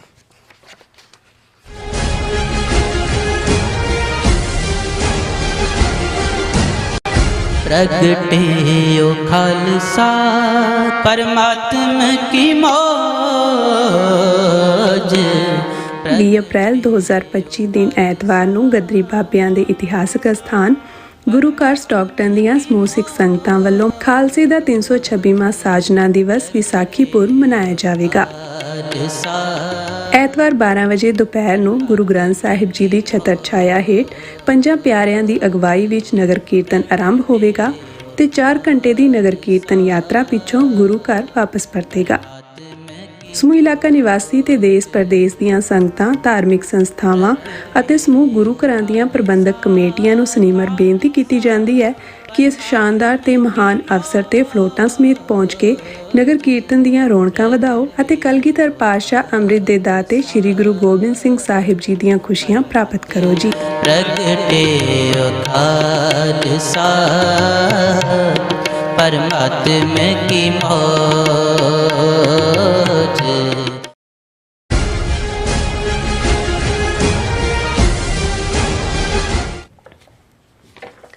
Viewers welcome back to programme. So viewers ਗੱਲਬਾਤ ਕਰਨ ਜਾ ਰਹੇ ਹਾਂ ਵਾਲੇ ਸੈਕਸ਼ਨ ਵਿੱਚ ਜੰਮੂ ਕਸ਼ਮੀਰ ਦੇ ਬਾਰੇ ਨਾ ਕਿ ਬੇਸ਼ੱਕ ਭਾਰਤੀ ਆਗੂਆਂ ਵੱਲੋਂ ਜੰਮੂ ਕਸ਼ਮੀਰ ਵਿੱਚ ਨਾਰਮਲ ਹਾਲਾਤ ਦੇ ਦਾਅਵੇ ਕੀਤੇ ਜਾਂਦੇ ਹਨ, ਪਰ ਜ਼ਮੀਨੀ ਹਕੀਕਤ ਕੁਝ ਹੋਰ ਹੀ ਬਿਆਨਦੀ ਹੈ ਕਿ ਅੱਜ ਕੱਲ ਭਾਰਤ ਦਾ ਗ੍ਰਹਿ ਮੰਤਰੀ ਅਮਿਤ ਸ਼ਾਹ ਜੰਮੂ ਕਸ਼ਮੀਰ ਦੇ ਦੌਰੇ ਤੇ ਚੜਿਆ ਹੋਇਆ ਹੈ ਤਾਂ ਕਿ ਉਹ ਘਬਰਾਈ ਹੋਈ ਭਾਰਤੀ ਫੌਜ ਅਤੇ BSF ਨੂੰ ਹੌਸਲਾ ਦੇ ਸਕੇ। ਸੋ ਆਪਣੇ ਦੌਰੇ ਦੌਰਾਨ ਉਸਨੇ ਕਿਹਾ ਹੈ ਕਿ ਪਾਕਿਸਤਾਨ ਨਾਲ ਲੱਗਦੀ ਸਾਰੀ ਸਰਹੱਦ ਤੇ ਇਲੈਕਟ੍ਰੋਨਿਕ ਸਰਵੇਲੈਂਸ ਸਿਸਟਮ ਲਗਾਇਆ ਜਾਏਗਾ।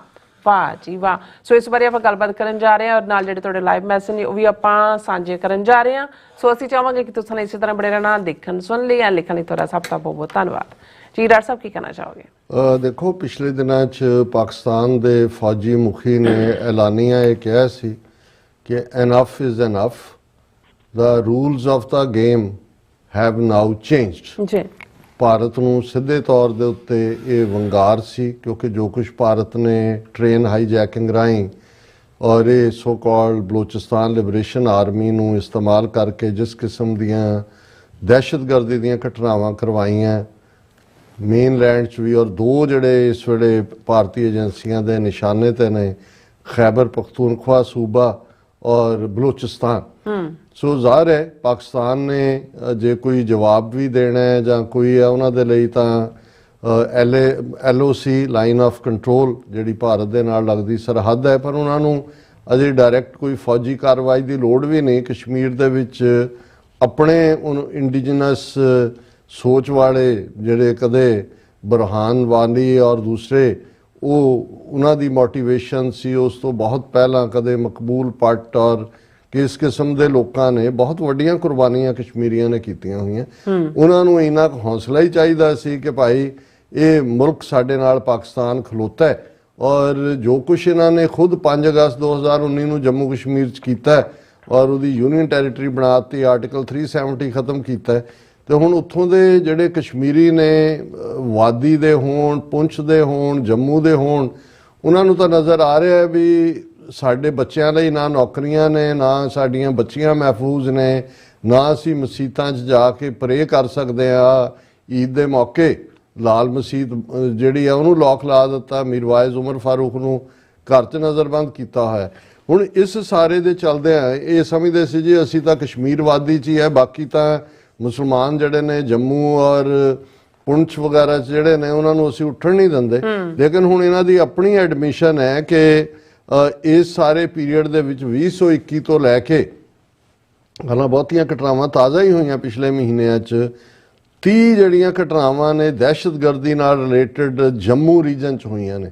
ਸੋ ਅਲ ਟੂਗੈਦਰ ਕਸ਼ਮੀਰ 'ਚ ਤਾਂ ਜੋ ਚੱਲ ਰਿਹਾ ਬਹੁਤ ਸਾਰਾ ਕਦੇ ਸਾਹਮਣੇ ਵੀ ਨਹੀਂ ਆਉਂਦਾ, ਪਰ ਜੰਮੂ ਰੀਜਨ ਦੇ ਵਿੱਚ 30 ਘਟਨਾਵਾਂ ਇਹਨਾਂ ਪਿਛਲੇ ਮਹੀਨਿਆਂ ਦੇ ਵਿੱਚ ਇਹਨਾਂ ਨੇ ਘਬਰਾਏ ਹੋਏ ਨੇ ਬਹੁਤ ਬੁਰੀ ਤਰ੍ਹਾਂ। ਭਾਰਤੀ ਫੌਜ ਔਰ ਜਿਹੜਾ ਪੁੰਛ ਦੇ ਈਵਨ LOC ਦੇ ਨੇੜੇ ਜੰਮੂ 'ਚ ਕਿਤੇ ਕੈਪਟਨ ਮਾਰੇ ਜਾ ਰਹੇ ਨੇ, ਕਿਤੇ ਫੌਜੀ, ਕਿਤੇ ਬਾਰਡਰ ਸਿਕਿਉਰਿਟੀ ਫੋਰਸ, ਕਿਤੇ ਜੰਮੂ ਕਸ਼ਮੀਰ ਪੁਲਿਸ। ਹੁਣ ਜੰਮੂ ਕਸ਼ਮੀਰ ਪੁਲਿਸ ਜਿਹੜੀ ਆ ਉਹ ਕਿਉਂਕਿ ਯੂਨੀਅਨ ਟੈਰੀਟਰੀ ਆ, ਅਲਟੀਮੇਟਲੀ ਗਵਰਨਰ ਹੀ ਉਹਨੂੰ ਰਨ ਕਰ ਰਿਹਾ ਉਮਰ ਅਬਦੁੱਲਾ, ਤਾਂ ਉਹ ਜਿਹੜਾ ਉਹਨੂੰ ਟੋਸਟ ਨੂੰ ਬਟਰ ਲਾ ਕੇ ਖਾਣ ਵਾਲਾ ਨਾ ਉਹ ਬੰਦਿਆਂ 'ਚ ਲੱਗਦਾ ਨਾ ਕੋਈ ਬੀਬੀਆਂ 'ਚ ਲੱਗਦਾ, ਉਸ ਕਿਸਮ ਦਾ ਉਹਦਾ ਉਹ ਉਹਨਾਂ ਨੇ ਬਣਾਇਆ ਹੋਇਆ। ਉਹ ਸਾਰੇ ਨੂੰ ਕੋਈ ਪਾਵਰ ਨੂੰ ਸਟਿਕ ਕਰਨਾ ਜਿਵੇਂ ਅਬਦੁੱਲਾ ਟੱਬਰ ਦਾ ਇੱਕ ਪਾਰਟ ਹੈ। ਹੁਣ ਇਸ ਸਾਰੇ ਦੇ ਚੱਲਦੇ ਆ ਜਿੰਨੀ ਡੀਮੋਰਲਾਈਜੇਸ਼ਨ ਹੈ BSF ਦੇ ਵਿੱਚ, ਫੌਜ ਦੇ ਵਿੱਚ, ਤੇ ਗੈਂਡੇ ਦਾ ਬੱਚਾ ਅਮਿਤ ਸ਼ਾਹ ਜਿਹੜਾ ਉਹ ਕਾਗਜ਼ ਫੜ ਕੇ ਆਇਆ ਸੀ ਕਿ ਆਰਟੀਕਲ 370 ਕਿ ਸਭ ਨਾਰਮਲ ਹੋ ਗਿਆ, ਦੇਖੋ ਜੰਮੂ ਕਸ਼ਮੀਰ 'ਚ ਹਾਲਾਤ ਕੀ ਨੇ। ਉੱਥੋਂ ਦਾ ਫੌਜ ਜਿਹੜੀ ਆ ਦੌੜਨ ਨੂੰ ਫਿਰਦੀ ਹੈ, ਸਰੈਂਡਰ ਕਰਨ ਨੂੰ ਫਿਰਦੀ ਹੈ। ਉਹਨਾਂ ਨੂੰ ਜੇ ਕਿਸੇ ਦਿਨ ਆ ਕੇ ਇੱਕ ਚੰਗਾ ਜੁਝਾਰੂਆਂ ਦੇ ਗਰੁੱਪ ਨੇ ਘੇਰ ਲਿਆ ਤੇ ਸਾਰੇ ਹਥਿਆਰ ਵੀ ਰੱਖਣਗੇ ਤਾਂ ਉਹ ਲੈ ਜਾਣਗੇ ਇਹਨਾਂ ਨੂੰ ਹਿੱਕ ਕੇ। ਸੋ ਇਹਨੂੰ ਦੇਖਦੇ ਆ, ਇੰਨੀ ਦੇਰ ਨਹੀਂ ਹਿੱਲਿਆ ਏ। ਹੁਣ ਇਹ ਜਿਹੜਾ ਉਹ ਜੰਮੂ ਰੀਜਨ ਦੇ ਵਿੱਚ ਜਿੱਥੇ ਇਹ ਮਾਰੇ ਗਏ ਫੌਜੀ ਇਹਨਾਂ ਦੇ BSF ਦੇ ਔਰ ਪੁਲਸੀਏ, ਉੱਥੇ ਵਿਜ਼ਿਟ ਕੀਤਾ ਉਹਨੇ। ਔਰ ਇੱਕ ਪਾਸੇ ਤਾਂ ਉਹ ਦਿਖਾਣ ਵੇਲੇ ਫਿਰ ਜਿਹੜਾ BSF ਦਾ ਜਾਂ ਕਮਾਂਡਰ ਉਹ ਸਰਦਾਰ ਹੀ ਕੋਈ ਲੱਭ ਕੇ ਲਿਆਉਂਦੇ ਨੇ ਕਿ ਵੀ ਜਿਹੜੀ ਉਹ ਪਿਕਚਰ ਹੈ ਜੇ ਦਰਸ਼ਕ ਦੇਖ ਸਕਦੇ ਹੋਣ, ਜਿਹਦੇ 'ਚ ਉਹ ਇਹ ਕਹਿ ਰਿਹਾ ਕਿ entire Pakistan border to be covered with electronic surveillance system in 4 years।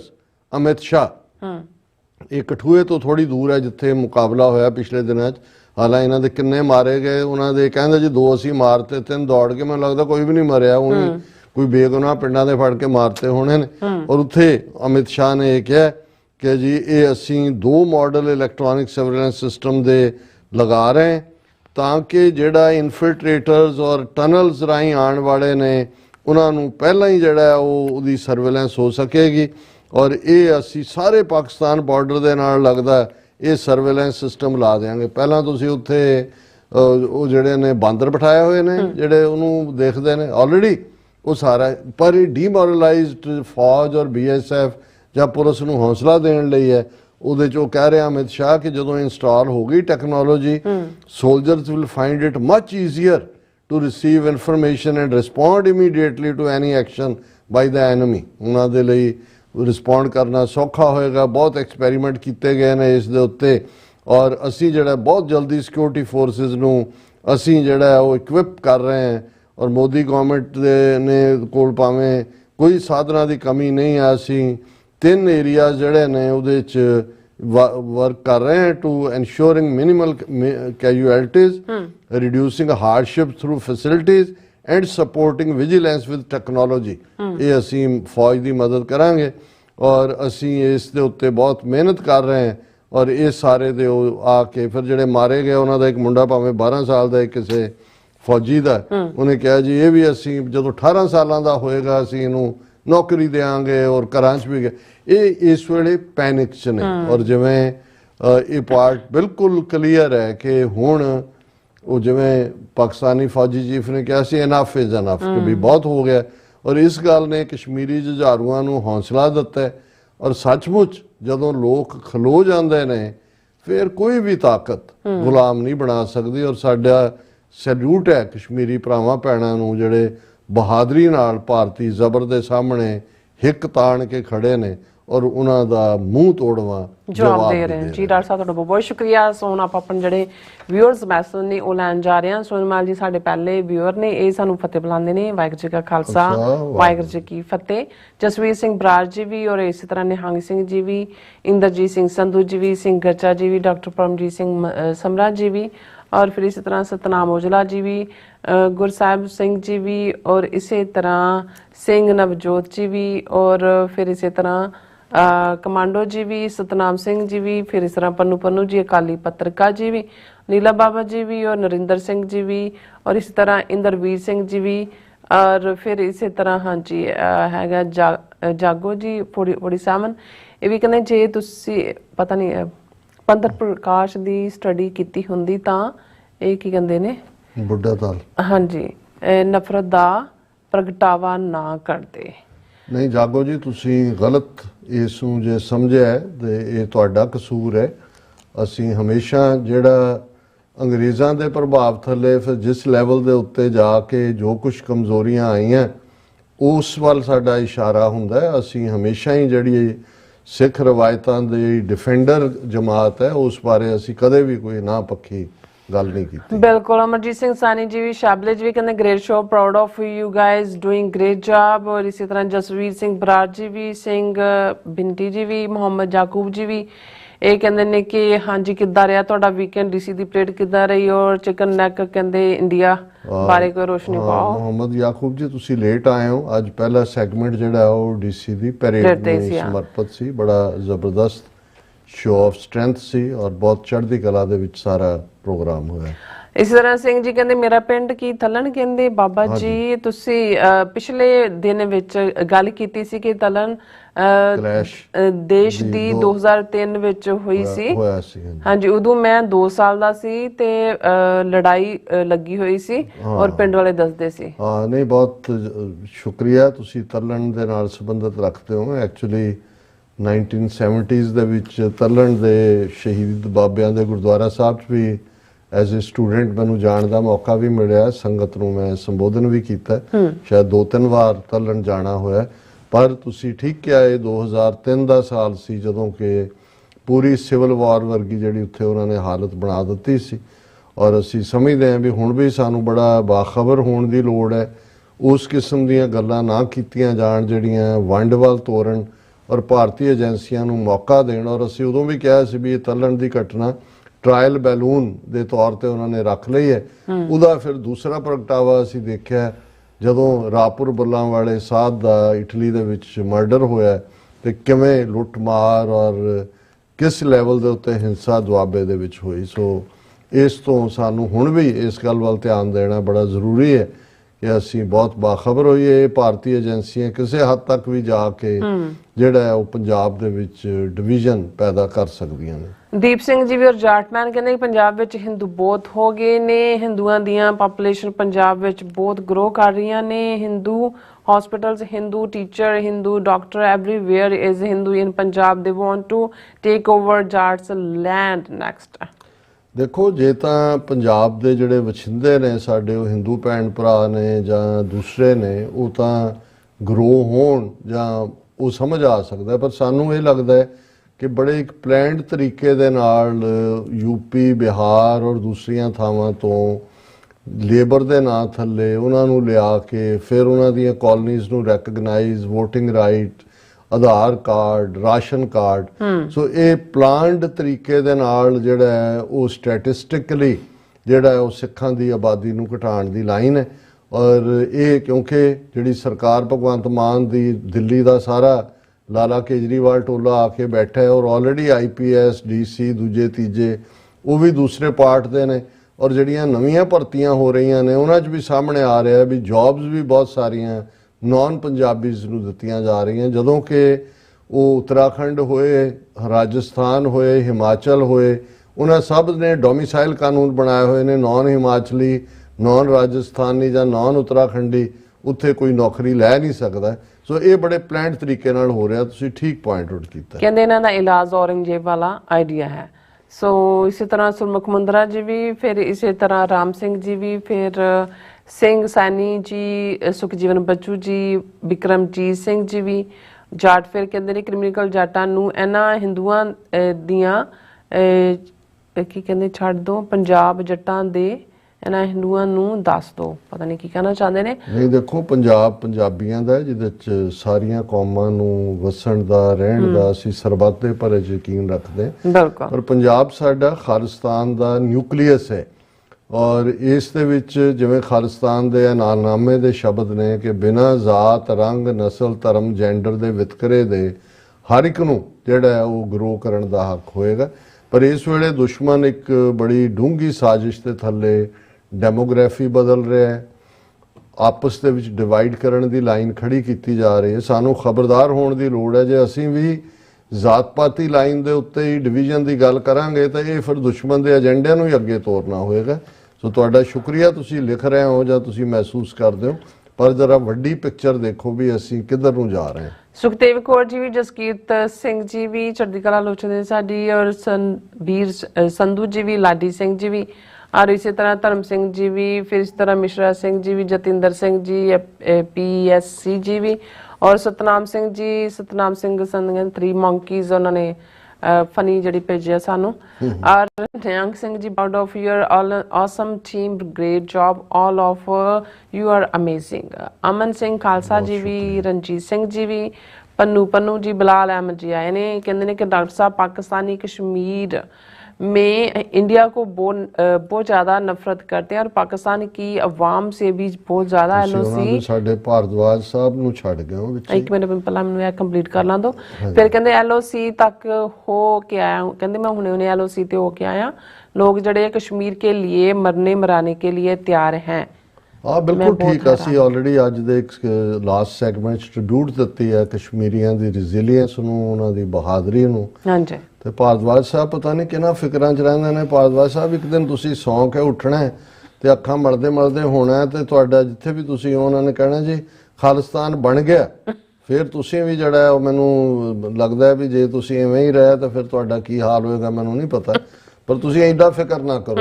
ਇਹਨੂੰ ਖਾਲਿਸਤਾਨ ਨੂੰ ਖਾਲਿਸਤਾਨ ਦੇ ਰਹਿਮੋ ਕਰਮ ਤੇ ਛੱਡ ਦਿਓ, ਤੁਸੀਂ ਆਪਣੀ ਸਿਹਤ ਦਾ ਧਿਆਨ ਰੱਖੋ। ਬਸ ਸਹੀ ਗੱਲ ਹੈ। ਹਿਊਮੈਨਿਟੀ ਫਸਟ ਜੀ ਕਹਿੰਦੇ ਧੰਨਵਾਦ ਡਾਕਟਰ ਸਾਹਿਬ, ਭੈਣ ਜੀ ਨੀਲਮ ਕੌਰ ਜੀ, ਔਰ ਰਾਜਨਪ੍ਰੀਤ ਸਿੰਘ ਜੀ, ਬਲਜੀਤ ਕੌਰ ਜੀ। ਤੁਸੀਂ ਇੱਕ ਹੋਰ ਆਏ ਨੇ ਜੀ ਜੋਤਸ਼ੀਆਂ ਦੇ, ਐਸ਼ਲਾ ਜੀ। ਅੱਛਾ ਜੀ। ਉਹਨੂੰ ਐਸ਼ਲਾ ਜੀ ਤੁਸੀਂ ਤਾਂ ਨਰਸਿਮਹਾ ਰਾਓ ਦੀ ਜੋਤਸ਼ੀ ਦੀ PV ਦੀ ਗੱਲ ਕੀਤੀ। ਸਾਨੂੰ ਵੀ ਇੱਕ ਜੋਤਸ਼ੀ ਟੱਕਰ ਗਿਆ ਸੀ ਪਿਛਲੇ ਦਿਨਾਂ 'ਚ। ਉਹਨੇ ਕਿਹਾ ਕਿ ਜੀ ਭਾਰਤ ਜਿਹੜਾ ਉਹਦੇ 20 ਟੁਕੜੇ ਹੋਣੇ ਨੇ ਤੇ ਮੋਦੀ ਨੇ ਕਹਿੰਦੇ ਠੂਠਾ ਲੈ ਕੇ ਦਰ ਮੰਗਣਾ। ਹੁਣ ਇਹ ਦੱਸੋ ਵੀ ਤੁਹਾਡਾ ਜੋਤਸ਼ੀ ਠੀਕ ਹੈ ਕਿ ਸਾਡਾ ਹੈ? ਤੁਸੀਂ ਤਾਂ ਪੈਸੇ ਦੇ ਕੇ ਉਹ ਤੋਂ ਕਵਾਇਆ ਹੋਣਾ, ਅਸੀਂ ਤਾਂ ਬਿਨਾਂ ਪੈਸੇ ਉਹ ਕਹਿ ਰਹੇ ਸਰਦਾਰ ਸਾਹਿਬ हमारा ध्यान रखना, जब आपका मुल्क बन गया तो हमें भी, मैं कहा जी तुसी तो फिर भी आ ही जाना उत्थे, तुहानू सिख भुखे नहीं रहने देंदे। बिल्कुल। कुलदीप कौर जी शाबले जी कहते जियो डॉक्टर साहब, God bless you team, great बहुत शुक्रिया, बहुत मेहरबानी। अब्दुल्ला जी भी फ्री खालिस्तान कहते ने, खालिस्तान जिंदाबाद। फिर इसी तरह द किंग हंटर जी भी खालिस्तान जिंदाबाद कहते ग्रेट खालसा राज जिंदाबाद। बिलाल अहमद जी भी कहते डॉक्टर साहब आज उस फॉरेन मिनिस्टर की पाकिस्तानी फॉरेन मिनिस्टर इसाक डार को कॉल आई थी और साउथ एशिया में कहते हैं कुछ होने जा रहा है, आपके क्या विचार हैं? बिलाल जी कई कुछ इस ਵੇਲੇ ਸਿਚੁਏਸ਼ਨ ਇੰਨੀ ਫਲੂਇਡ ਹੈ ਵੀ ਕੁਝ ਵੀ ਹੋ ਸਕਦਾ ਹੈ। ਇਹ ਹੈ ਵੀ ਇੰਡੀਆ ਪੈਨਿਕਡ ਹੈ, ਘਬਰਾਇਆ ਹੋਇਆ ਹੈ। ਅਮਰੀਕਾ ਦੇ ਅੱਗੇ ਤਾਂ ਇਸ ਤਰ੍ਹਾਂ ਦੋਨੋਂ ਹੱਥ ਚੁੱਕੇ ਨੇ ਵੀ ਦੇ ਅੱਲਾ ਕੇ ਨਾਮ ਸਾਨੂੰ ਜਿਹੜਾ ਉਹ ਸਪੇਅਰ ਕਰ ਲਓ। ਉਧਰੋਂ ਜਿਵੇਂ ਪਾਕਿਸਤਾਨ ਔਰ ਕਸ਼ਮੀਰ ਦਾ ਵਿੱਚ ਇਹਨਾਂ ਦੇ ਹੱਥੋਂ ਨਿਕਲਿਆ ਹੋਇਆ ਖਾਲਿਸਤਾਨ ਫੈਕਟਰ ਇਹਨਾਂ ਦੀ ਬਿਲਕੁਲ ਗਲੇ ਦੀ ਹੱਡੀ ਬਣਿਆ ਹੋਇਆ, ਔਰ ਨਾਰਥ ਈਸਟ ਵੈਸੇ ਹੱਥਾਂ 'ਚੋਂ ਨਿਕਲਿਆ ਹੋਇਆ। ਸੋ ਇਹ ਸਾਰੇ ਦੇ ਵਿੱਚ ਕੁਝ ਵੀ ਕਿਸੇ ਵੇਲੇ ਵੀ ਜਿਹੜਾ ਸਡਨਲੀ ਵਾਪਰ ਸਕਦਾ। ਬਿਲਕੁਲ। ਫਿਰ ਕਹਿੰਦੇ ਨੇ ਕਿ ਡਾਕਟਰ ਸਾਹਿਬ ਵਿਸਾਖੀ ਪੂਰਬ ਕਹਿੰਦੇ ਬਹੁਤ ਬਹੁਤ ਮੁਬਾਰਕ ਹੋਵੇ ਤੁਹਾਨੂੰ, ਤੁਸੀਂ ਵੀ ਪਾਕਿਸਤਾਨ ਚ ਆ ਜਾਓ ਕਿਉਂਕਿ 6000 ਵੀਜ਼ਾ ਪਾਕਿਸਤਾਨ ਨੇ ਇਸ਼ੂ ਕੀਤੇ ਹੈ ਆਪਣੇ ਸਿੱਖ ਭੈਣ ਭਰਾਵਾਂ ਲਈ।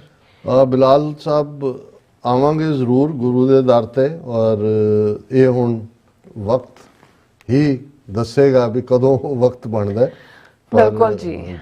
रणबीर सिंह जी कहते ने कि डॉक्टर साहब एंड नीलम कौर भैन जी शुक्रिया, वधिया जानकारी दिंदे हो। रिक्वेस्ट है कि असी आम सिख जिन्ना क्लैरिटी है आज़ादी हल है, कहते रेफरेंडम कराओ, असी इंडिया तो दुखी हाँ। सो इसी तरह देखो इस पासे वाली कदम वध रहे ने। डायस्पोरा सिख बड़ी मजबूती नाल कौमी घर खालिस्तान दे लई लामबंदी कर रहे ने, और तुसी तैयार रहो किसी वेले भी हालात सडनली कोई पलटा ले सकते हैं। बिल्कुल। विहार सिंह कंग जी भी, और इसी तरह शमशेर सिंह संधू जी कहते हैं सर इंडिया विच सिखां ते बाइकाट हो रहा है, सानू इंटरव्यू विच किया जाता है कि first cut your turban and be Hindu, then we might think about giving you job, how to survive in India? देखो शमशेर सिंह संधू जी, जे इवें ना हुंदा ते फिर खालिस्तान दी लोड़ भी ना हुंदी जां महसूस भी ना हुंदी जे भारत ने सानू अपना समझिया हुंदा। सो ये बर्थ पैंग्स ने किसी पासे भी जदों तुसी गुजर रहे हो, और इस वेले सानू ਜਿਸ ਹਾਲਾਤ 'ਚ ਵੀ ਸਾਡੇ ਵੀਰ ਭੈਣਾਂ ਉੱਥੇ ਨੇ ਉਹਨਾਂ ਨਾਲ ਸਾਨੂੰ ਹਮਦਰਦੀ ਵੀ ਹੈ, ਬਟ ਅਲਟੀਮੇਟਲੀ ਜਿਹੜਾ ਇਸ ਗੱਲ ਲਈ ਤਿਆਰ ਰਹੋ ਕਿ ਭਾਈ ਸਾਨੂੰ ਜਿਹੜਾ ਹੈ ਉਹ ਕੁਛ ਨਾ ਕੁਛ ਕੁਰਬਾਨ ਕਰਨਾ ਪਏਗਾ ਆਪਣਾ ਕੌਮੀ ਘਰ ਖਾਲਿਸਤਾਨ ਲਈ, ਹਾਰਡਸ਼ਿਪ 'ਚੋਂ ਵੀ ਗੁਜ਼ਰਨਾ ਪਏਗਾ। ਬਲਜੀਤ ਵੈਦ ਜੀ ਵੀ ਔਰ ਮੁਹੰਮਦ ਯਾਕੂਬ ਜੀ ਸਾਡਾ ਸ਼ੁਕਰੀਆ ਅਦਾ ਕਰਦੇ ਨੇ, ਸਭ ਦਾ ਬਹੁਤ ਬਹੁਤ ਸ਼ੁਕਰੀਆ। ਸੋ ਇਸ ਤਰ੍ਹਾਂ ਆਪਣੇ ਵਿਊਜ਼ ਲੈਣੇ ਇਜਾਜ਼ਤ। ਵਿਊਅਰਸ, ਸਾਡੇ ਪ੍ਰੋਗਰਾਮ ਦਾ ਸਮਾਂ ਇੱਥੇ ਮੁੱਕਦਾ ਹੈ। ਤੁਸੀਂ ਆਪਣੀ ਰਾਏ ਤੇ ਸੁਝਾਅ ਸਾਨੂੰ ਭੇਜਣਾ ਭੁੱਲਣਾ ਸਾਡੇ ਇਸ ਪਤੇ ਤੇ sos@tvrefor.tv ਤੇ ਅਸੀਂ ਆਪਣਾ ਪ੍ਰੋਗਰਾਮ ਲੈ ਕੇ ਫਿਰ ਦੁਬਾਰਾ ਤੁਹਾਡੇ ਸਾਹਮਣੇ ਹੋਵਾਂਗੇ। ਤਦ ਤੱਕ ਲਈ ਮੈਨੂੰ ਤੇ ਆਪਣਾ ਸੁਣਾ ਗਿਆ ਦੋ ਦੇਖਦੀ ਰਹੋ TVRE4। ਬੁਲਾ ਦਿਓ ਫਤਿਹ। ਵਾਹਿਗੁਰੂ ਜੀ ਕਾ ਖਾਲਸਾ, ਵਾਹਿਗੁਰੂ ਜੀ ਕੀ ਫਤਿਹ। ਰੱਬ ਰਾਖਾ।